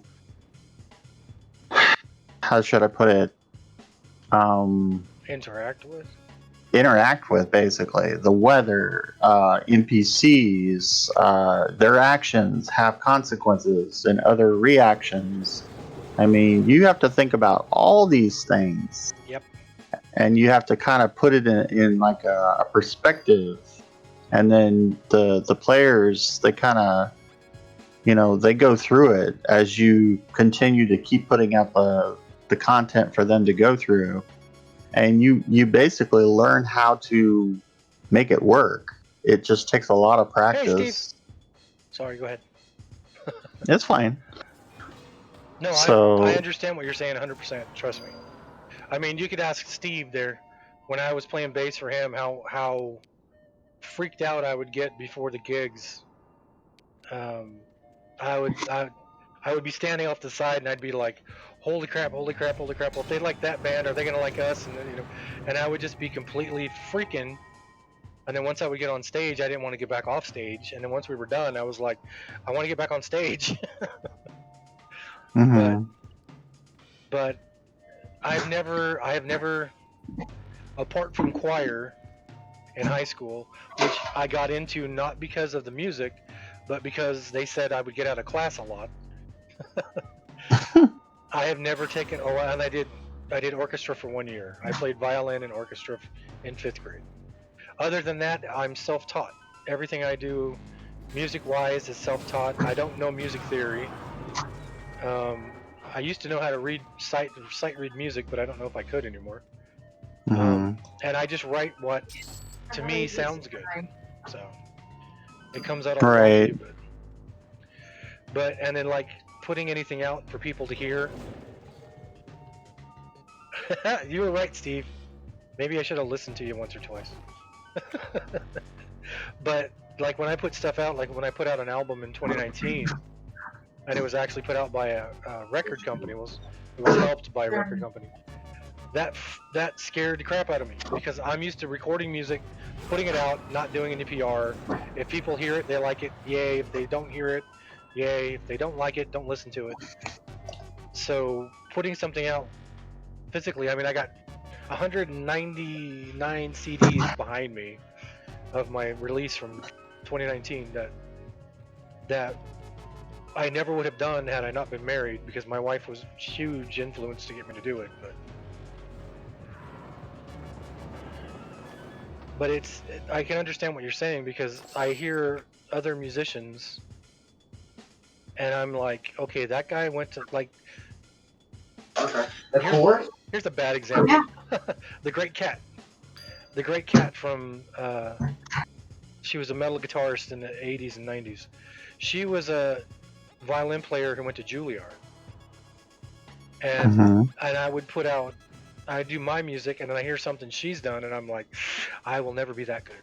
And then I lose confidence, and then I have to just keep telling myself, I'm not doing this music.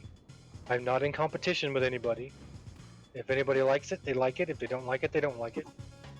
I'm doing this music because I love creating music. I love recording music.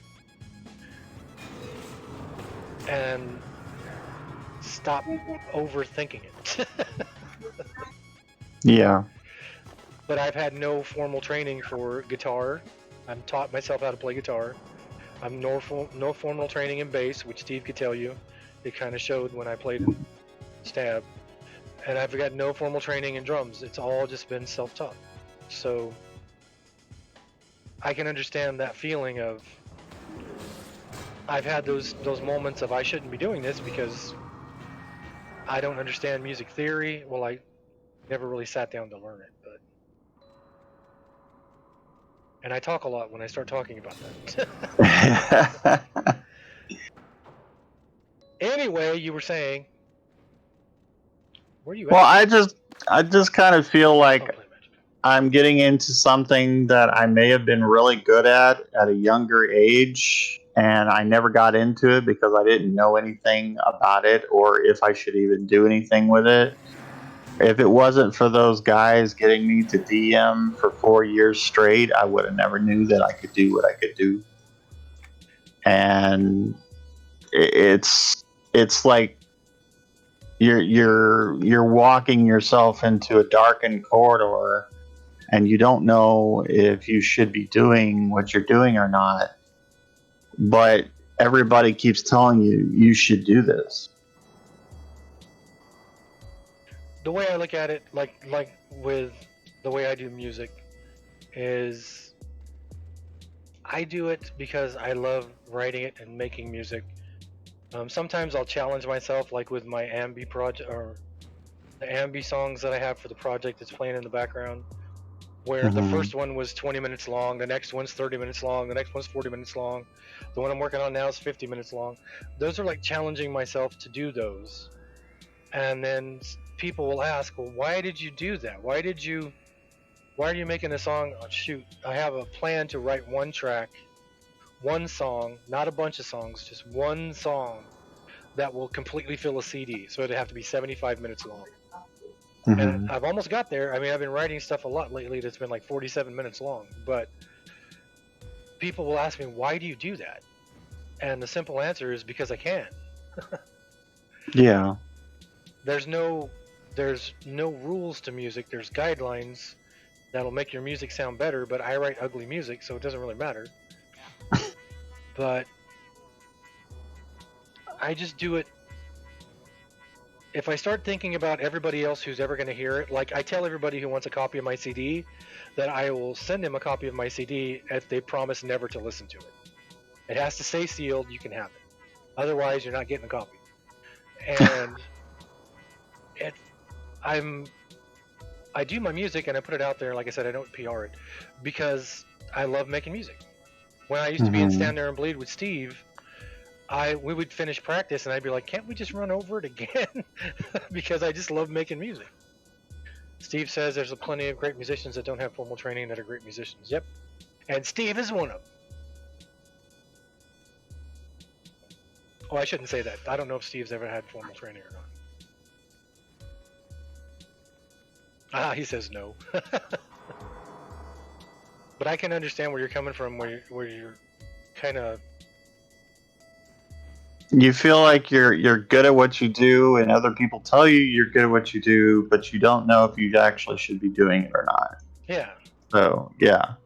It's kind of like being the best looking person. And I'll use this as an example, but I hope I don't upset anybody from there. I went to Encampment, Wyoming with my grandparents when I got out of high school to visit my great uncle. The town of Encampment, Wyoming at the time had population 636 in the summer, 606 in the winter. And it's like being the best looking person from Encampment.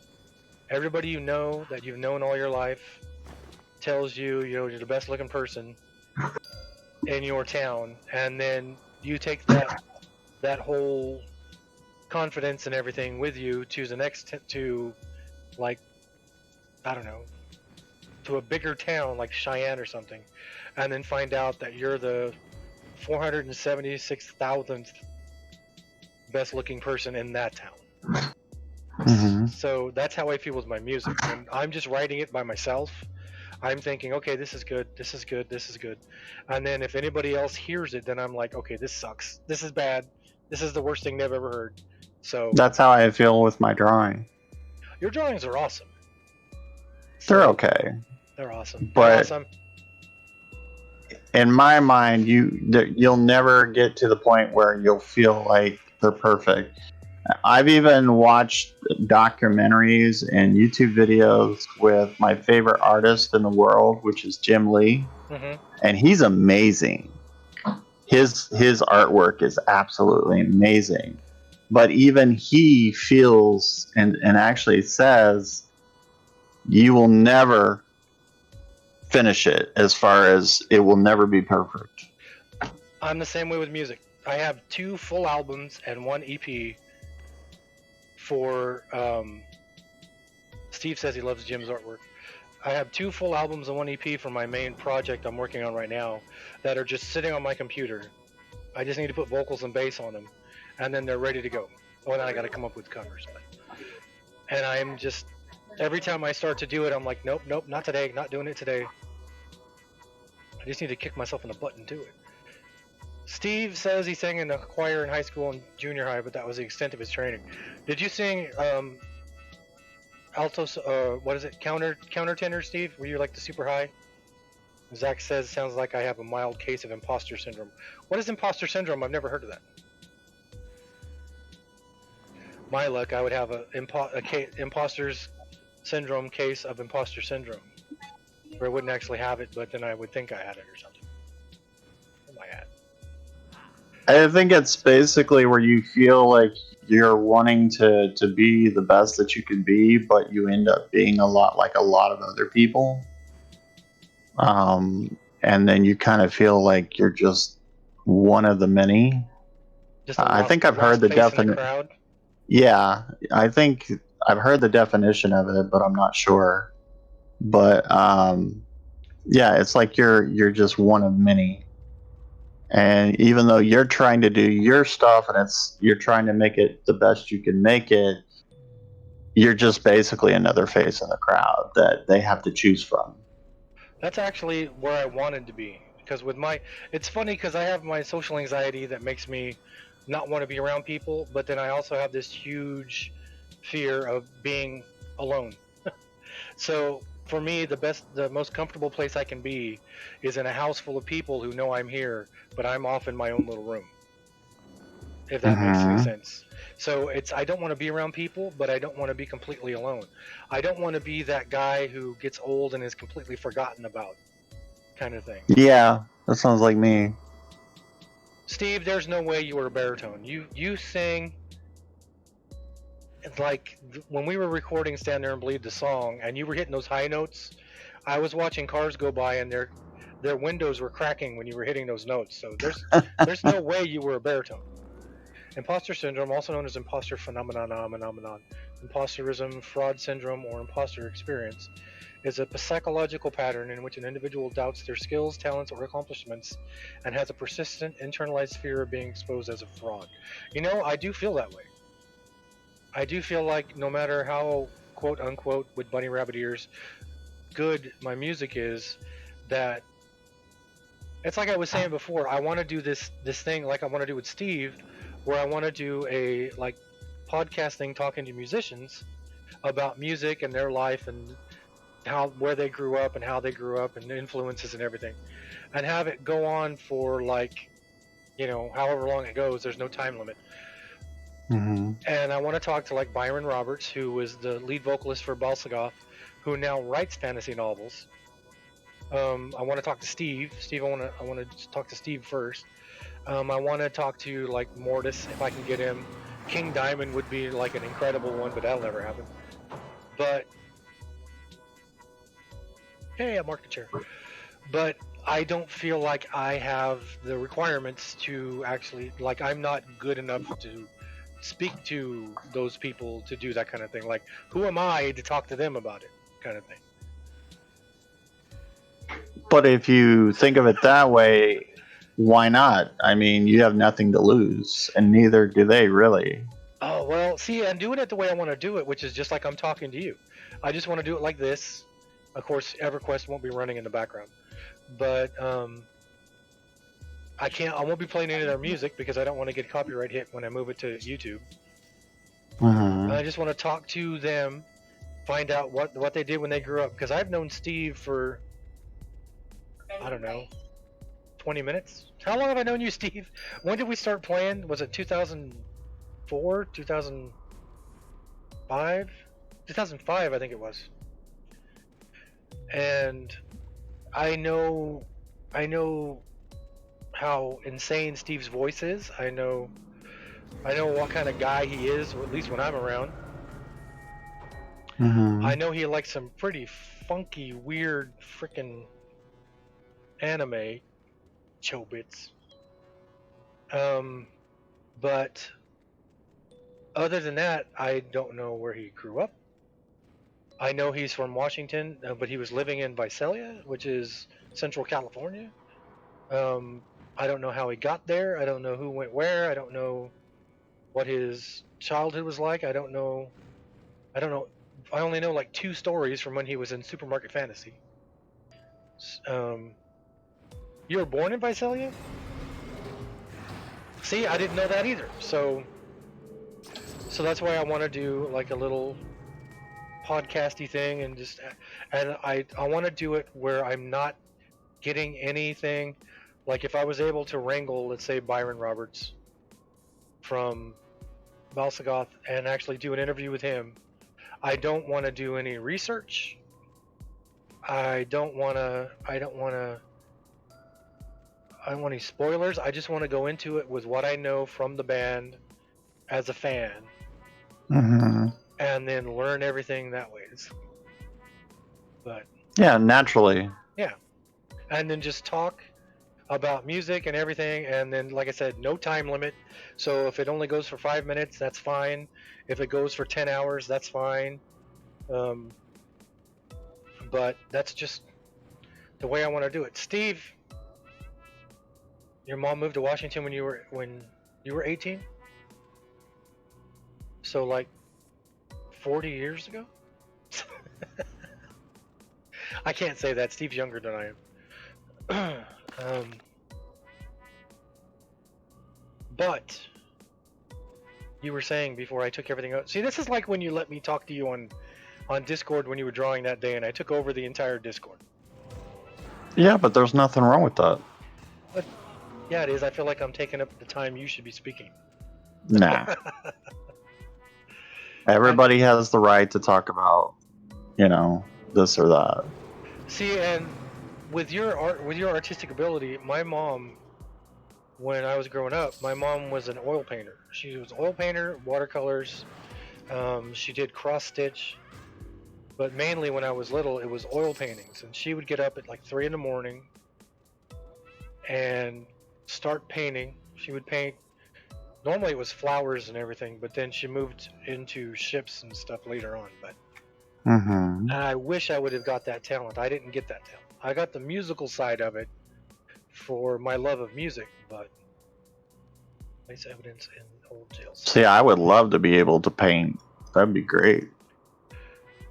Yeah, my mom was really good at it. I mean, and it was like kind of like I am with my music, where she didn't paint to go out and show everybody and have everybody look and ooh and ah and all that fun stuff. She painted because that was her thing she loved to do. Right. I mean, for me, my music is my stress relief. It gets all the ugliness out of my system and move on to there. I'm gonna pop that up right now, Lethal, and then I'm gonna wait and not play it and listen to it off stream so I don't get in trouble.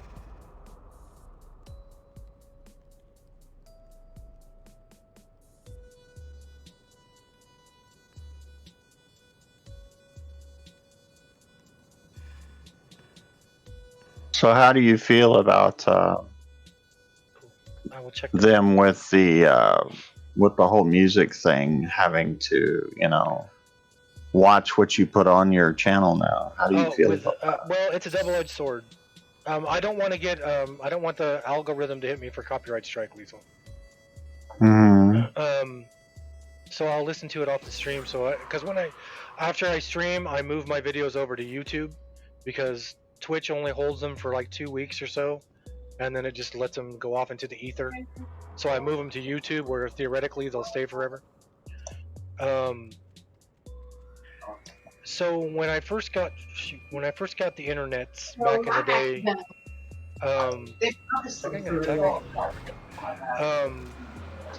I remember going online on a 486DX, and yeah, but see, Lethal, if you have it up on YouTube and then I do something and the song's in there, the algorithm will automatically strike it and say, this is not yours, it's in this other video. So I don't want to go through the headache. I remember getting online in the middle of the night at my parents' house on the 486, and why am I here? Isn't that where I'm supposed to be? Downloading accidental backup copies of, I think it was, oh, let me think. Crap, I was gonna hit, I hit escape like I was going to pause the game like I'm playing Minecraft here. I downloaded Demons of the Fall by Opeth. I downloaded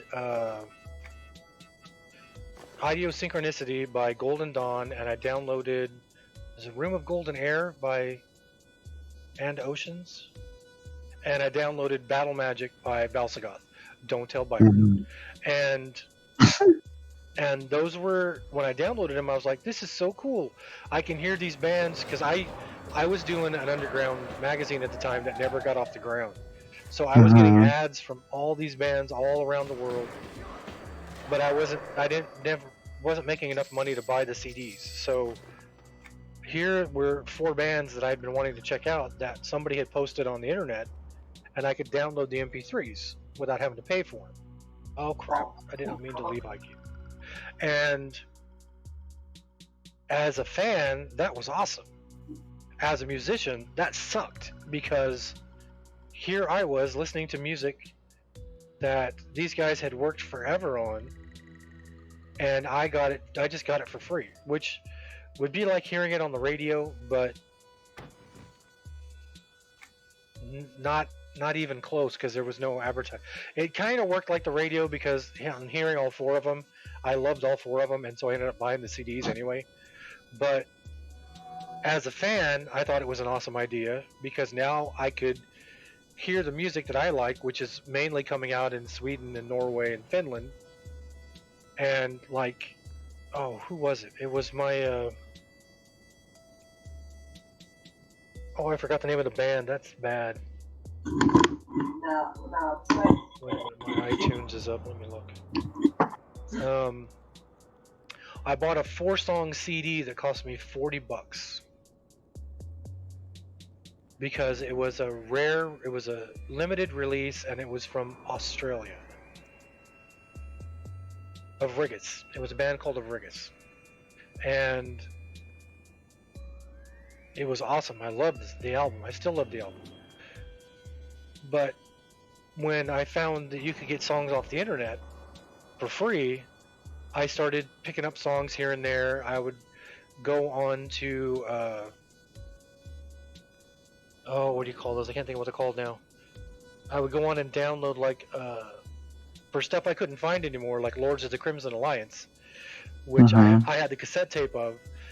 I found that entire cassette online, or found the entire album online, so I downloaded the entire album, because I can't buy it ever again. It's out of print, and nobody's ever going to re-release it. So things like that, I was happy. But as a musician, I did a limited run, 50 CDs in 2006 for my main project, Evil Trismegistus, and I sold 1 CD because I didn't do very much advertising for it. And that 1 CD I sold is to the woman who is now my wife. That if she would have told me she wanted one, I would have just given it to her. I wouldn't have made her pay for it.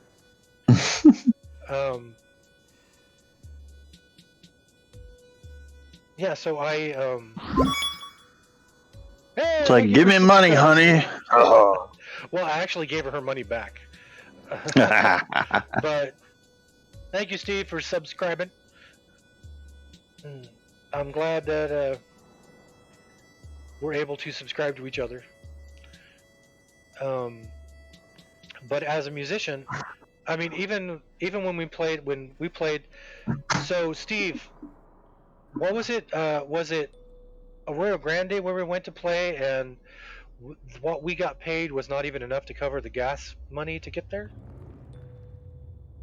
Which to me was not a big deal, because I had a job.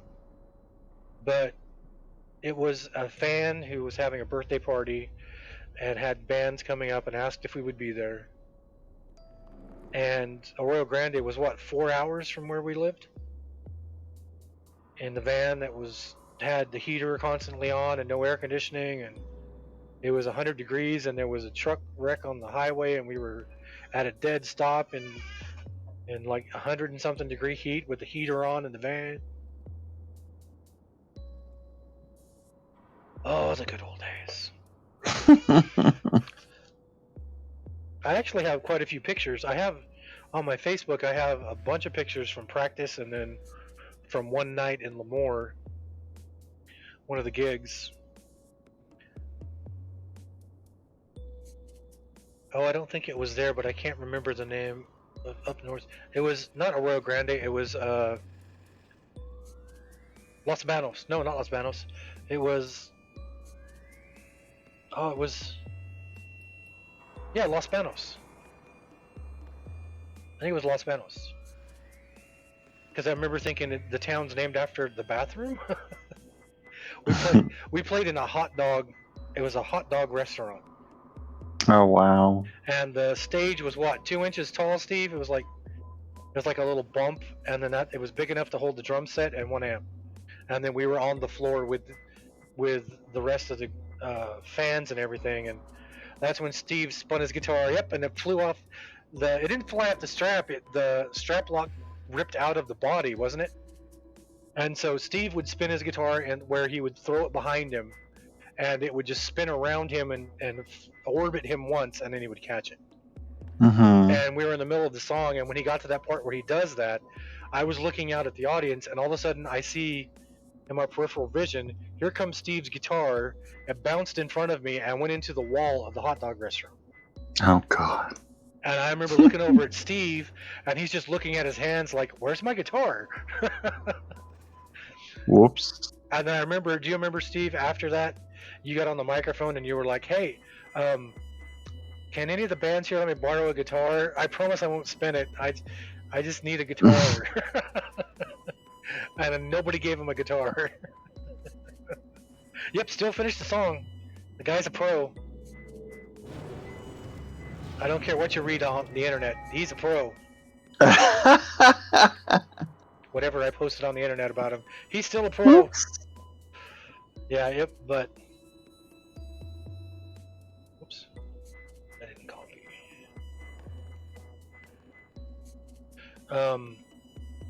Yeah, so Steve is... Oh, come on. Here we go. I forgot where I was going with that whole setup. Just taped it back together? Oh, you taped it back together? Yeah, I remember when we actually got a chance to look at it, it wasn't that the strap came off the strap lock. It was that the screw that was holding the strap lock into the body ripped out of the body. Yeah, and we got paid nothing much for this show. Honestly, to tell you the truth, 100%, I have no idea how much we were ever paid for any gig. And I never asked. I never really wanted to know. Anything that our band did at that time was mainly Steve and Joey writing the music, and Steve doing 100,000% of all the footwork. While I was just too busy, hiding off in a corner and just running off and playing gigs. We really got to do this sit down talk thing, Steve.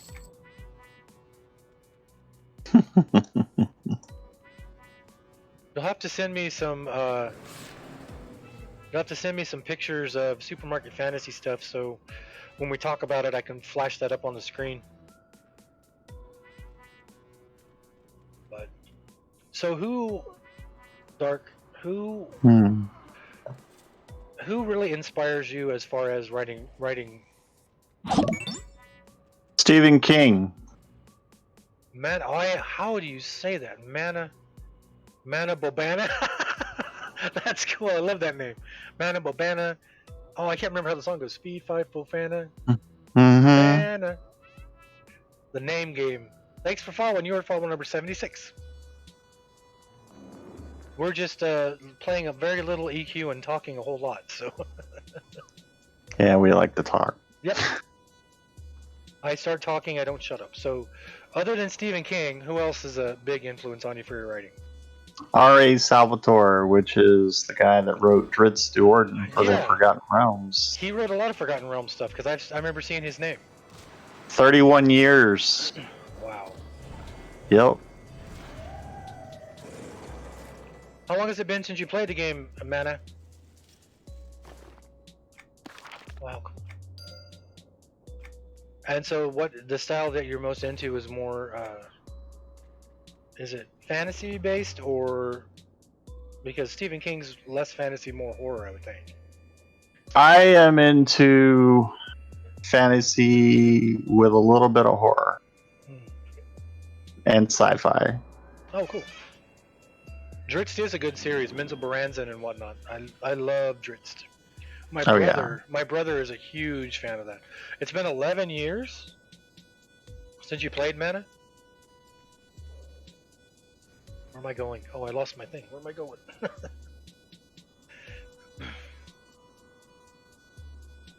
I swear I'm trying to find where I'm going.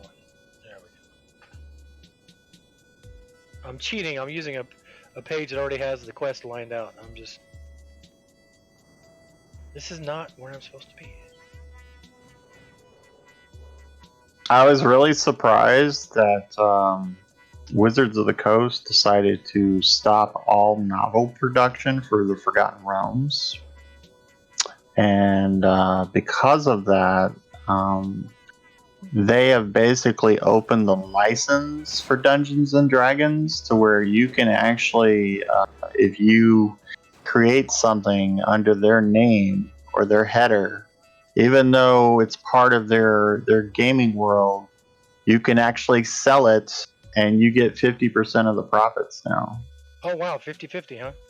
Yeah. So you can use their stuff and then just add your stuff to it. That's crazy. And you'll get half the profits. And I'm just like, oh my god, that's incredible. That's just the opposite of what the music industry is doing. Because the music industry is... Why are you sending me up there? The music industry is like trying to hit people for everything they can. Because they're... one of the people I like on watching on Facebook and everything, Steve's asking, Dark Hearts, have you ever played Kingdoms of Amular? How do you say that, Steve? Amalar Reckoning? Salvatore helped write the story in that game. And I got the hiccups. Let's see. Kingdom of Lamar Reckoning. No. I have never played it.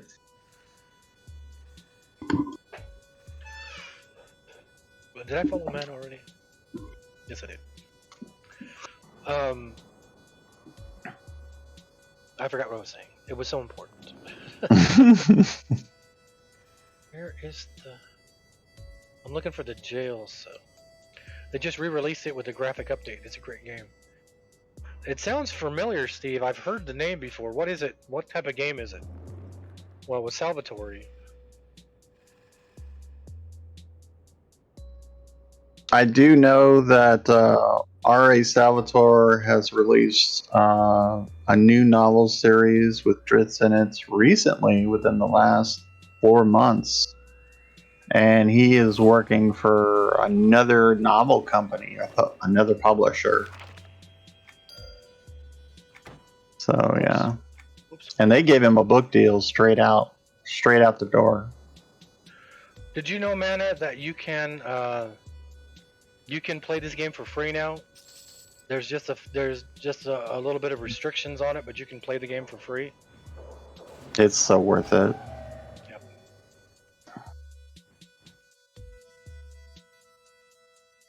Is it a single player, Steve, or is it like EverQuest kind of thing, or what? What is today? Tuesday? Oh, you're not streaming tonight. That's right.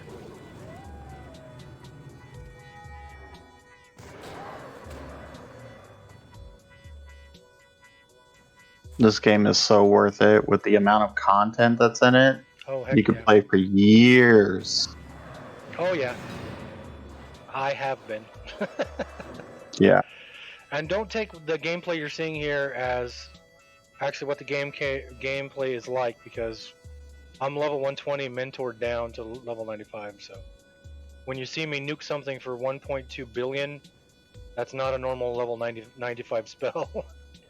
No. See, it keeps putting me right freaking here. This is not a jail cell. Single player, it was created with the intent to become a massive multi-online. Company went bankrupt though. That happens a lot.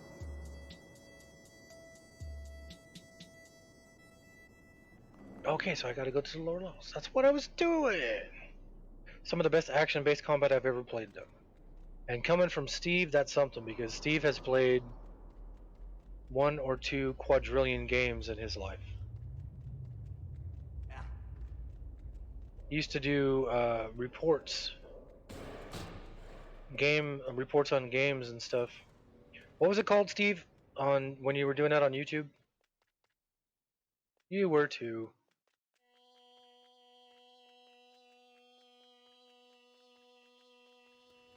Steve was when I used to go to the band house was where he lived. Nerddom Weekly Wrap Up is what he did on YouTube for a while. And when I would go to the band house where we would have band practice in the middle of Visalia, you would walk into the front door. I went past the door I need. You'd walk into the front door and the TV was in the middle of the room, but then it had a giant freaking entertainment center built around it with a couple quadrillion like Nintendo games, PlayStation games. Um, I mean, how many different? I'm probably remembering it better. He wrote for a couple game sites, Power Leveled and Nerd Interests. He had, I don't remember how many different gaming console setups he had in that room. I know there was a couple PlayStations. PlayStations or Xbox. But Steve is quite knowledgeable when it comes to games. Well, yeah, when you were the only guy who was a tech for Chuck E. Cheese for Visalia, Fresno, and Bakersfield, which Bakersfield and Fresno are what, 2.5 hours apart? I can see how that was taking up quite a bit of your time. Okay, so there's a guy down here I need to find who is the undead warden. Oh, the undead warden. Where did I kill him last time? He wasn't down below, he was up at the top. You need to kill an undead warden who wanders the lower regions and loot the skeleton key. He was up at the very top, at the very, very top of the freaking game.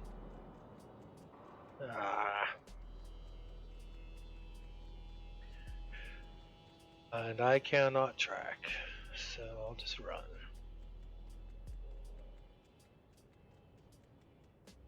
So what inspired you to write the book you're writing now?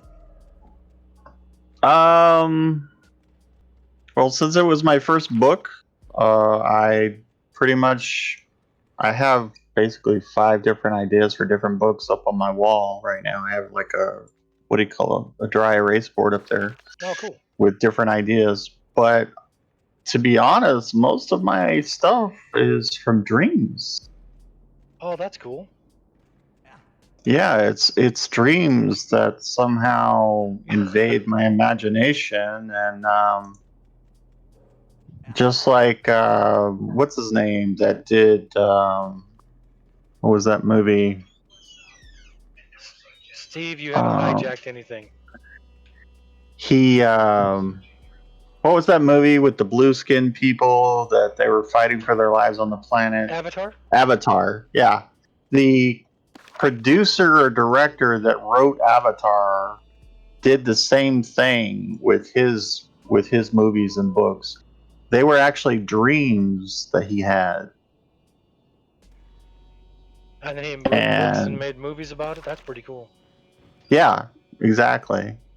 And for some reason, I thought it would be really cool to create a book about people that are actually in my family, and they're part of the book. And That's cool. yeah, I mean, how often can you actually? You don't even really have to create characters. You can actually you live with people that become characters for a book that you're writing. That is awesome. So it'd be like placing your wife in a book, and then creating an entire world around stuff that's going on with her in it. I used to like doing stuff kind of like that, like when I was younger and I was writing music, or just writing lyrics, and I would have people who would never have had anything to do with music other than listen to it. And like I used to work at Target way Mm-hmm. back before, holy crap, that was like 89. No, I was 90 to 92, I think.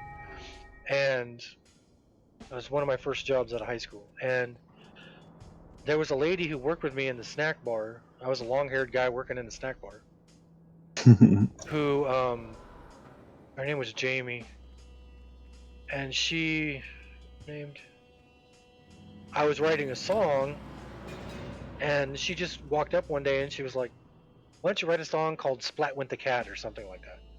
And I was like, "Haha, that's cute. Yeah, I'll do that someday."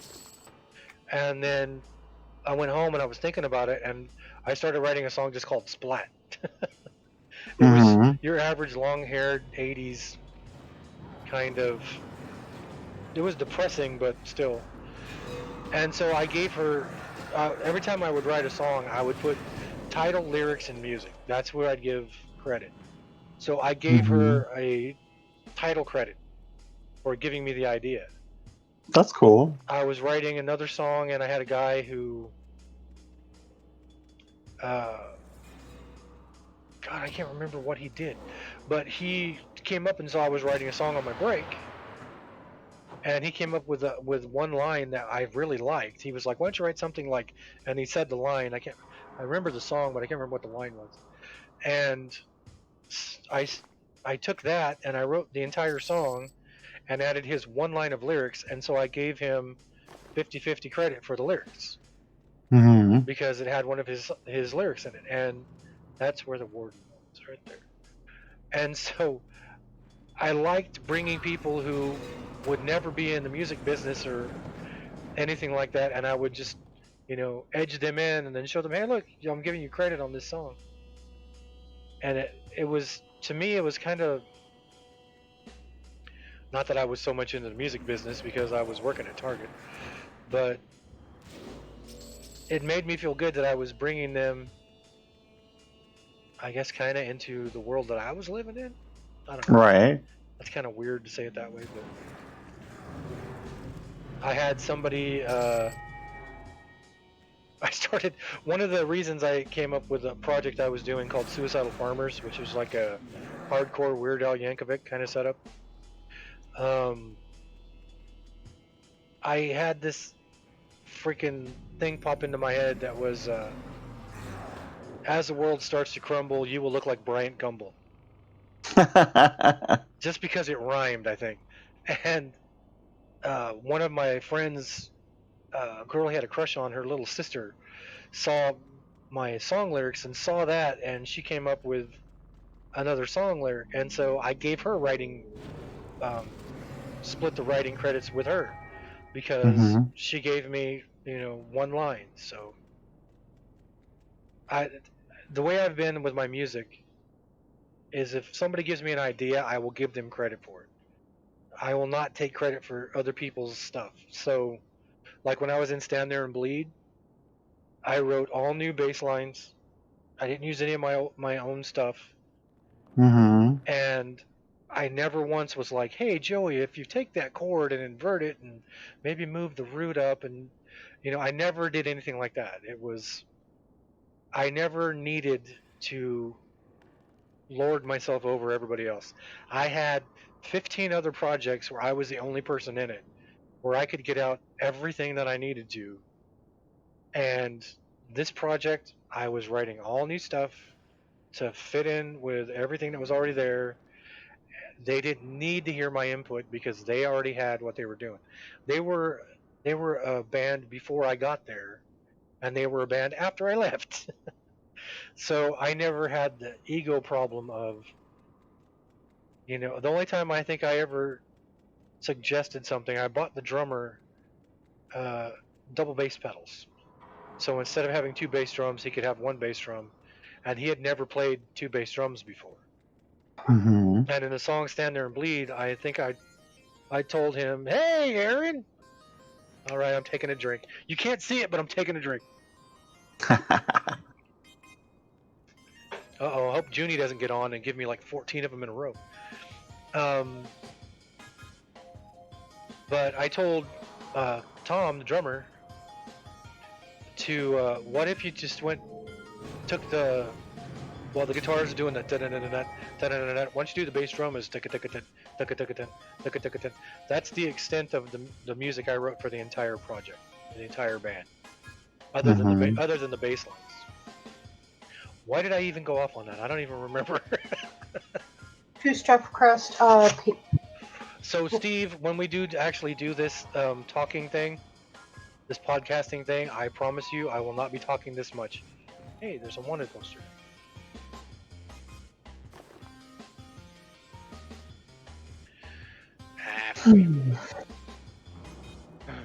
So I keep asking you questions and then I just talk for like 20 minutes afterwards. So It's fine.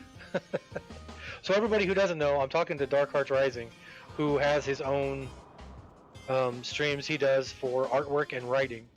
What am I doing? I'm looking for the inlet board. So make sure you follow Dark Heart Rising, and then Steve Fantasy there. Make sure you follow him. This is the one day a week he doesn't stream. Actually, second day of the week he doesn't stream. He streams Monday nights, Wednesday nights, and Thursday nights at 8:30, and then he streams Friday nights and Saturday nights at 8. He's right now playing. So what is it? It's Outlast 2, Strong Bad's cool game for attractive people, 7 Days to Die, Final Fantasy 14 online. 7 Days to Die. Good game. Yeah, he was just playing that. Was it last night? It was last night, wasn't it? He plays it. His wife plays it. His cousin plays it. His daughter plays it. They all get together. They all play the game. Yep, last night. Did you notice I fell asleep again? Did you hear me not talk or not say anything? I just fell the frick asleep again.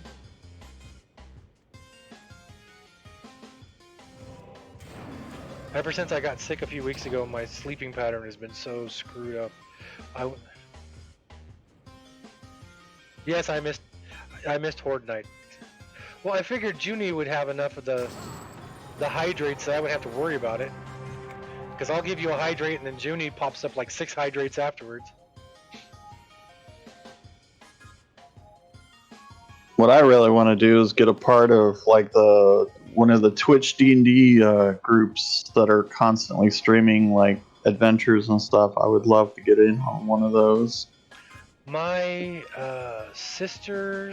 my nephew Dosrith, Colt, who was on this morning before he had to run off and go to work, his is his stepdad?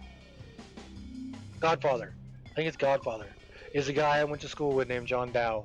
And while I was in high school, him and his friends set the record for the longest game of D&D. Longest straight game of D&D. They played for an entire weekend. Yeah, that's what I used to do every weekend. Yep, they started like Friday night and finished Sunday night or Monday morning or something like that. And Yep. That was back in the late 80s. So I remember thinking, hey, I know that guy who's in the record book. I did that in Germany. We used to play every weekend for 4.5 years. It was fantastic. My nephew Dawes still plays. He plays every Sunday night. Dosrith and Gorelord are both playing D&D every Sunday, pretty much. They live next door to each other, so Gore just walks next door and then they play Oh, that's D&D. so handy. And the place they live in Crescent City is such a beautiful place. It's really super isolated, but it is a beautiful place. So this freaking undead warden is not popping up again, so I'm going back downstairs. Wait, is he over there? Oh, okay, going back downstairs. But yeah, I checked out the D&D groups that were actually playing the other night, and there were 400 different groups all streaming at the same time. Wow, that's And awesome. they're all playing D&D, and I'm just like, oh, I want to be a part of this. Well, they could probably do it. Are they doing it like through Discord, or are they all in the same actual spot, or? They're all on the same stream, and some of them you don't have cameras, and then others do, and they have the program that they use for the D&D scenario, and there's a DM that's running the game for the other players, and So cool. yeah, it's like playing D&D online in front of possibly hundreds of people. When Critical Role plays, I've seen Critical Role have like 50 to 60,000 people watching their D&D Holy game. smokes, Yes. that would be awesome. I couldn't believe the numbers. There were so many people watching. Could you imagine trying to keep up with the chat and something like that? You don't. The You'd chat have- just kind of goes through, and you basically you're there for the players to run the game and control everything, and just kind of you realize that you're being watched, but you can't really do a lot for the audience because there's so many people. So you basically have to treat it almost like a TV show, to where they're watching you do your stuff with everybody. Are you trying to trade me something, Steve, or is that a malicious hack? Steve says a lot of people use Roll20 to play online together. Yeah, I've seen Roll20, and then there's this other program as well that they also use. I found out that Roll20 has definitely got a price tag behind it. Like, you have to buy the initial program, and you've got to buy all the little different smaller programs for the characters and adventures and modules and all this other stuff. So it can be expensive.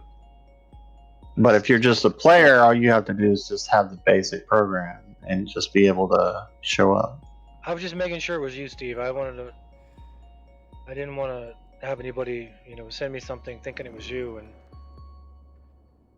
And why is it Underlake?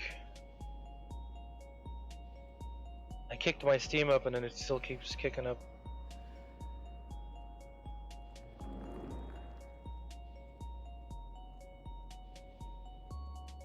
There we go.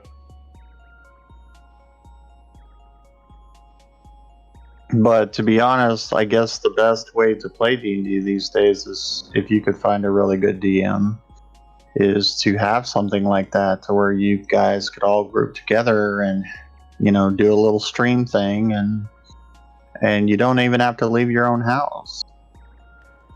How do I accept that, Steve? Yeah, that, especially nowadays, that's awesome. Whoops, I'm asking you how to accept it, and I don't even have the stream up, so I can't even see it.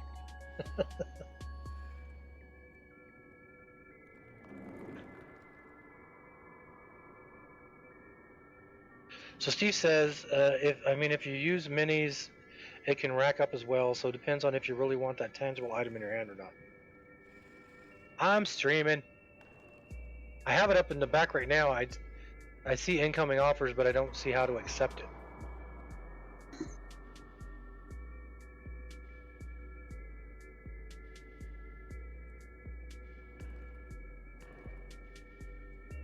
You want to trade me for that one? There you go. My cat likes pepperoni. That's insane. There you go, Steve. Alright, I gotta find this freaking warden. I saw him when I was running around earlier and didn't need him, and now that I need him, he's nowhere to be seen. I don't thank me, Steve. I still got to come up with a name for what I'm going to call this thing, Steve. This interview thing. I was thinking like Jonathan Evil Presents or something, but because I want to do more than just music. I mean, if I can do it right and I can not screw it up, then I would interview people like Darkheart, where I want to talk about his art and his books and stuff. So I know back in the day when I first got into podcasts, I was wanting to do a podcast that was just normal people. I didn't want to do like celebrities and stuff like that. I wanted to just get into the lives of normal everyday people. That thing we were saying earlier. Yeah. I handed him a piece of pepperoni and he about took it out of my damn finger and bit my finger. Oh, did you see, Steve? I got bits today. I got the first time I ever got bits. Darkheart gave me some bits. And Aaron, anytime you get on to watch, get on and say hi, because I can't see who's watching. I didn't even know you were there. If Twitch would let me watch more commercials, I could give you more bits. Well, Steve is up to, what, 130 something followers now? And he's doing Extra Life for charity.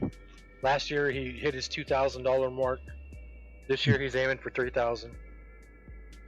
I can barely stream properly. I'm not even thinking about charities yet.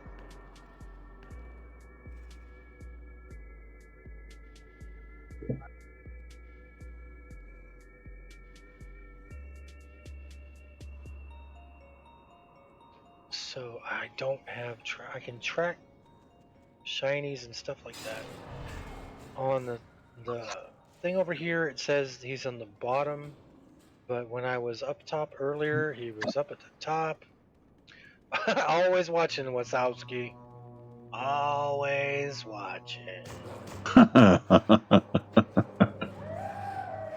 That is a good movie. Matter of fact, I was just watching Neil deGrasse Tyson talking the other day and watching one of his talks he was giving a while ago, and he was talking about Monsters Inc., talking about wormholes, how the doors were wormholes.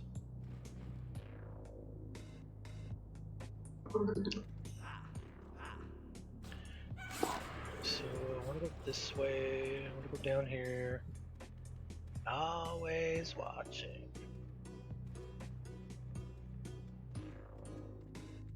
So do you have a name for your book yet? Yes. It's called The Lucifer's Tree. So Lucifer's as in possessive, not as in more than one Lucifer?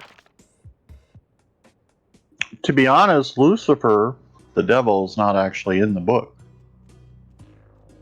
Yeah, it's basically the premise of the book.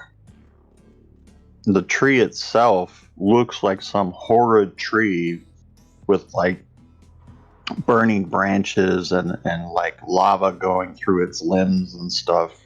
And something you'd see out of a nightmare. But you'd be really surprised to find out who it really is and why, which is all part of the book. That's cool. You know, the second book is actually going to be called Dark Hearts Rising. Oh, cool. Yeah, I thought that was a great second title book. Wow. And since, until the publisher files a copyright claim against you for using it on Twitch. Hey, he's going to be paying me. That's true. Well, I was going to say Lucifers are what they used to call matches back in the days when they first came out. They were called Lucifers. Oh, really? There's some tiny bits of completely useless knowledge that I have rattling around in my head. I have quite a bit of that. Okay, so basically the book is about a boy and his mom that are forced to move away from where they were living due to an accident that happened to their father. And we're talking modern day. He was in some kind of a car accident. He died in the accident, and because the mother didn't have the income because the father was the main person that was bringing in the money, The main provider. she had to basically pack everything up and take her and her son to a new city, and she had a new job waiting on her and a new start and a new life and everything. Well, what they don't realize is they're actually being watched by a group, or you could say a faction, one of 4 factions that are actually interested in their family lineage. And they've been watching them for several centuries. Oh, wow. Yes. So the question is, was her husband's death an accident, or was it planned? Dun, dun, dun. Duh. Yeah. I was listening. And then it goes into a whole bunch of, I was listening to Antioch AM 1710 this morning, which is old time radio. So I have a lot of that dun dun dun in my head from this morning. Mm-hmm. That's awesome, though. So it makes you think that modern day, something could happen, and there could be faction groups that you don't even know exist that could be watching your family because of something that you don't even know about. Yep, something that a long dead relative might have done. That is awesome. Mm-hmm. Yeah, so it's really in depth. It does have some, I'd say, a minor magic system in it. It's not like overblown like Harry Potter where they're walking around with wands and stuff. Okay, this is more believable magic. Oh, cool. And some of it you can actually use from some of the things that have actually happened here in real life, like the Druids in England, and what they were doing with the Merlin caves and things like that. So actual real life historical places that have an impact on the book.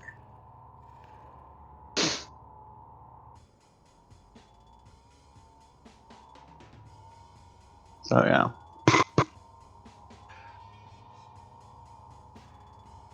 I love creating How many worlds. pages do you think it's going to be right now? It's probably going to be about 150 pages for the first book. I'm only 4 chapters away from finishing.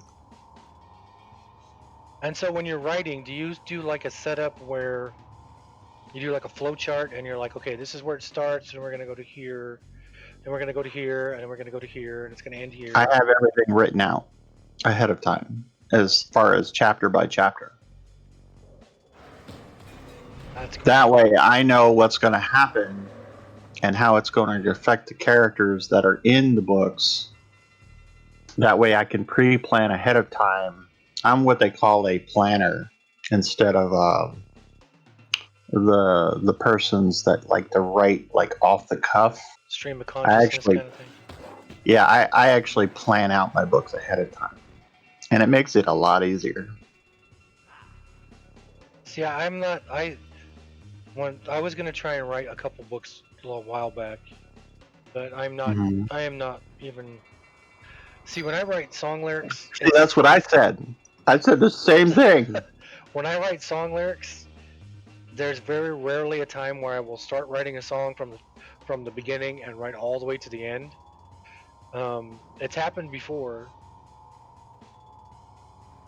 I can think of one case where I actually wrote 4 songs that I didn't realize I wrote. Because it was easy. I didn't know how to start, but all I did was sit down, come up with an idea of how I wanted it to happen. I created the basic idea of a boy and his mother that are thrown into this world and they don't know what they're getting into or what will become of them. Just like Harry Potter.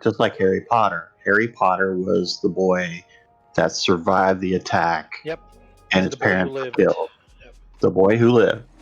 Okay. In this instance, she built a world around Harry Potter and just kept adding to it and adding to it and kept going. That's what I did. I created a world about a boy and his mother, and I went from there. That's cool. Yeah. It's the basic idea of this is the starting point. Your focal point is the boy and his mother and how they're going to live their life without their father and the stuff that they have to go through now that he's gone.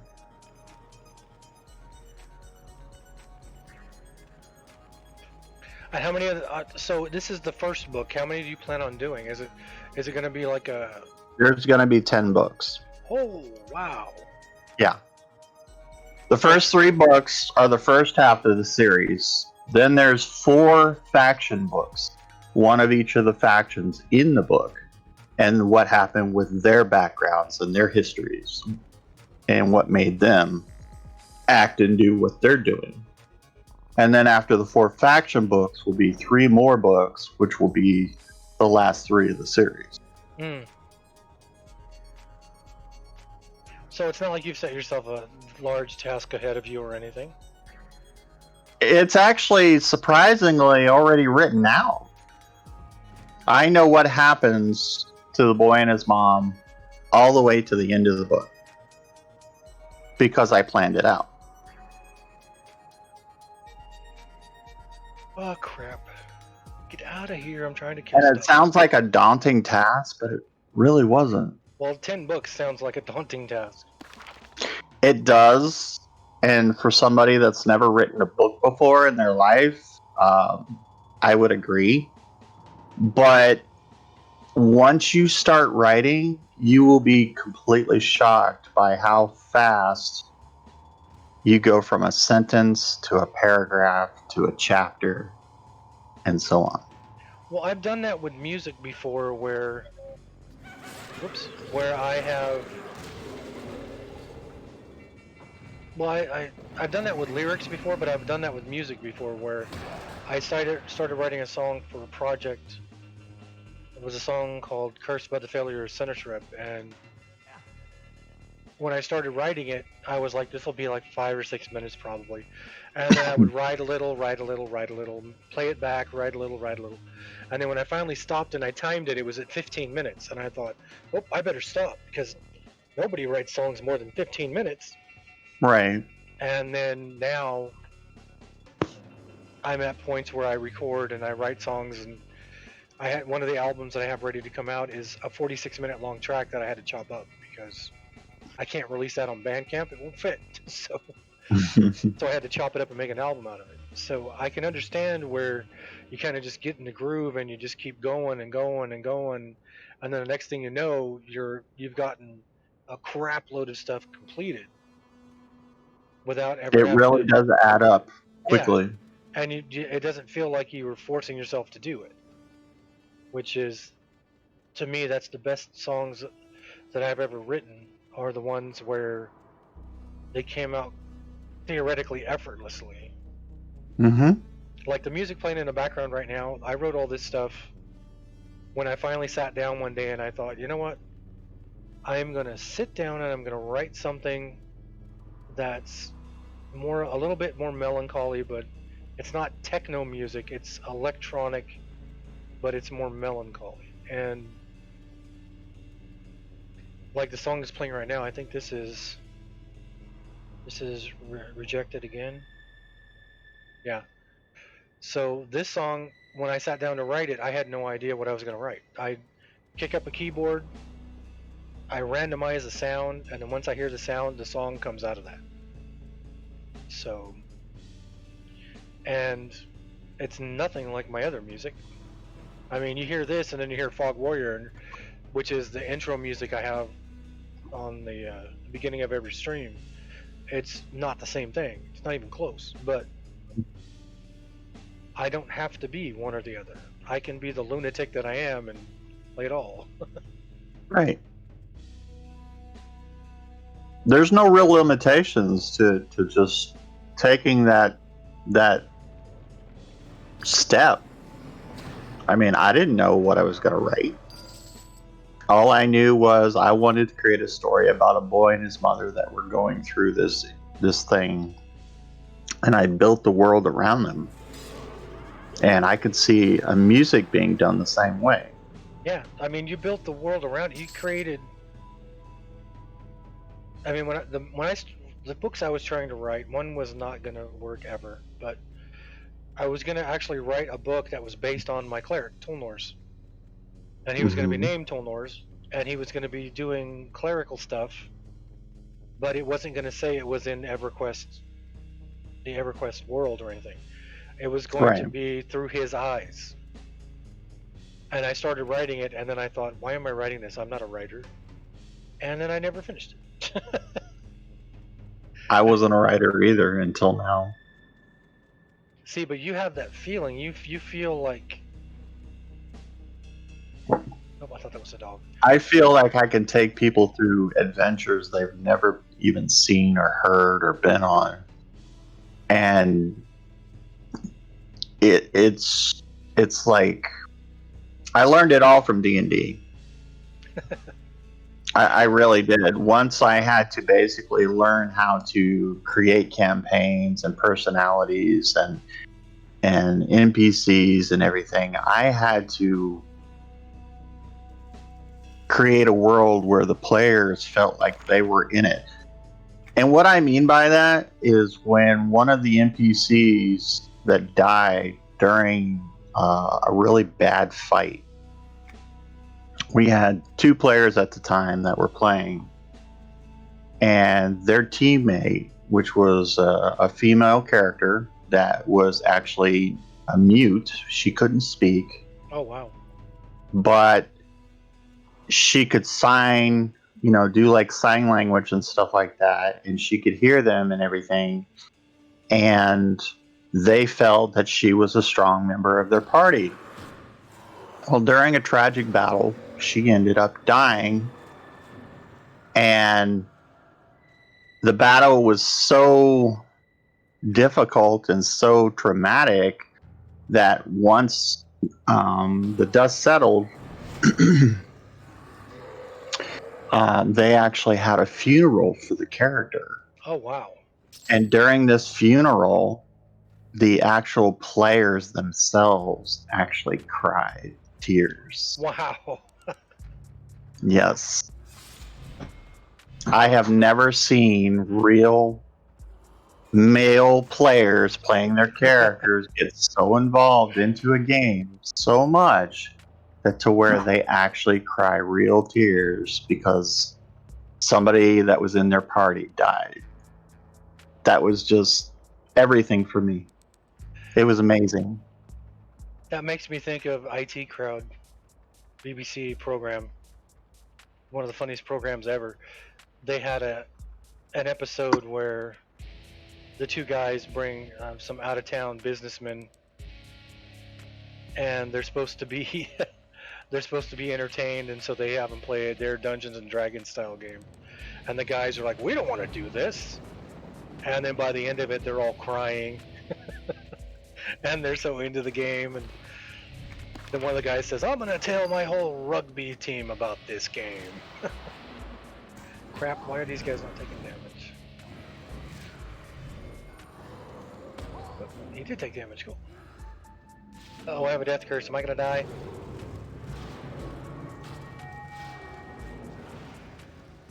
I guess not. Oy. But yeah, that was the first time I've ever seen an actual group of players get so involved into a make-believe world that you never thought they would express themselves to that notion. Yep. That is awesome. But it's that feeling that if you could create something like that, what else can you create? Yeah, that gives You you. know? That's the one thing that I always thought was funny when the parents went all bonkers about back in the day when I was younger about D&D is going to get my kids into devil worship and blah blah blah.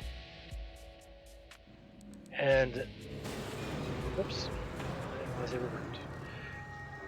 And I always looked at it from the opposite direction. I was like, this is awesome because it's like when I was listening to Antioch Radio today. Um, I was listening to I think it was police dramas.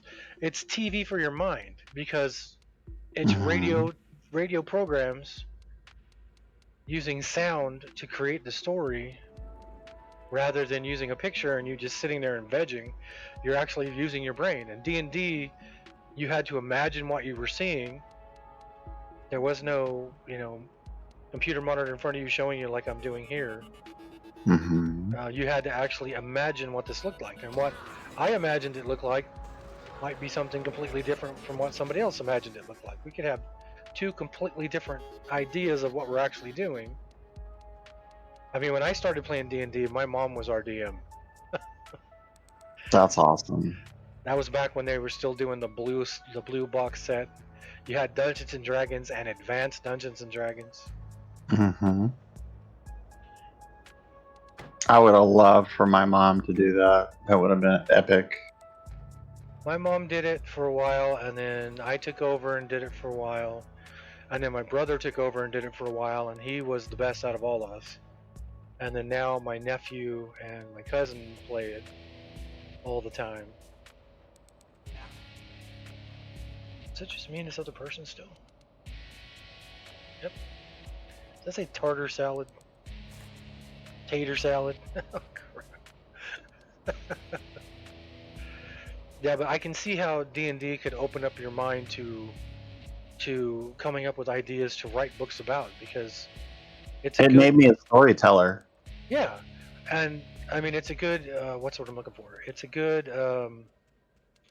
thought experiment, I guess, is a good way to start it, where Hmm. it makes you have to use your brain. It definitely did that. Did my stream just tweak everybody?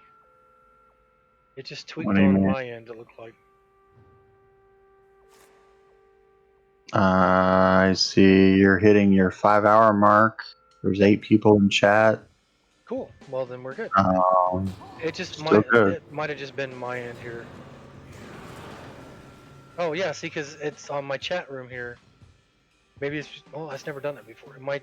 I had Steve's always watching Wazowski, and then Yeah. right as I said that, it said "Welcome to the chat room," and then there's a red line going across saying "New," and Steve saying I didn't see it. Yeah. Well, I if didn't Steve see didn't see it, it anything. didn't happen. Then Yeah. I'll take his word.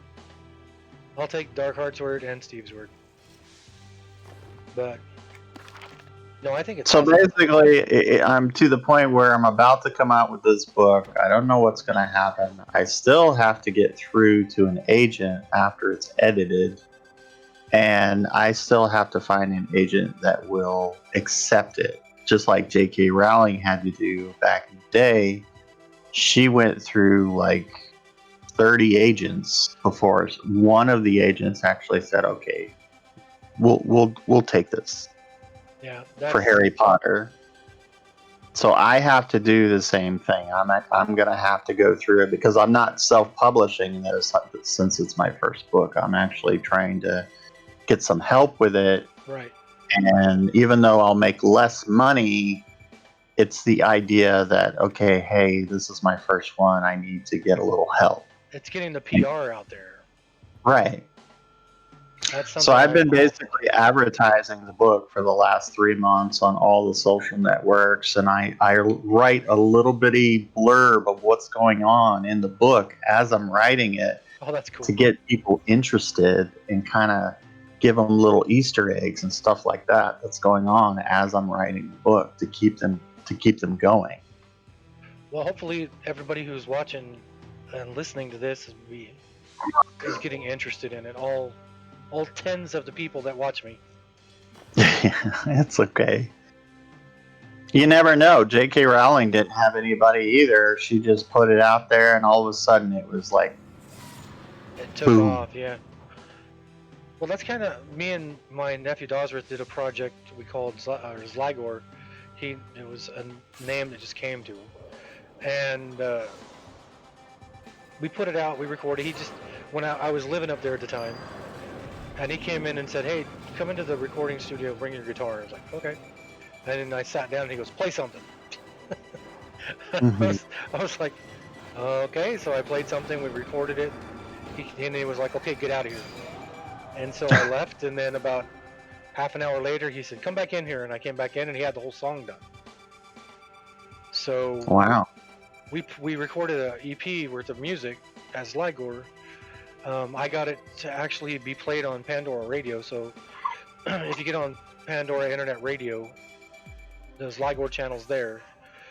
And then it just kind of his job got super busy. I moved away, and then Mhm. all of a sudden, the last half of last year, all of a sudden the Facebook page of it has just been getting likes out of nowhere. Just it went from like one like every 4 or 5 months to 2 or 3 likes a day, 5 or 6 likes a day. So Michael's like, "We need to record more music. People are actually listening." So we're in the middle of trying to get that done. Hell yeah. But it's like like I was saying earlier, with the music that I recorded and got put out last year, the record company I went with, I didn't go to any big record company because I'm a realist and nothing's gonna Mhm. happen there. So I went to a bunch of like individual little independent ones, Right. and I got a record company out of Poland called Via Nocturna, who said, "We don't want to sign you, but we will help you get this CD out." So we signed a contract for one CD deal. I recorded the music. I wrote the music, recorded the music. I did all the artwork for the CD except for the cover. The cover, well, I can't say I did any of the artwork. The cover was done by Juha Vorma from Finland, and then I did the entire CD layout using the cover and chopping it up and using it on the other pages. So I don't have a problem recording music. I don't have a problem putting it on Bandcamp, and then maybe someday somebody will see it and like it and buy it. If they don't see it, I'm still here. I'm still recording music. Mhm. But the reason I actually went with them was I had somebody send me a message asking if I had any physical copies of my music, of which not since 2006 have I had a physical copy of any of my music. Mhm. And so my wife was like, "Well, maybe it's time you started shooting them around to a couple record labels and see." So Via Nocturna said they would help me with it. The main thing I wanted from them was the PR. So I recorded it, I set everything up, I sent the package to them. They got the CD made. I have 199 of them. Oh wait, 198 of them behind me here. They took 300 and distributed them around the world. Mhm. And they did what I would never do because I can't sell my music. I think it sucks. That's why I would tell people I'll give you a copy, but you can't open it up and listen to it because I don't want you to never talk to me again because you'll be like, "This guy put this out? He put this out for the world to hear? What the hell was he thinking?" So There's always somebody out there that's going to be interested in something, and it doesn't matter if you think it sucks. It depends on if they like it or not. yeah, well, I'm never And gonna. that's how I feel about my artwork as well. Well, I there's could have an amazing job with the artwork, but everybody's different. Everybody likes different things. yeah, And that gives you the open door to basically push that button and make it happen. yeah. See, and I feel that way about music. There's, Hmm. I mean, if I feel like writing horrific, god awful black metal, then that's what I'll write that day, and I'll put it out as Evil Trismegistus. If I feel like writing a nonet in classical music, then I'll write a nonet that day. If I feel like doing what you're hearing in the background, I'll do that day. But see, you need to take that extra step because there could be people out there that are willing to buy your stuff and you don't even know it. nah, someday I'll get enough nerve, and it'll probably be like 3 days after I pass away. No, Knowing don't do my that. luck. I'm sure that you could do it. Just like I'm petrified about the whole, you know, writing books and stuff like that. My significant other, Nakia, sitting here behind me, she had to basically convince me to write this book. She And was I'm like, I don't know how to write a book. And she's like, step by step, page by page. Just make sure you have it all basically, you have an idea of what you're going to do for every chapter, and then just go from there. And I needed that too. I needed that in my music because like I said, I was fine writing my music and recording it and not putting it out and just having copies for myself or putting it out on Bandcamp and not even, telling people on my Facebook. I don't have a whole lot of people on my Facebook, but not even telling them, hey, I just released a new album. mhm. It's my wife was the one who, when I saw that person wanted to ask me if I had any physical copies, I went in and told my wife, I was like, somebody's asking if I have a physical copy, and I don't do that. And the songs are too long to put out on vinyl, which is more expensive than actually making a CD. But I don't know what to do. And speaking of not knowing what to do, there's Gorelord. Uh-oh, we're done. Yep. Okay, everybody, it's time to log off the internet completely. Wouldn't fucking surprise me, you posers. So, yeah, but I can see. Long story short, without me talking all over everybody like I normally do. To me, the thing is, once you started writing, you feel comfortable in your writing, right? I actually began to put myself in the place of every character that I was writing about. And I had to think about their emotions and their feelings and the things that they were going through. And it really impacted me because I've never had to do that before. Not to this level. I apologize for my giggle there. I just read what Steve wrote. He saw that. Here's where the Tommy stream got, goes. yeah, because Tommy Yeah. got on and he's like, "Oh, here's where the stream goes into the gutter." Here's where the stream what? Goes into the gutter. No, but to me, I feel like I've been lucky in that I've known pretty much all my life that I love music. I love writing music. I love recording music. I think I was cursed with this anxiety and this massive lack of confidence. But I feel that I have been lucky to. I mean, the first guitar I ever bought,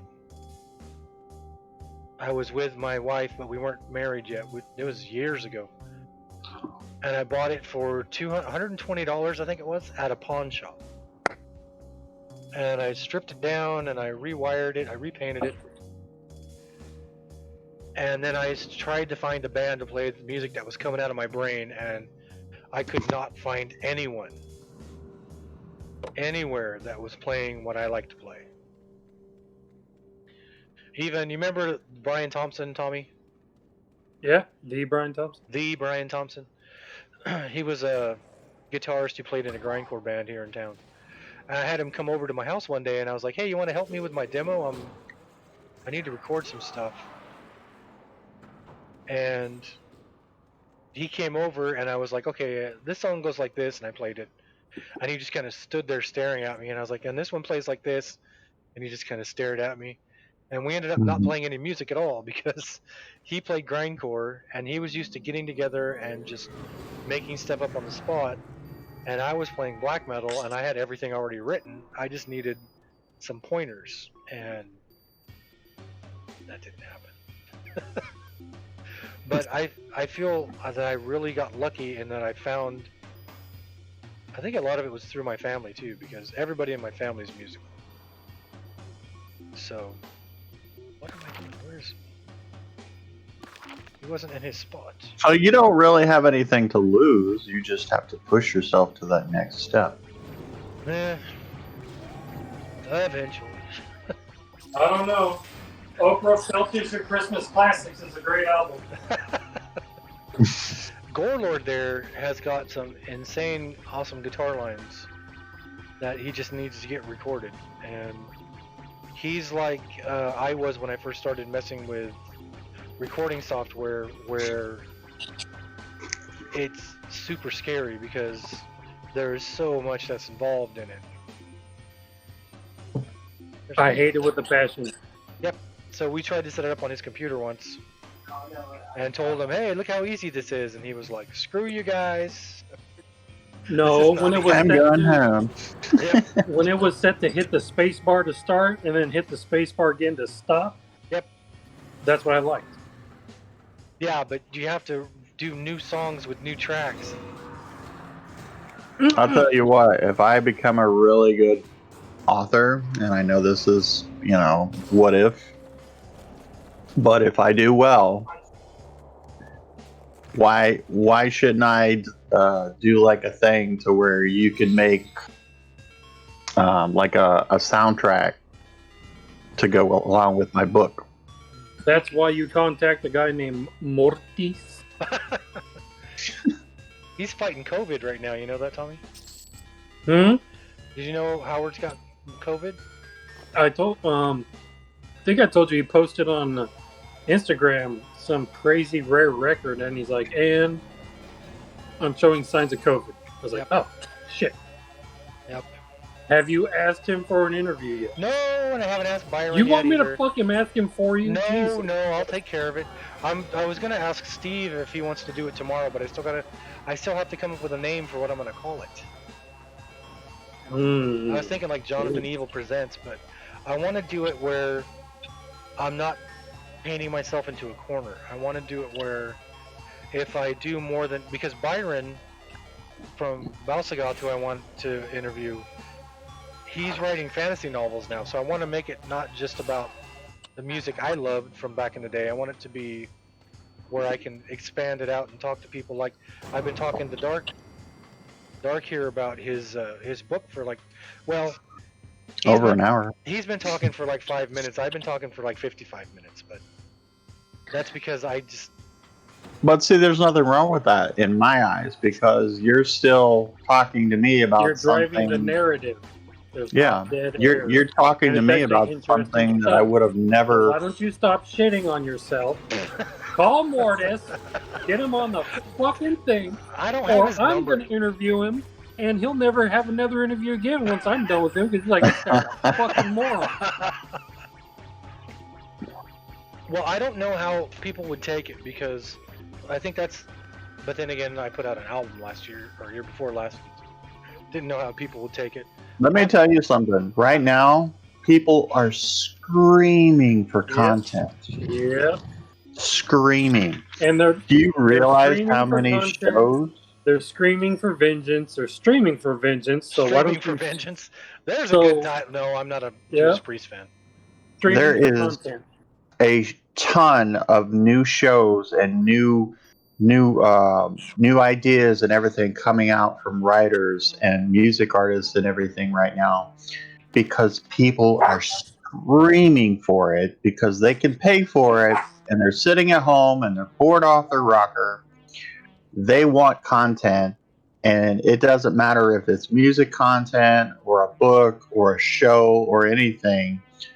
I've heard of people writing a book and then like Netflix decides to take your book, buy the rights for it for $100 million, and then turn it into whatever kind of show they want with they bought the IP off of you.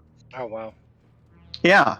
So produce, and keep letting people hear it. And there's no real limitation to this, especially now. This is like the biggest time to put out anything because people need it. They want it. They're screaming for it. Yep. Now I just got to come up with a name. That's all.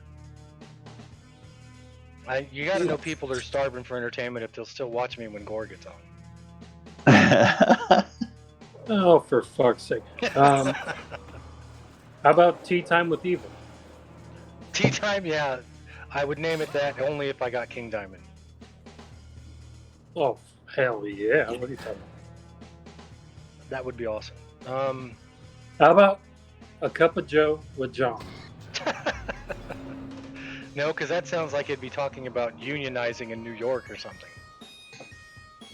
I have no idea where the fuck that came from, but okay. Well, that's what I think of when I think of Cup of Joe. I don't know. I'll come up with something, but Or Jonathan Presents 61 Minutes. well, one of the things that I want to do with it is I'm not going to set any time limit. So we start talking, and then we talk until we're done, until the person I'm talking to is done talking. And then That's what they do with podcasts for Everquest, the Everquest show. They set up a podcast and they just start talking about anything, and there's no real questions asked during most of the podcast. They just talk. yeah, that's how I want to do it. Well, then do it. I'm not going to do any research. I'm going to go into it with. See, one of the oh god, one of the, I won't say scariest, one of the most, well, not even horrific.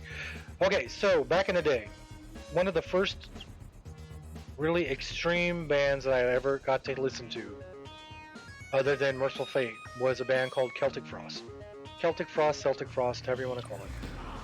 They were one of the first, death metal-ish, I guess you can say, styles of bands out there. And I heard them, and as soon as I heard them, I was like, okay, this opens up a whole new realm for me to write music. Because at the time I was still in high school, and I thought I had to write a certain way, and I had to make my songs fit and to society and all that fun crap. And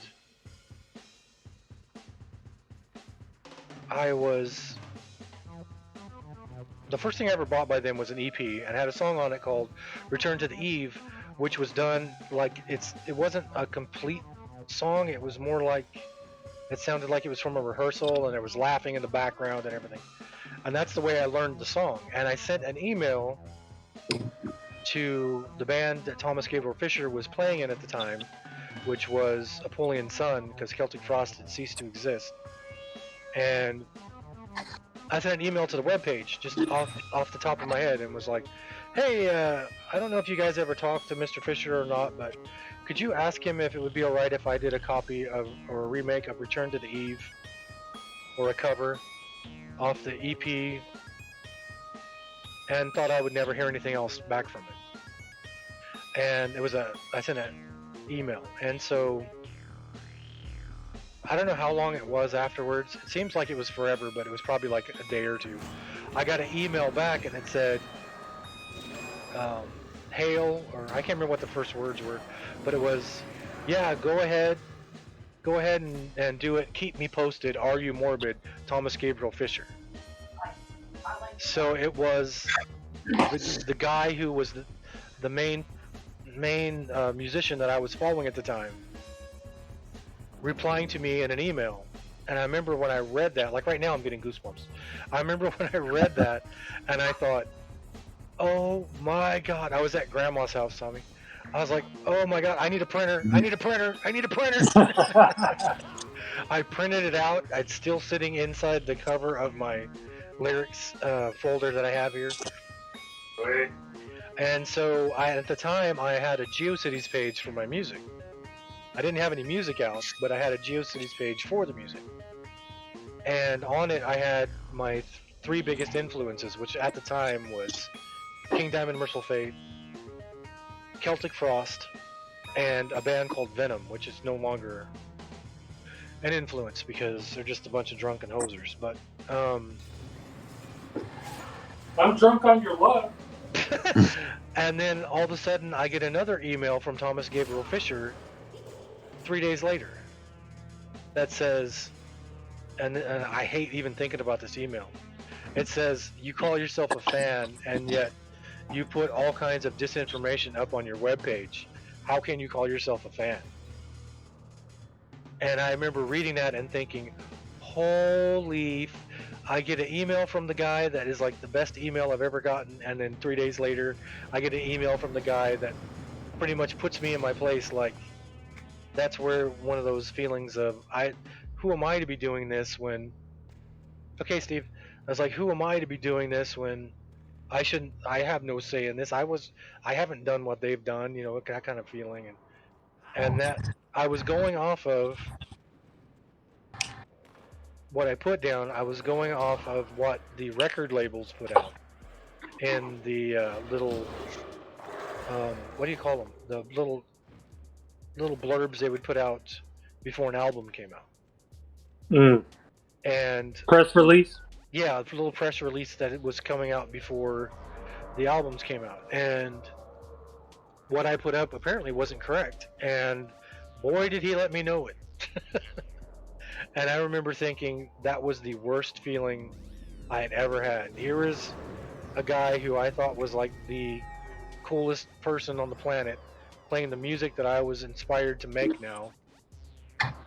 And he's sending me an email saying, how can you call yourself a fan? I was like, wow. Simple mistake.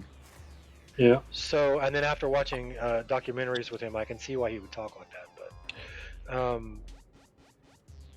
that kind of thing is what really makes me... Just check your resources. Who the heck is this guy? Well, that's why I don't want to do any... Ooh, an exquisite. I bet I can't use it. Yep, can't use it. That's why I don't want to do any research. Because I don't want to do research and get it wrong and go into it with a mental attitude of, I got this guy's number, I know what's going on, and then say something and then have him come back with, well, that's completely wrong. Where did you hear that crap? Mm-hmm. I'd rather I'd rather go into So you it. you basically just want to have an overall interview with just talking and getting to know the person. Right, and getting to see where they, because I know where my music comes from. I know where, well, sometimes I know where my ideas come from, and I know what shaped my music and what. I mean, I write horrifically ugly black metal, but to me, the most beautiful song on the planet is Dvorak Slavonic Dance No. 2, Opus 76. But it's all right. Oh my God, you're just jealous. It's all right. But I want to go into it and be like, I'll go into like with if I was able to interview Byron, it would be going into it with the fans' level of knowledge about the band. I don't know hardly anything about Byron himself. I know he lives in England because the band is from England. I know he's writing fantasy books now because he posts them on his page on Facebook. But other than that, I don't want to have any preconceived notions of anything before I go into it. Well, just give them a slight warning that, you've just started your possible career in interviewing celebrities or types of people that you find that are interesting. Yep. Give them that little warning and stuff ahead of time. Yeah, like that way, there might be a slight 25% chance I'm going to geek out on you at least 3 times. But no, being honest, instead of like, so, Mr. Byron, I mean, that's not you. Like, if you actually got them, and I don't mean that in the context of that would never happen, I don't see why it wouldn't. That's why I'm keep telling you, ask. I don't know if either one of you have ever heard of Nardwar. Yeah. Yeah. Have you seen his TED Talk? No, I haven't seen his TED Talk. Watch his fucking TED Talk. Because he's like, none of this would have happened. You know, there was like a series of events that led up to him being well known, but he said none of this would have happened if I never would have asked. And that's like the whole premise of his talk. Just ask. Because you could ask Byron and he could say no. And you're like, shit. But then you ask Mortis and then he says yes. So think of it in this way.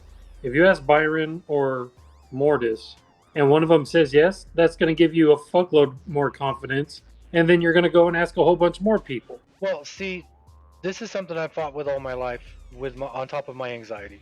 I've always had this feeling of it's like I can't take compliments very well. No, you can't, you piece of shit. And it's because I've always had this ugly feeling that, like I was just saying earlier, where I would get super confident and then screw something up. I always had this feeling of if I start feeling good about myself, there's always the other shoe's going to drop. Welcome back, Steve. The other shoe's That's called life. Yeah, but it seemed like it's always happened. But I felt Let like it drop. anytime Keep moving on. Well, anytime I would start feeling like this is gonna go well, this is gonna go. Oh crap! Like, how do I have to? Right there. This is going to go well. Oh, crap. Where it was a feeling of if I start, feeling good, that I'll overdo it, and I will start, getting too overconfident kind of feeling, and then I'll start getting cocky, and I'm not that kind of person, and it's just. It's like I always told people, I don't drink, I don't smoke, I don't do drugs. That's just my choice. And I've always felt that way because it takes a lot for me to keep what's going on under control kind of feeling.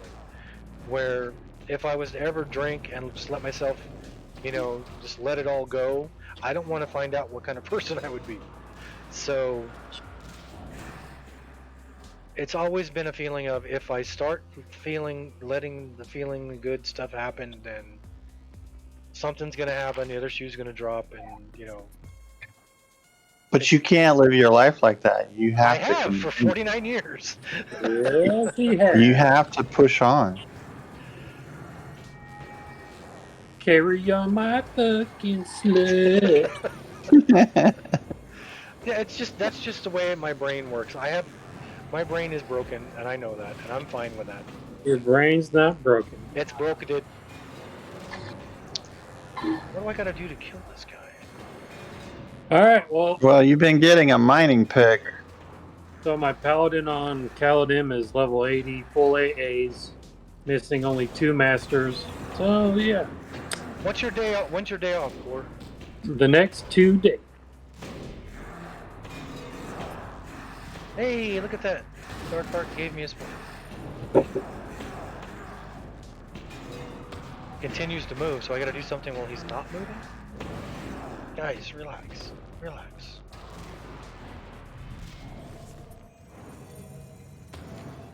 When you started attacking him, all of a sudden that mining pick came up. Did it? Yeah, it popped into your bags as soon as you attacked him. No, I picked it up. It was on the side of the rocks. See, there's one right there. Oh. But I do know that if you fall down that hole, you find yourself in a cell. They kind of laugh at you and stuff, and then you break out of the cell, and then you go through that, and you get your gear out of a box after that. So it's not a big deal. And then you kill the boss that's in the other room, and then you could go back and forth through that one door you were trying to get through. Yeah, I'm trying to get back over here. This door was open because I've been in there before. And that's where the guy I need to talk to has gone to. So I'm trying to figure out how to get there. Why can't I kill this guy? Fall in the hole. Is this guy like non-killable? Is that what's going on? Yeah, because you haven't done the thing where you fall in the hole and all I that. fell in the hole before. Did you get into the cell and Nope. and all that? I killed Yeah. everything. You go into the cell. Okay, that's the very bottom. That's the hole I went through. You know what that You reminds have me to. of? You Tiger fall Woods into a golf. hole, Glasgow to Tiger the Woods golf. hole. Get and in you're your supposed hole. to end up in a Get in your cell. hole. Well, I must have taken a wrong turn to Albuquerque. Come here. Come hit. Or just kill them all. So now, Boom. kill them all. Let Enric sort them out. Oh wait, I have this character follows Soul Sekiro. Kill them all. Let Soul Sekiro sort them out. But yeah, after you're in the cell, they talk to you and stuff, and then you break out of the cell, and then you get your weapons from the box. I think And you I've go done that from there. before. That sounds familiar. I think I've done that before. Mm-hmm. Oh, that didn't sound very confident. Oh, bite me twice. Well, he's like, mm-hmm.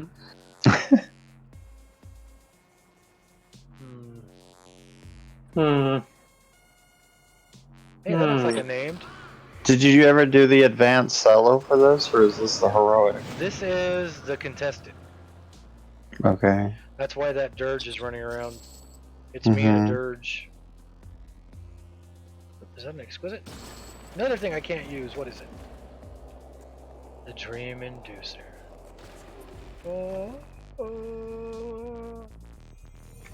Oh, you're getting lots of tokens for your guild hall. Yeah. Hey! Oy vey! Oh. So, Oh. Steve, you're working tomorrow, right? Steve. Hey, Steve!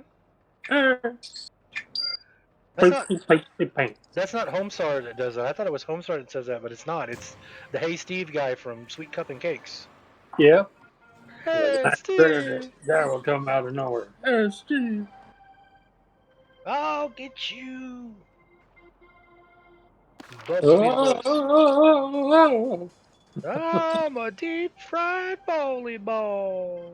Yep. God, I wish I could kind of do strong bad. I can kind of do strong mad. I'd love to be able to do Homsar. Homestar is just hilarious. I love Homestar. Yep. Alright, so maybe I fell down the wrong hole, giggity. That's not what I hear. Go beyond the guy in there, or use the mining pick to break through the wall at the end of the corridor. Alright, so That's the hole you went through. Go nothing to see continue. here, nothing to see here, nothing to see here. Yeah. Are you You get the embarrassing the mining family? pick. Well, it says I can use the mining pick on that guy, but he's moving, and so I can't do it while he's moving. See, Can you? see, I tried. What?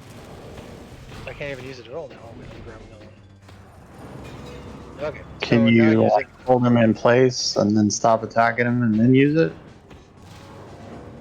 Like with a what do you call it? A root? Well, I just used my only route I got, so let me pull back. I don't know if it worked or not. Let me see. Relax, relax. What's the creature called? The tunnel gorger. The tunnel gorger. Okay. Up.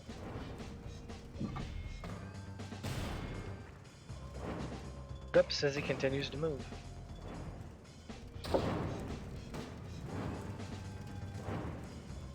I still gotta come up with a name what I want to call this thing though. I don't know what I'm gonna do. What time do you get off work, Steve?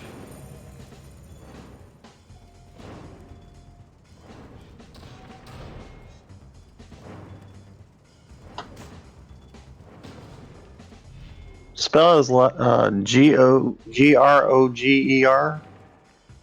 Tunnelgorger. Gor. G-E-R. IT contested. Okay. Okay, it tells me where it is, but where the... It'll probably, you have to, the way I've always found out how to kill them is you go into the spot for the contested zone and then it tells you what to do for the bosses. Does anybody know why the Halls of Fate server is locked? It's fate. All by yourself, Steve? You're gonna be so buff.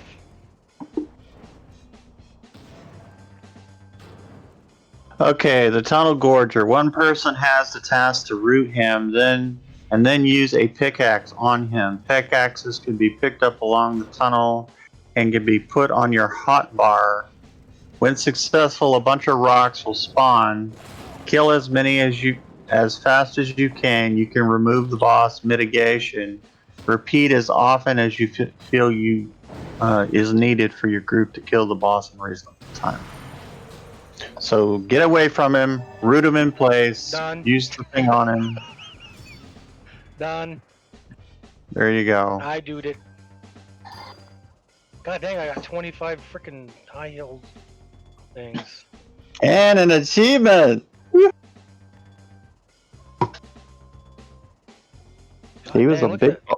Look at that. Increased Big affinity boss. with the High Keep Guild Hall 1, 2, 3, 4, 5, 6, Yeah. 7, 8, 9, 10, 11, 12, 13, 14, 15, 16, 17. 17 times. Holy crap. Yeah, he was worth a lot. Whew. And what we get? Death! Oh no. Mental collision. That's like having a conversation with Gord. Holy crap, look at that anime style. Look at that anime style hammer. Jiminy Christmas. Let Jesus me have a look Christ. at what's going on. That's huge! That's like the portable TVs from the 70s. Hold on, God dang. I gotta pull up Twitch. Pull I'm not up watching Twitch, it. you son of a... Oh, never mind. That is huge. Let me see. Thank you so much. That is huge. That ain't nothing. Oh my god. That's better than You- your Uber hammer from EQ1. Hold on. Now can I get through here? Oh, my lips are numb. That's not what she said. It's not as big as what is it? Heaven's Cloud, the one I got that looks like the Final Fantasy rip-off sword. Not the black one, the gigantic fucking chrome one. Oh, you got people There's helping gotta you, be a quest that if you have to get in that room, there's gotta be a quest for you to get in there. Yeah, that's where the guy Because you went. gotta kill that one boss. Well, I went in there already, but now when I try to go in there, the door's closed. So I don't know. Cloud Really, Buster. cat? Get Yeah, off see, me! Right there. That guy right there. Oh, he likes pepperoni, by the way. You did not give him pepperoni. You're cleaning up his box. Pepperoni. Stop hitting me! I'm trying to get stuff. Can't believe you gave him pepperoni. He ate that shit quick, boy. It's like, whap! Oh, I forgot I turned everything off. Let me turn it all back on again. Protect me, save me, do my work. That's like pepperoni. Yeah, but they don't like it. Their taste buds might, Mm-hmm. but their bodies don't. It was only one. That's all it takes. So I've inherited a cat that used to belong to her father, and yeah. we got The 7-year-old rolling dust cat. for Christmas we got an electric cat box. That sounds Yeah. borderline kinky. Yeah, not the kind that will electrocute him, because that's what I would want. But the one that actually cleans itself out, and then you just take the little cartridge out and trash it. We have too many cats for that. We have 3. When we moved from the other house, we had 18. My cat's animals were on top of the animals we had ourselves. But yeah, man, make up that title for your podcast and go for it. Well, Even if you start slow, just let them know ahead of time that you're new to this whole thing and you just want to start meeting people and go from there. Just do it. Well, that's why Yeah. I wanted the first one to be with Steve, because I'm comfortable already talking with Steve. So I want to work out the kinks with somebody I'm comfortable with, that Mhm. that I have no problem feeling like an idiot around, because he's seen me at my Ooh, worst already. So interview me. Yeah. no. Yes. Yes. I want positive numbers of people, not. What are you talking about? Well, hey, I'll actually stream from my camera, and all the girls will be like, from 1 to 10 on the moistness scale, I'm Betty Oh Crocker. God, here we go. Well, I got it. So whenever The I can, moistness whenever I can factor. work it out with Steva the Diva. Steva the Diva. Steva the Diva. Oh, Steva the Diva. Oh. Potato Steva the Diva. What sucks is I have to go through two different editings just before I actually talk to an agent. That's what Wow. sucks. Because I'm going to edit it, and then it's going to go to 3 ghost readers, which one of them is actually a famous person that's part of our family. Oh wow. You ever heard of You see Bobby Singer. Bobby Singer from Supernatural? Fuck yeah. Bobby, Balls. heavily into Yeah, Bobby. Jim Beaver. Yeah, he's family. Wow, really? He's Yes. Okay, hold on a second. I'll be right back. I'm gonna go tell my wife. She's watched every Supernatural. Yes, I fucking Oh, love God. Hold on Supernatural. for 1 second. He's going to go tell his wife. So who is he to you guys? Yeah, she is. Wait, so who is he to you guys? He is my fiance's second cousin. Sweet. And he talks to her and the family all the time. He's in And- The Boys. I saw him in season 1 and 2 of The Boys. He's working on something right now. What's he working on right now? Have you watched The Boys? Well, Yeah, but he is working on he's busy working on He's something been right busy now. working on a couple of other things. One was a movie, one's a TV series. But that's all I can say. Yeah. Well, he's Well, on the Amazon show The Boys. Mm-hmm. I don't know if you guys watched it yet. That's No, fantastic. not yet. Yeah, we're Poor thing super. had to be quarantined for 14 days before he could shoot anything on scene.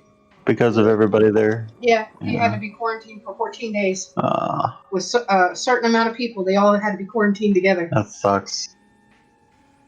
Well, anyway, he's going to be one of my ghost readers for my book. So, with him writing his own book and his own screenplays and stuff like that, I actually feel quite honored having him do that for me. Yeah, it took a long time for me to get into That made my wife smile. Supernatural. My cousin who lives with me spent like a year and a half like begging me to try it, and I'm like, oh, this just looks like a bunch of pretty boys. Like, no. And then I finally sat down and watched it, and I was like, the first season is a bit of a slog. It is. It's just like, Monster of the Week. But then after that, it's like the humor and just it's a fantastic show. That's a great show. Monster of the It's Week so would be a good. good name for her. That'd be too Muppets German. But yeah, he's going to be one of the 3 ghost readers. The other 2 are going to be my fiance's friends that live nearby. One lives nearby, one lives in Maine. Okay. Holy crap. So we're going to be sending out the What's book with all the after it's goddamn edited. sharks in the guild? Because I said the thing about To me stop about talking that. about the goddamn sharks, and so everybody's putting sharks in the guild hall. So once they give us some feedback on that, then we're going to edit it a second time. And then I get to talk to the agents and all that. Don't have me proofread anything because I'll be like, more nips. Fazul got mercenary mouth to mouth, so Fazul died and his mercenary resident him, so. What happened, Zax? Oh, you're still in Echo Caverns. Oh, the fungal foray. Okay. I wonder if a mob killed I him think or if there's he a fell. rock you're supposed to be able to click on, and it teleports you into the cage. Every time I hear fungal foray, it reminds me of my formative years in Visalia. Everything reminds you of your former. Oh God. My Well, mercenary you know what? scared It the was crap a out of me. damn good time. It was a damn good time. Ah, phooey. The one thing that, to be honest, the one thing that I didn't like finding out was how long it takes to actually write a book and then actually get it to hit the shelves. When I found out it takes at least a year, I was just like, what? Yeah. How you doing? I'm gonna put you. I guess I'll call you Neki. Her name is Nakia. Nakia. She's my fiance. Oh, hi, Nikki. Oh, she was. So she was Hey, in the. She was call in the her- background when you were doing all the artwork. Call her La Femme Nakia. La Femme Nakia. Yeah. Oh, come on, Potato Steve. Steve is more popular than Potato Steve. You see, Tommy? There's a Potato Steve now.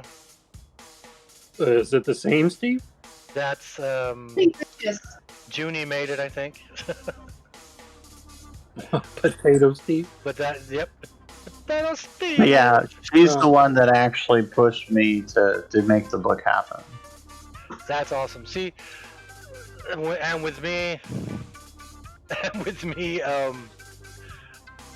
it was my wife's urging, kind of, not urging, but kind of like, you need to do this. People are asking. You need to do this. You need to put this stuff out, kind of thing. Mhm. So, So see, you're in the same boat. yep. If it wasn't for my wife, that entire album would just be sitting on Bandcamp. Nobody would have ever heard it. They put one of the songs on YouTube as a single before the album came out, but I think it's got like 4 views, of which 3 are mine. But, and like I said, I went with a very small record company, so that's what I expected. Mhm. I'm on a big kick of Zaster. Oh, Zaster? Oh man, I was Fuck yeah. on a big old man's child born of the flickering the last couple days. See, she even says it's like pulling hair and teeth sometimes to get me to write that book. Well, that's how. Well, it is. you need to be a dentist / hairdresser. What's not true, Potato Steve? What did I say wrong? And anybody who hears me just now, like when I called Steve of the Diva, that's the last thing Steve is. Wait, so is Potato Steve related to Steve? Yes. In what way? I was thinking it's like a Superman kind of thing where Clark Kent is never around when Superman's around. Oh, they're never both seen at the same place at the same time? Yep, and Junie kind of disappeared. Juniper Arise disappeared when Potato Steve showed up, and then when Potato Steve left, Juniper Arise showed up. So Well, I mean, if we want to be grammatically correct, it's Potato Stevie. Stevie! Tell that guy to go kick rocks. Oh, remember this room? This is the room we died in whenever I was just mowing through everything. I never died with you. You died. You died a few What do you times. But I okay, never then what's died. with this Gore never heals bullshit? He doesn't. It gets placated and fabricated, and all it's doing is hurt my feelings. Oh wait, I don't have any. That's true. I That's keep what I was thinking. But that I don't give a fuck. Yeah, I think you're not going to be able to get through there. I think you actually have to find that area to where I think it's either a rock or something, and there's a quest that puts you into the guardian of whatever area that you just passed grabs you and throws you in a cell.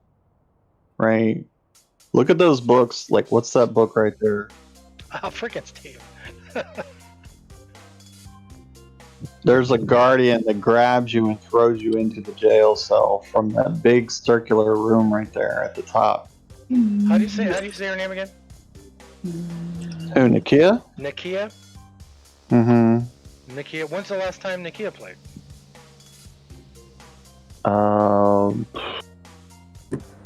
What? 4 months ago? 5 months ago? Amateur hour. I don't see a name anywhere. This is High Old Keep. This is in shit, I forgot where I am. I'm in Vesperwind. Okay, you know where the door is, right? Yeah, it's right I here. used to play a Or lot. it's right here, actually. She used to play a lot. A few moments The door later. that's in there that you can't get through is right there in the middle. It's right there. Right. Now, if you go down that hallway and it opens up into that big circular room, there was supposed to be a boss in there that you followed, and then he grabs you in the hallway and takes you and puts you into the prison cell.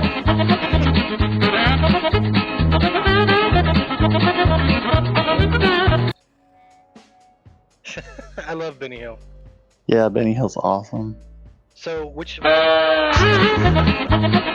went to 100, so he's probably got like 1,000 of those. Well, I can do it, I think, 118 more times. Oh gosh. So, let me go back over to where that was. So basically, he grabs you out of the hallway because you follow him down the hallway, and then he throws you into the jail cell. And that's where you meet the dark elf that's in that big circular prison. And you beat his ass. And then you grab your weapons. Is that out in of the contested zone, or is that in the solo It zone? might be in the solo zone. Because I don't see anything marked for doing any of that. Yeah, it's probably in the solo zone. Which it unlocks that door. So if you gotta go there, it may be in the solo zone. Well, But I remember going through that and that dude throwing me into the prison. the quest calls for it, and this door was open before because I went into that room when I had to go and what put some of my songs on for the. I don't think that'd work, Steve. I came up here, I ran up here and went this way, and actually was in that room earlier twice. And so, wait a minute. There was a way I went to the upper deck. One way went in this way, and one way went into the top. Yeah, because I came in here and clicked on the Iron Maiden. Potato Steve is his bot. That's what it is. Oh man, those are some crazy eyes.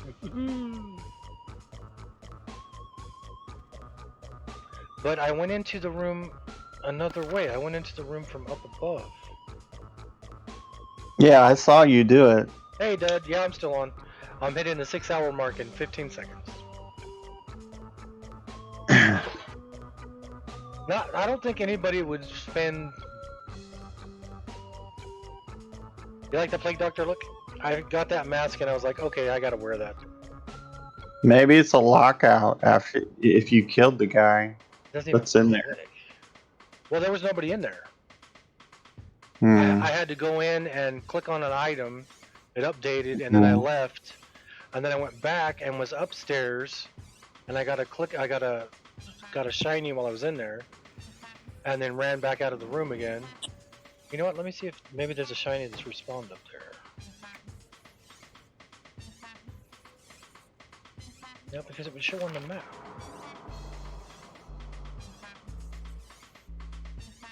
Shiny! Wait a minute. Oh, by the way, Nakia's the one person that I have seen that actually killed the group grabbing a shiny, and she got the Death by Shiny achievement. That is fucking tastic. I don't know if I've ever gotten that one. Bad about that though, but not really. 0 Dragons! She felt bad about doing it, but she said that she didn't see the boss there standing behind the shiny. So her eyes were just looking at the shiny going, I want it. Makes I want complete it sense to now. me. And Haven't they after all she done did that, the boss was pulled and she was like, oh crap. So it killed her and then killed the rest of the party. And then everybody was like, what the hell just happened? I was just trying to go for a shiny. Well, there's a named right there. I think they might have taken out that achievement, though. I haven't heard of anybody getting it since. It Yeah, sounds. a lot of the special ones ended up being taken out. If you didn't get it, then you don't get it anymore. That's stupid. It sounds familiar. But wait, did I go past It's called Death by Shinies. That'd be a good name for a punk band. Let's see. See if I can find it. Yes. Nope, that's not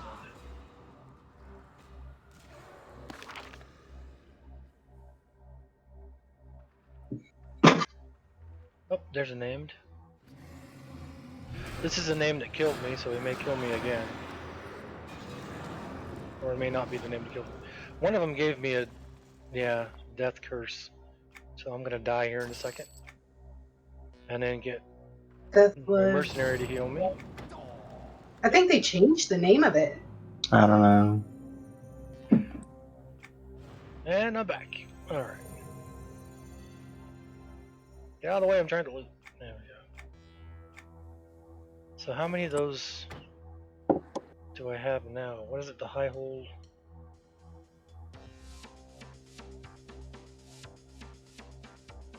What are they called? The tokens you get for the high hold deed? Oh, the high hold. It's for the tier for Guild Hall. Yeah, I'm trying to think of what it's called. They're in your collect or not collectibles, but where your money's at, your currency. Yeah. Well, it's not that. It's not that. It's not that.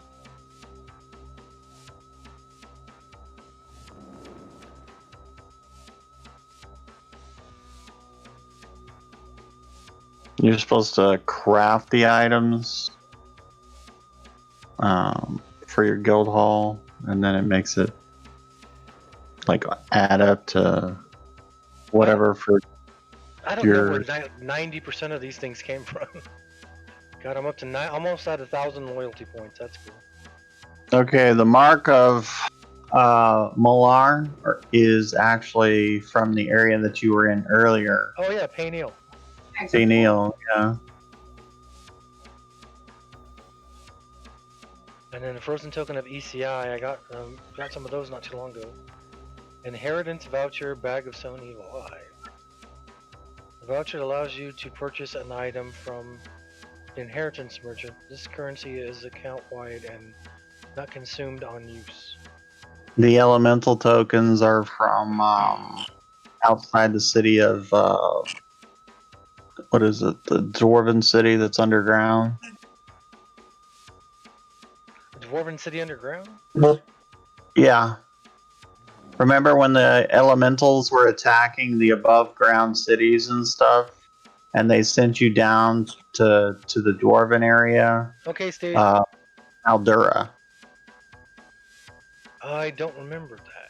Yeah, the Maldura. They were the Maldura elementals that were attacking the above lands to try to get people to go down there and help the dwarves fight against the octopus-looking people.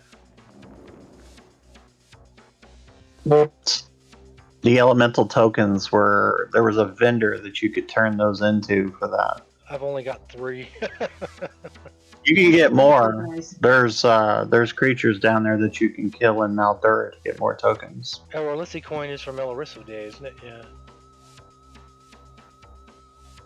Arcee's Farron, that's from the ocean place or whatever. Got 46 city tokens. Ancient platinum coins. Yeah, you got a lot of stuff. Yeah, that's what I was saying. A lot of these I don't even remember where they came from. Archivist, so- Tremises, what? Currency, oh, that's Chaos Descending. Bizarre Crowns. Cloudy Valium Jewels. Redstone, Showed me where we could get the Merc.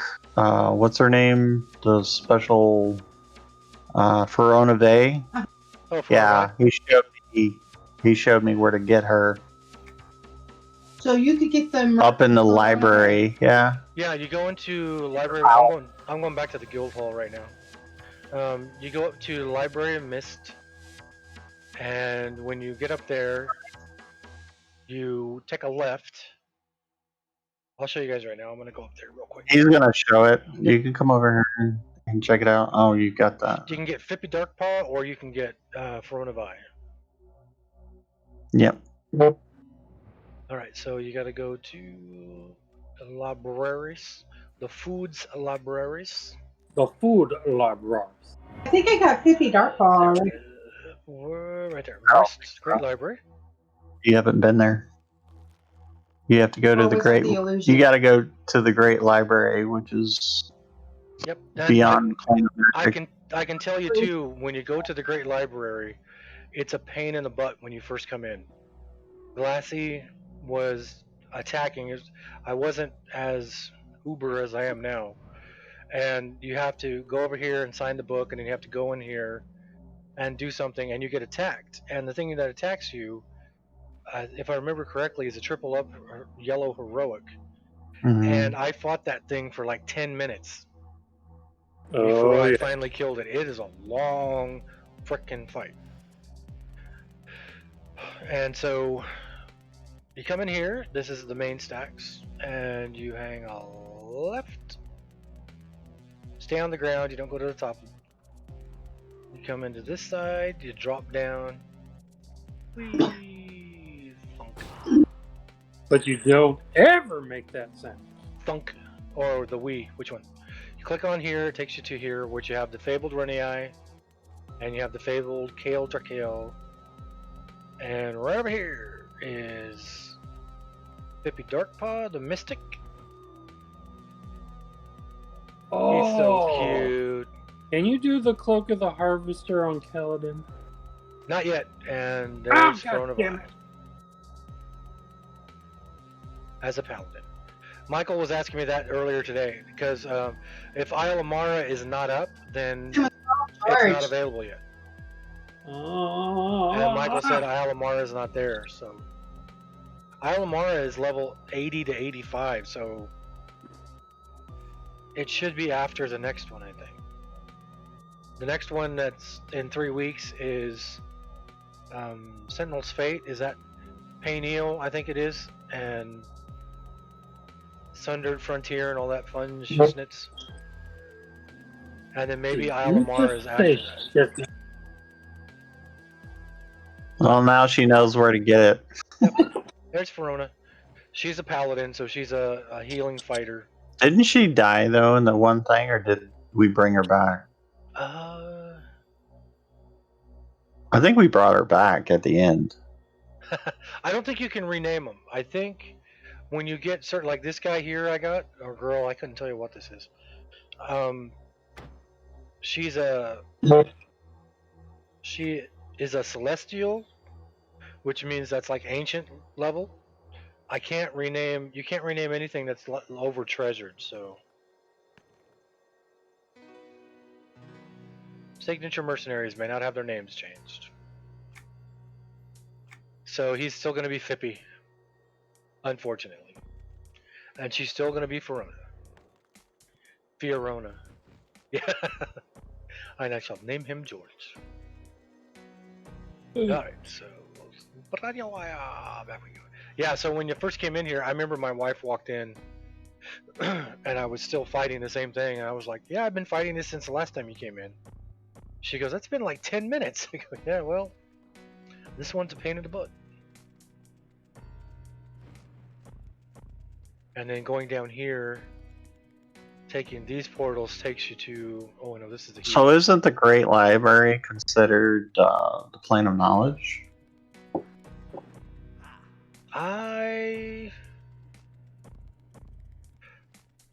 I'm trying to think. Yeah. On in EQ1, the Plane of Knowledge didn't have a library, did it? Yeah, it did. Because you had to go in there, and there were a bunch of trainers there where you had to buy certain spell books from them in the library. Oh, okay. I Well, think you're in the Plane of Knowledge. Well, if you look here, I opened all these up. If you go this way, see that one took you to the Fabled Runei, Fabled Kale Drakel. There's a Plane of Disease over there, I think. You come over this way, you click on this one, which is the one you're going to use the most, especially if you do the signature quest. Then over here, you've got the Garlson, the Earth and Badlands, so there's Earth. Awador or whatever, that's the water. So yeah, it is the Plane of Knowledge. Erasal or whatever, the Kingdom of Wind. Mm-hmm.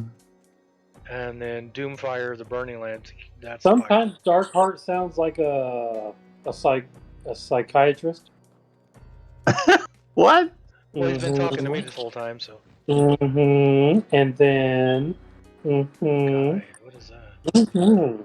Interesting.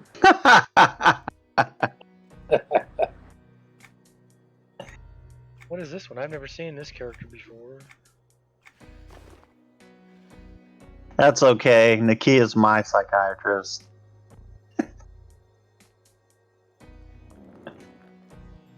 Celestial Conjurer Scroll Crate? Oh. And don't forget it. She's talking about when I was on my Shadow Knight and we had set up a small raid to go against the Headless Horseman in the Necrolos Forest. And that SOB punted me from one end of Necrolos Forest to the other. Like one hit. I flew across Necrolos Forest and I was like, where the hell am I?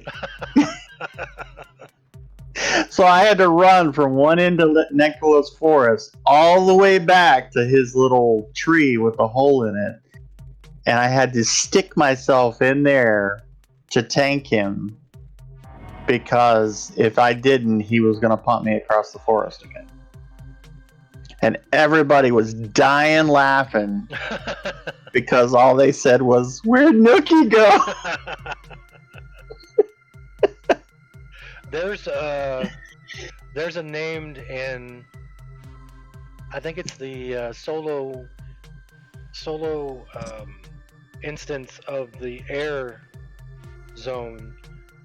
It's the second named you fight, I think, who has a hellacious knockback. And since it's the realm of the wind, there's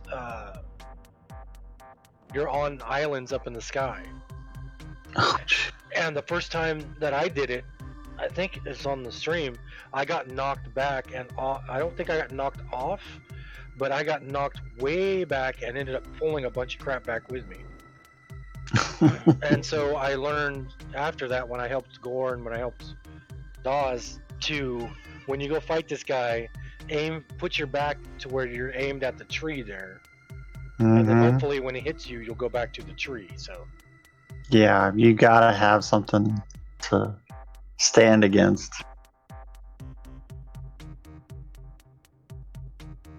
But she actually got the head for the Headless Horseman, and then there was some giant pumpkin head that she found I think it was during one of the Halloween things.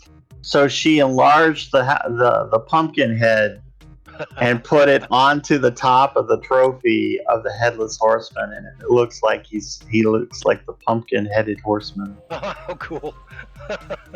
I like that. That's why she plays the Fae. We float gracefully. Yep. Yeah, I didn't float very well when I got hit. I didn't have a choice. I didn't get to float. I got punted. moving me around in space. Yeah, unlike Rotungas when they ended up going thud. She's been playing this game for what, 7 years at least? 8? Yeah. I am gonna actually. I got her into it. I'm gonna go to my house and get some When stuff. she found out she could do decorating and stuff like that, oh god, it was over. Oh, you should see my house. Yeah, Gore's got a Halloween house that was made for him. She did an entire guild hall, and it looks amazing. What was the You lady's should see name? my guild hall. Whoops. What was the lady's name, Tommy? Huh? What He's was like, the "You should lady's see name my that house." did the guild I'm hall? like, Cosme. Why can't I enter my house? What the heck? Why can't I enter my house? Well, that's probably because I'm in a guild hall. Use the I can go Guild. into your house right now. thing. Yeah. Okay, we're gonna go into they're Gorlord's not on the house. same server, are they? Hmm. Darn. I would have to stream and have you show them everything in the guild hall. This is Gore's house that he had. The lady. What server were you on at the time, Gore? Oh, shit. Crush Pump? Trash Punk? What? Crush Bone. Oh, Crush Punk. Oh, that's the one I started on. There was a lady who all she did was decorate guild halls. She would do it for like, what was it, 25,000 plat or something? No, he decorated our guild hall for like 10,000 plat. And I asked her if she could decorate my home. And, you know, we had like all these ideas, and I gave her 25,000 plat. I'm like, here. And it took her like 2 months. Decorating's a big deal. Halloween was over. Yep. I just hated Nakia here. She kept putting that damn thing in the guild hall, which made the zombie pop up and scare the shit out of me. I love that thing. Oh, it's finally loading, Gore. Let's see how far I drop down. I bet you it's gonna be like one frame per second. Yeah, you'll probably drop to like 4 frames per second. 2. I dropped down to 2 frames per second. Jeez. So this is hell is where the heart is. Oh my god. Oh, you got the one place that Nakia wanted to get. Yeah, I really wanted to get that one. Oh, yeah. And it's gigantic. The house is small, but there's a portable pad where you can port outside the fence area, and it is huge. Oh, you broke out. You got a bug problem going on here. I have a what? You have a bug problem on your front porch. The thing is, this was maybe made 10 years ago. Yeah, So there's like a big lot of problem. stuff that I'd much rather have than, you know, Ravisex. I just have like a bunch of decaying corpses. Kind of like your regular place. Yeah. Man, that's But good. yeah. Looks very bummed. Nakia actually made a waterfall out of altars. I You I turn them remember backwards seeing and their back end is all rocky. She actually made an entire waterfall inside the guild hall with the water running and everything. And the tapestry and steam war. Yeah. I like the gator. Florida. He's got a sunburn though. I want to get him something for the skin there. Lotion. I remember when they first came out with this house and they were, you know, kind of having it open for people to get and stuff like that. These guys are looking kind of skinny. You might want to feed them. I haven't seen anybody with it in ages. Like, I can't pull it up. I believe Cosme can. You guys but are making me really want to go back on EQ2 again. Come on. That house But I'm won. so far behind. That And I'm not. won. Tell her how many heritage quests and achievements and all that stuff that your character has. Let her know how bad I'm off compared to you. Who, me or Gore? Gore's You got more or than I do. Gore. I have finished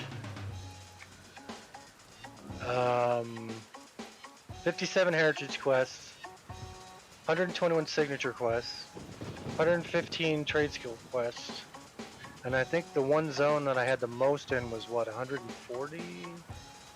These guys make me look bad, honey. But here's the thing: I how finished. many collection quests do you have? I 'Cause that's finished. really. I finished 3,032 quests total. I've only You're gonna done. make me cry. I've only done 465 collections quests. I've discovered 524. Gore's got over 1,100 collections quests completed. He's a shiny hunter from hell. Yep. Yeah. Beyond hell. I mean, he is taking shinies to a new He level. makes her look bad. I have a problem. You have more than one. I didn't say that. Ooh. Nobody heard that. There was a lady that was in our guild back in the day where she was queen of shiny collecting, and we called her Purr. Really, really super nice lady. And she outdid Nakia constantly when it came to collecting shinies. Yeah, we were fighting back and forth who was gonna have the shiny title. Let me get rid of this. Away. Away. There we go. You gotta clean this out a little. You got some spiders happening. Oh yeah. Is that Hermione? Oh no.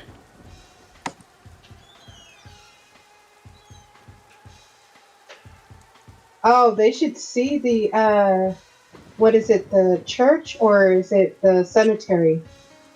In your guild hall? Yeah, Yeah. Where is the teleporter thingy to get outside? it has all those spiders and webbing. It's there, like, isn't it like near the? So zone? she broke out of this and made it to where you could teleport outside of this area. Yep, Yeah. She there it broke is. out. There it is. Mine can most definitely teleport outside. So now Wilderness. we're outside. And wasn't it like keep going in one direction? It's all over here or something. So yeah, whoever you did zoom this out for you, and they there's, actually like, broke out. Yeah, those lead you to the I don't even know the word to use. The lovely decor that I've made.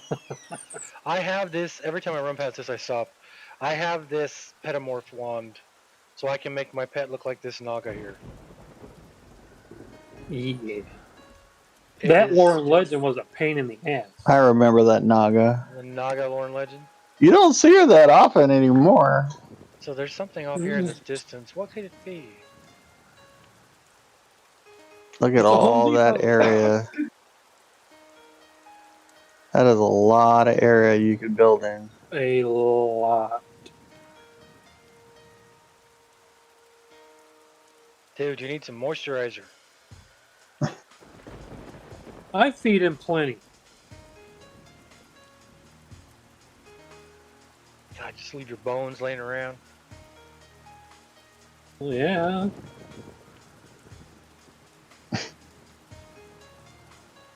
Every time I lean back in my chair, my cat thinks he can just jump on my lap and make himself at home. Can you not go in there, Tommy? Do what? Oh, I was gonna say, can we not go in here? Yeah, you can. I wasn't able to get up on the thing there. Nakia actually started doing a maze at the Sky Islands,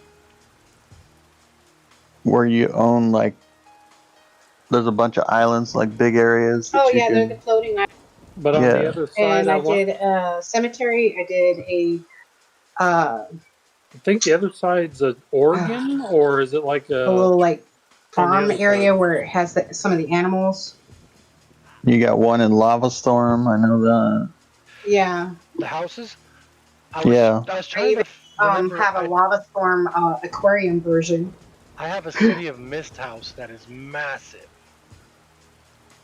Did you get the gigantic Dragon's Lair house that is just absolutely massive from doing the Panda Quest?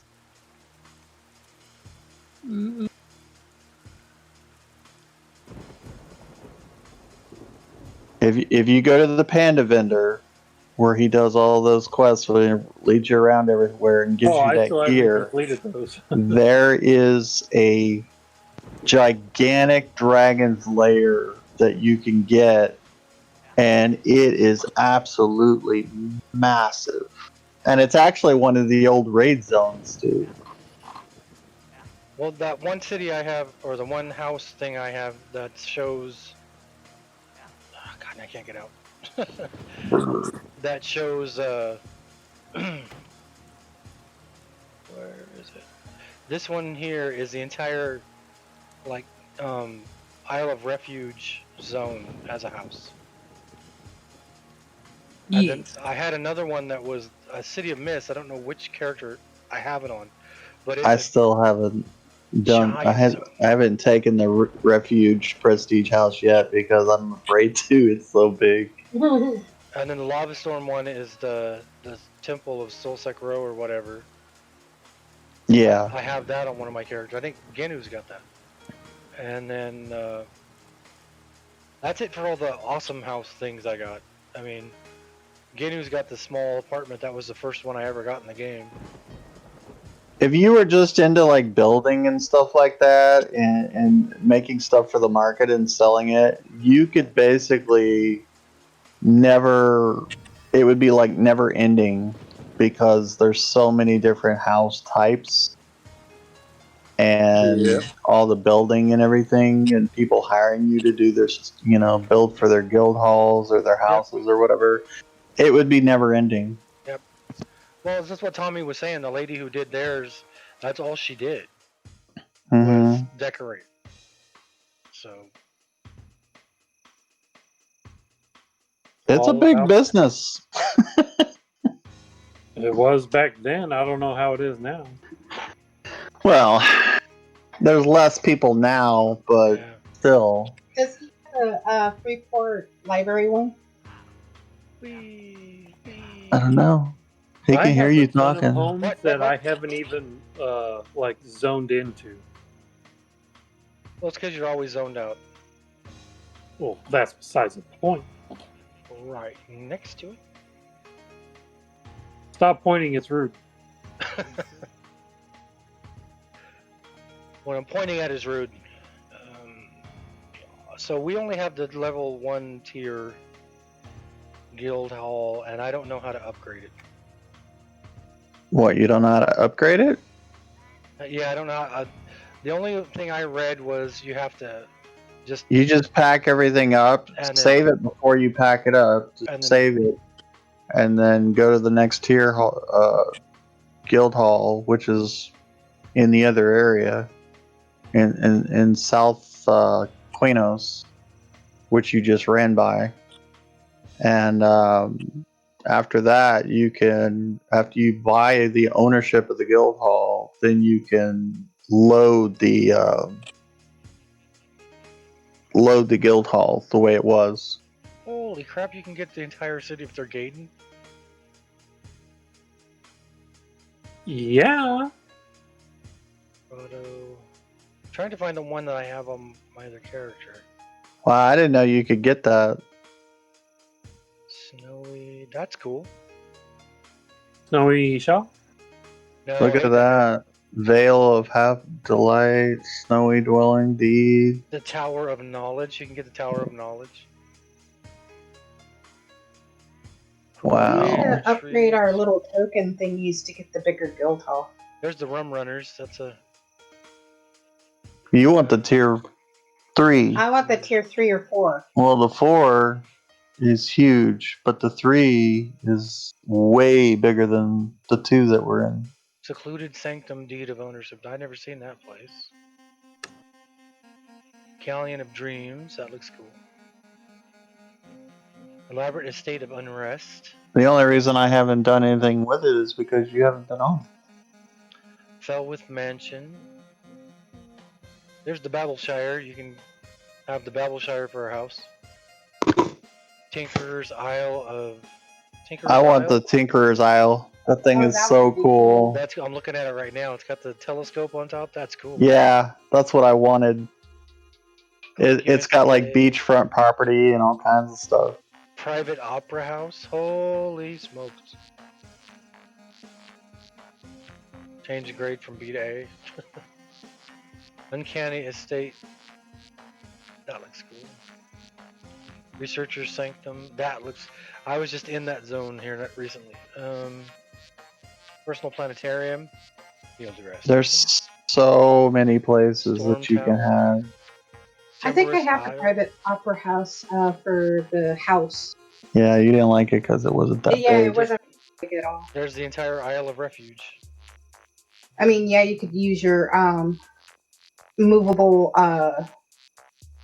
The hard part about the Isle of Refuge is there's so many trees. Yep, it's a big open zone. It's not much as far as actual housing. That's why I just stay with my Mistmore estate. I've got so much stuff in that house. Did you know that you can break out of the Mistmore estate and actually go down to the beach? No, I didn't know that. Yeah, but you could only go so far on that. Yeah. Not as much as that one with that haunted house thing. You can break out onto the beach.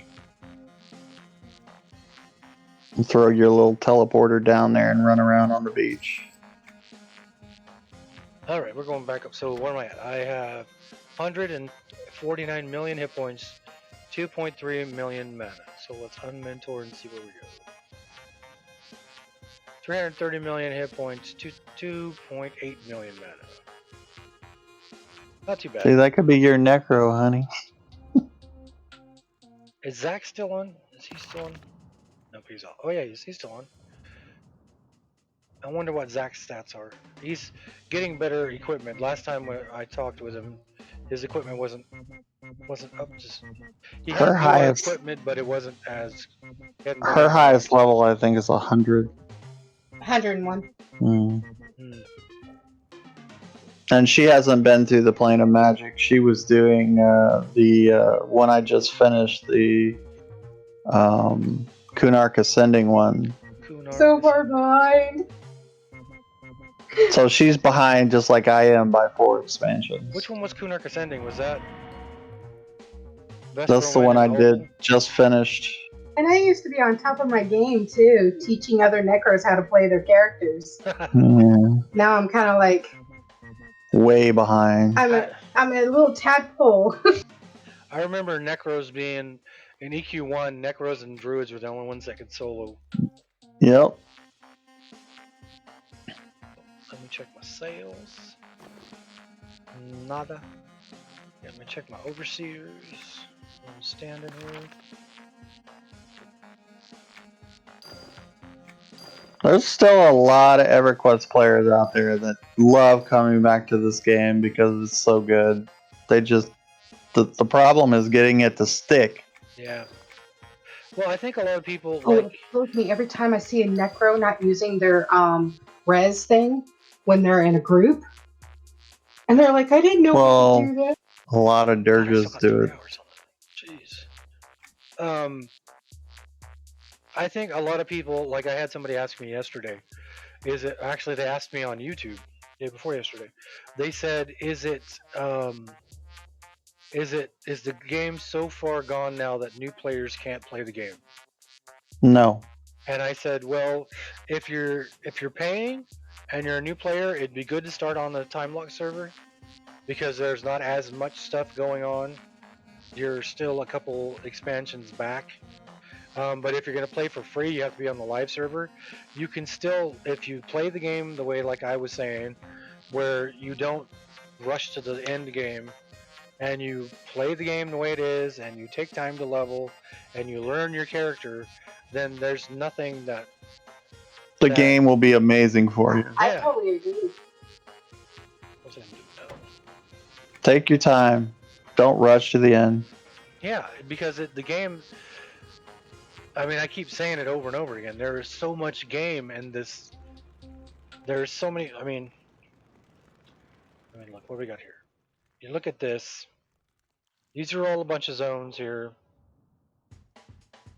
but this doesn't show you everything because, like here, you have the Great Divide, but then there's also what is it? The icy fingers, cold.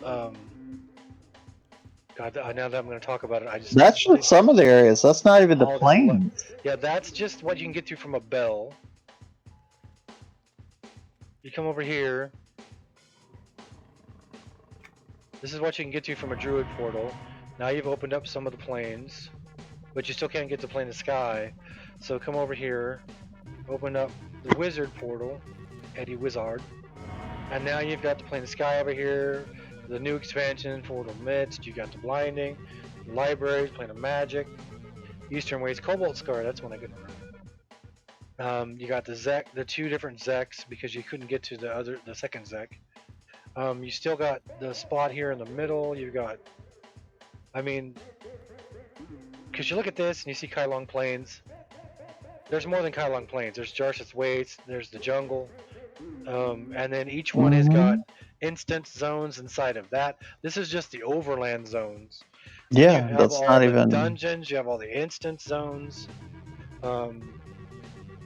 There's so much. That's why I was saying I want to do like do a series where I just like show charts of like Antonica and Kinos, and then just say, okay, well, if you go to Antonica, then from Antonica you can go to this zone, you can go to this zone, you can branch off and go into Stormhold, you can go into Blackburrow, you can go into a Foul Wind. What is that? I forgot the name of the zone. I'm blanking, but and just show everybody that it's not just when you pop on here, you crack a 120 potion and you're at the end game. There's more than what you're actually seeing. There's so much stuff out there, and I've played 16 years, and there's still like 90% of this game that I don't know yet. Yeah. It's huge. Yep. Friggin' huge, I think is the actual term. Mm-hmm. Yep, let me put some of this stuff in the bank. I don't think people realize how much content is in this game, and getting to the end, you really actually hurt yourself forcing your way to the end. I think so. Time to overwhelm the bank. Let's see. Whoops.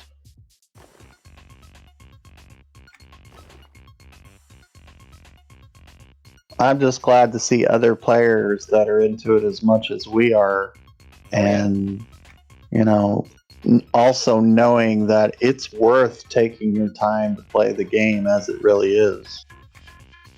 It's worth it. Oh, it's down here. I was like, where the heck happened to my bag number 3? Yeah, I mean, I see. Dude, you got a lot of stuff. This is nothing. Go on my YouTube page, and one of the thumbnails is before somebody showed me the wardrobe page, Which was me. and so all of this.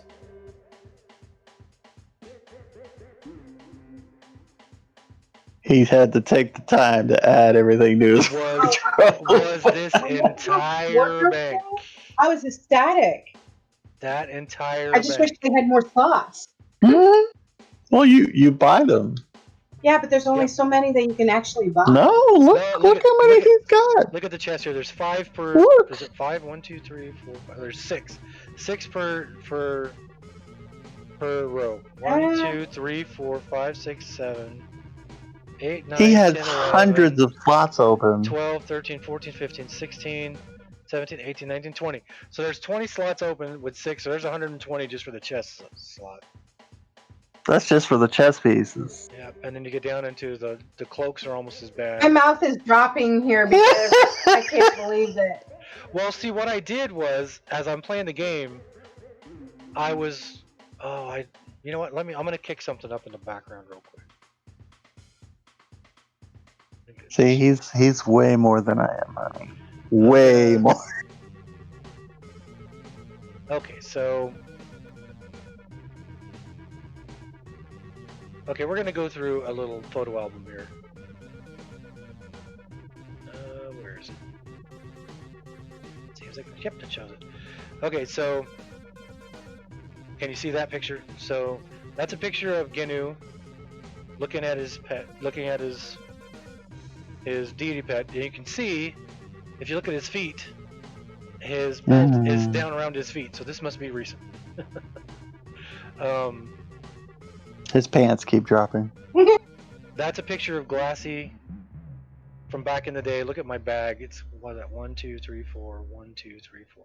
It's a 16 slot bag. I killed something in Common Lands I killed something in Thunder Steps, and it gave me that illusion. I'm trying to find what I was looking for. I think that's a book that does that. Yep, it was killing everything. It was like doing a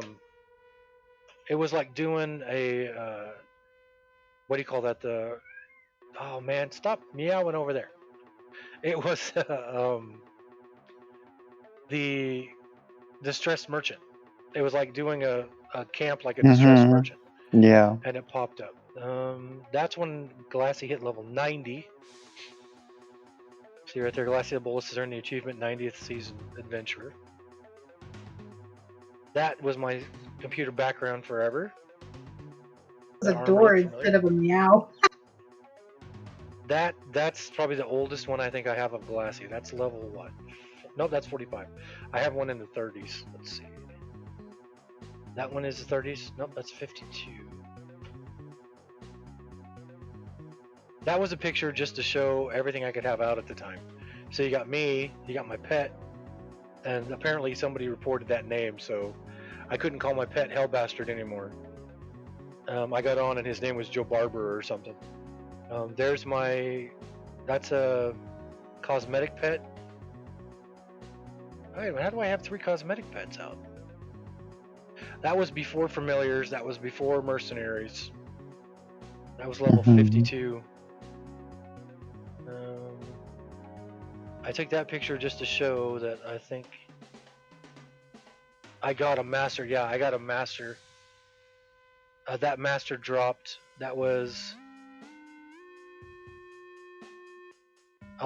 November 4th, 2006. I had a master drop. That can't be right. 2006? Yeah, that's 2 years. I'm at level 53. So that's in the Sinking Sands, or that's in the Pillars of Flame, I think. That's the, isn't that the genies right there?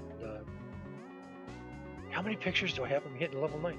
Yeah, so I took a picture to prove it. Because I'm the one who has the chest curse.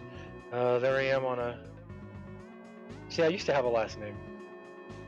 That's the picture I was looking for before. That's my earliest picture, level 38. That's when I got the group illusion of Earth Elemental. Columns. Yep. So that's me, and then you see my secondary account, Tol Norris, and then my pet is way over on the other side. He's tiny. That's Mutam Kag, Mutam Ku, that's my Warden, and then that's Vitus Trismegistus, that's my Shadow Knight. So I have, this guy was made to be his healer. That's what used to be my starting screen. That's Tyndall's, that's Dosrith's tank from EQ2, this first one he made, and that's him as a monkey, passed out on the floor. There's another ornate chest. I took a picture to prove it. That is us killing Thorn Creep.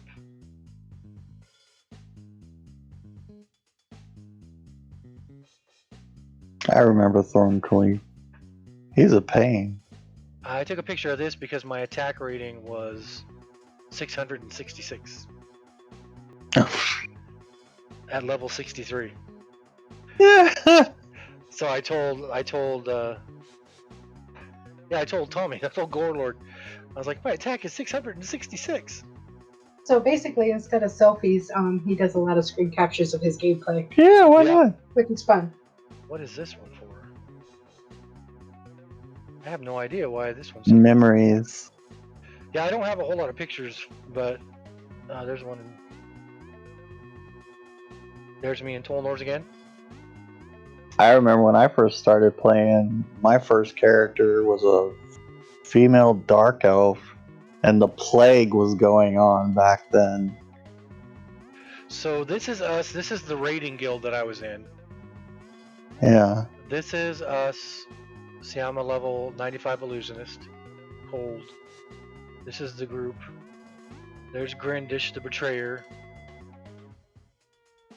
Why did I take this picture? I remember him. I don't know why I took this picture. I'm still playing my same basic character. Yep, and see, that's the Prophet UI. That He has 32 characters, honey. 33. Stay on one basic character. 33. 33 characters on 2 accounts. Actually, if you Which go is my basic character. if you go back and you count our But look how much he's done.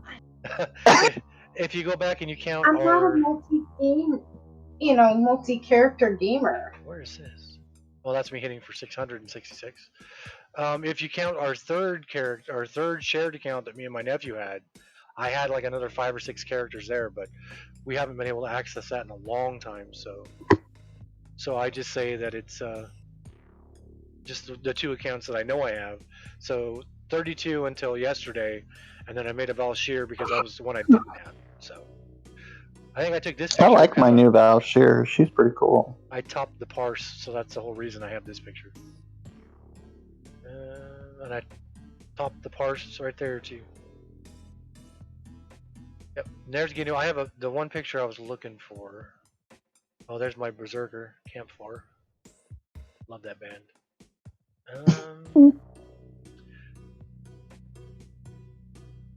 There's a picture of me and Lord. That used to be my computer background for a while. Me standing underneath the Lord Nagafin.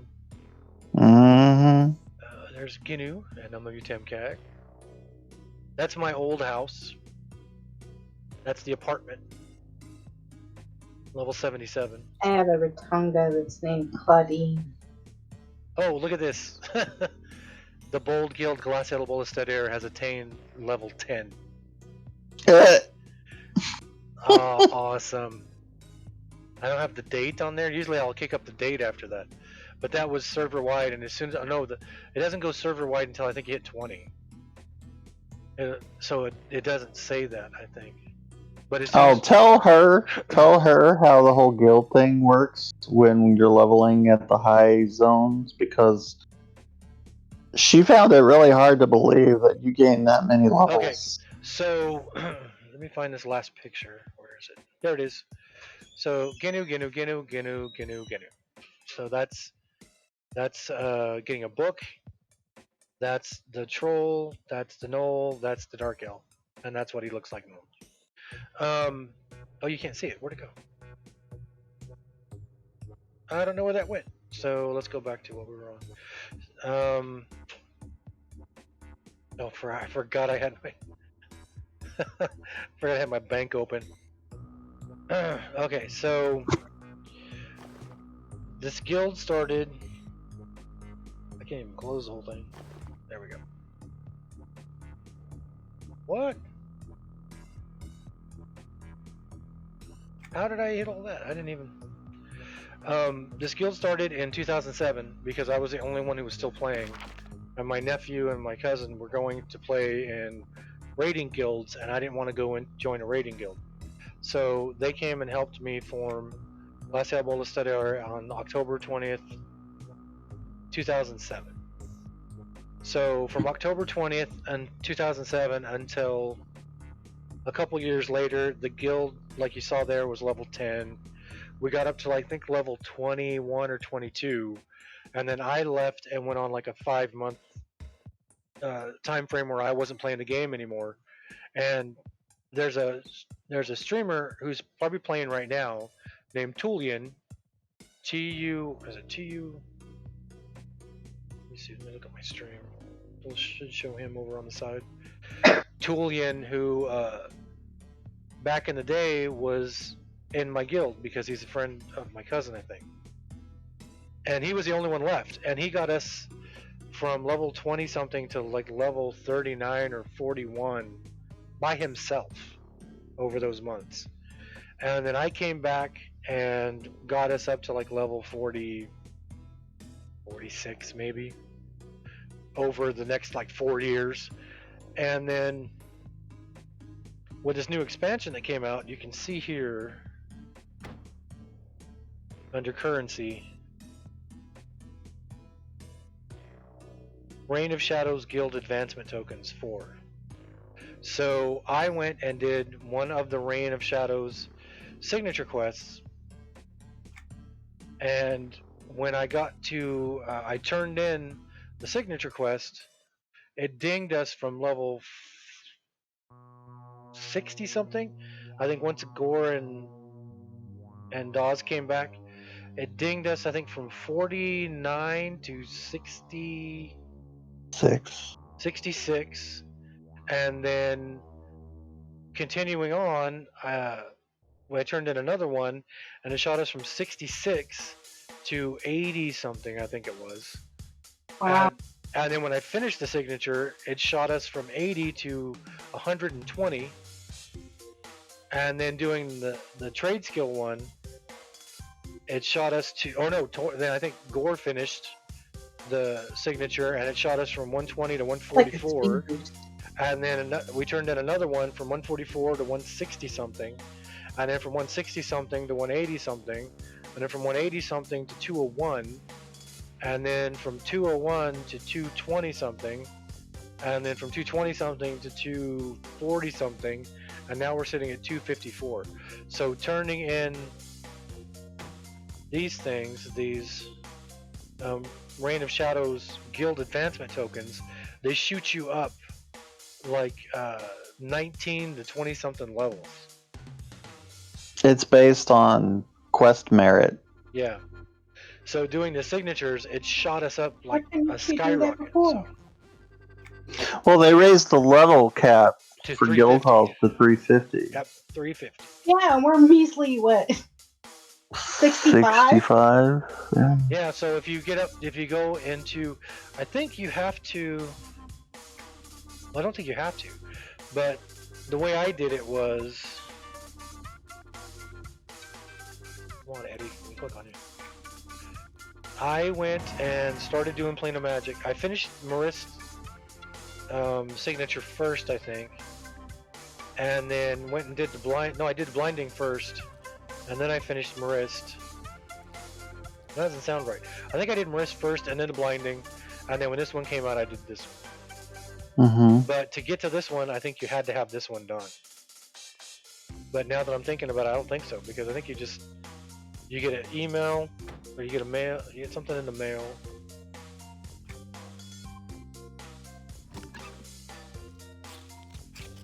So basically, it opens up the planes to the player, which is basically what the plane of knowledge is. It's a gateway to all the other planes. Well, the Plane of Magic, when you're doing the Plane of Magic, near the end of the Plane of Magic, you're going to open up a bunch of planes. You're going to open up the Plane of Justice, the Plane of Disease. Mm-hmm. Because when you do the Plane of Magic, it's an open end zone, and you're doing everything in this outdoor zone. But then when you get near the end of the signature quest, it becomes a bunch of instanced planes, and you have one of the planes is Plane of Innovation, the Clockwork plane. Yeah. Then you have the Plane of Disease, or the Plane of Justice. So Have you been through all those? Yep, that's the signature. Yep. And once you finish that one, and you go to Marist Library, then there's more planes. You saw those 4: the Earth, Wind, Fire, and Air. Mm-hmm. And then on the other side, there's another Chaos one. There's the Descending. Disease one on the other side. And then when you get to the Blinding, then it's more on the moon. And there's no more planes. They're just instances on the moon kind of thing. And then Nexus takes you to Shadow Haven, Echo Cavern, all those other fun stuff. So Plane of Magic and Marist Library, those two open a lot of planes. And then the Blinding and Fortal Midst open up some. I would say, well, I guess they're kind of open world, but only one of them's actually open world. The rest are caves. The Blinding has a lot of open world, but Fortal Midst has a cave, and then. We're talking years of gameplay, honey. Well, if I can She's do it, looking at me like, it's not fair. What level is she? It's so 101? not fair. Hmm? She's level 101. Yeah. So to me, I think the longest it seemed like it took to go from 100 to 110. But then once I got to the Blinding, I was level 110 and I turned in my first quest and it dinged me from 110 to 112.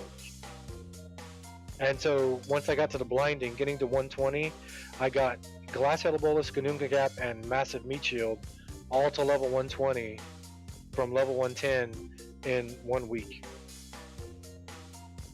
So getting from 100 to 110 seems like it took longer, but then 110 to 120 went by really quick. Well, her biggest issue is she doesn't play all the time because of all the other things that we have going on here at the house. Yeah. I'm the essential family member, so I get bombarded with equipment, doing other things, minions. Well, the cool thing about EQ too, I think, is that you can play at your own pace. It took me 16 years to get to level 120.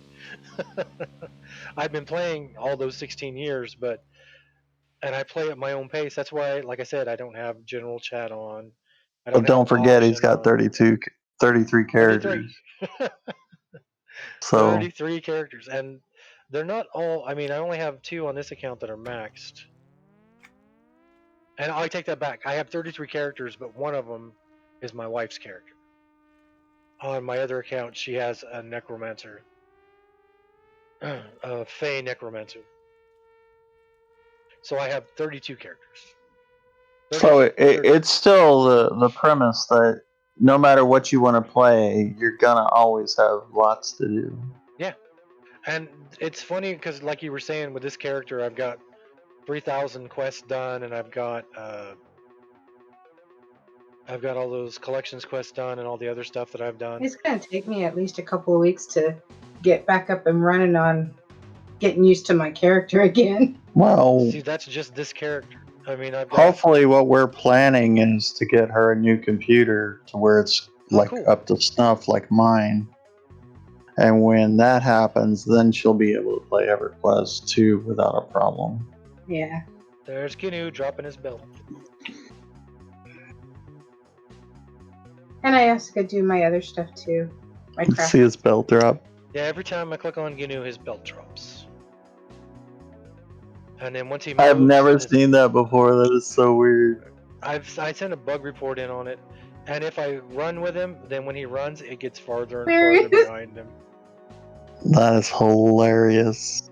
So yeah, I mean, you think of how much stuff I've done on this character, and then this character hasn't done as much. This character. That is such a pun. That's the first character. That's my first ever. He started 2 days after the game went live. He's 120. This is the one on the Kaladin server. He's only 42. That's one Warlock. Shadow Knight's only 100. The Beast Lord's only 29 because I can't play that character. This is the character I used the 100 pot on. He's a Warden. There's my Necromancer. He's 44. Here's my Fury. He's 48. My Ranger's only 30. Oh, he's 48 now. God, I thought he was still in the 30s. Got a Damarung, that's my Mystic, he's 95. Galskog is 35. Blashrick the Assassin is 32. And I thought I had a lot with 12. That's my rating guy right there. I did on a stream here recently, I popped him up. I popped up Glassy and we looked at his stats, and then I popped him up, and he's a rating enchanter a rating illusionist from when the cap was only 95, and seeing what he had that was rating gear compared to what Glassy's using now is such nothing. It's massive difference.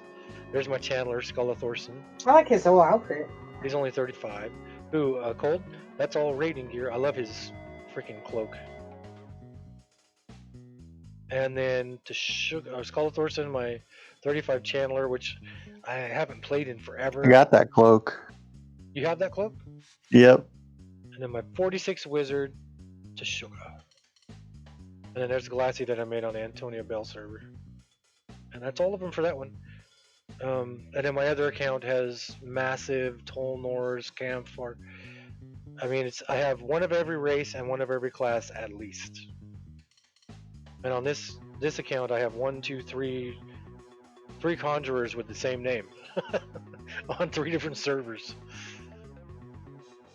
I don't think I'm ever going to do anything else with this one. Yeah, he's like maybe 30 seconds ahead of us. Yeah, so this one here, I'm not even going to. I don't think I'm ever going to play this one again.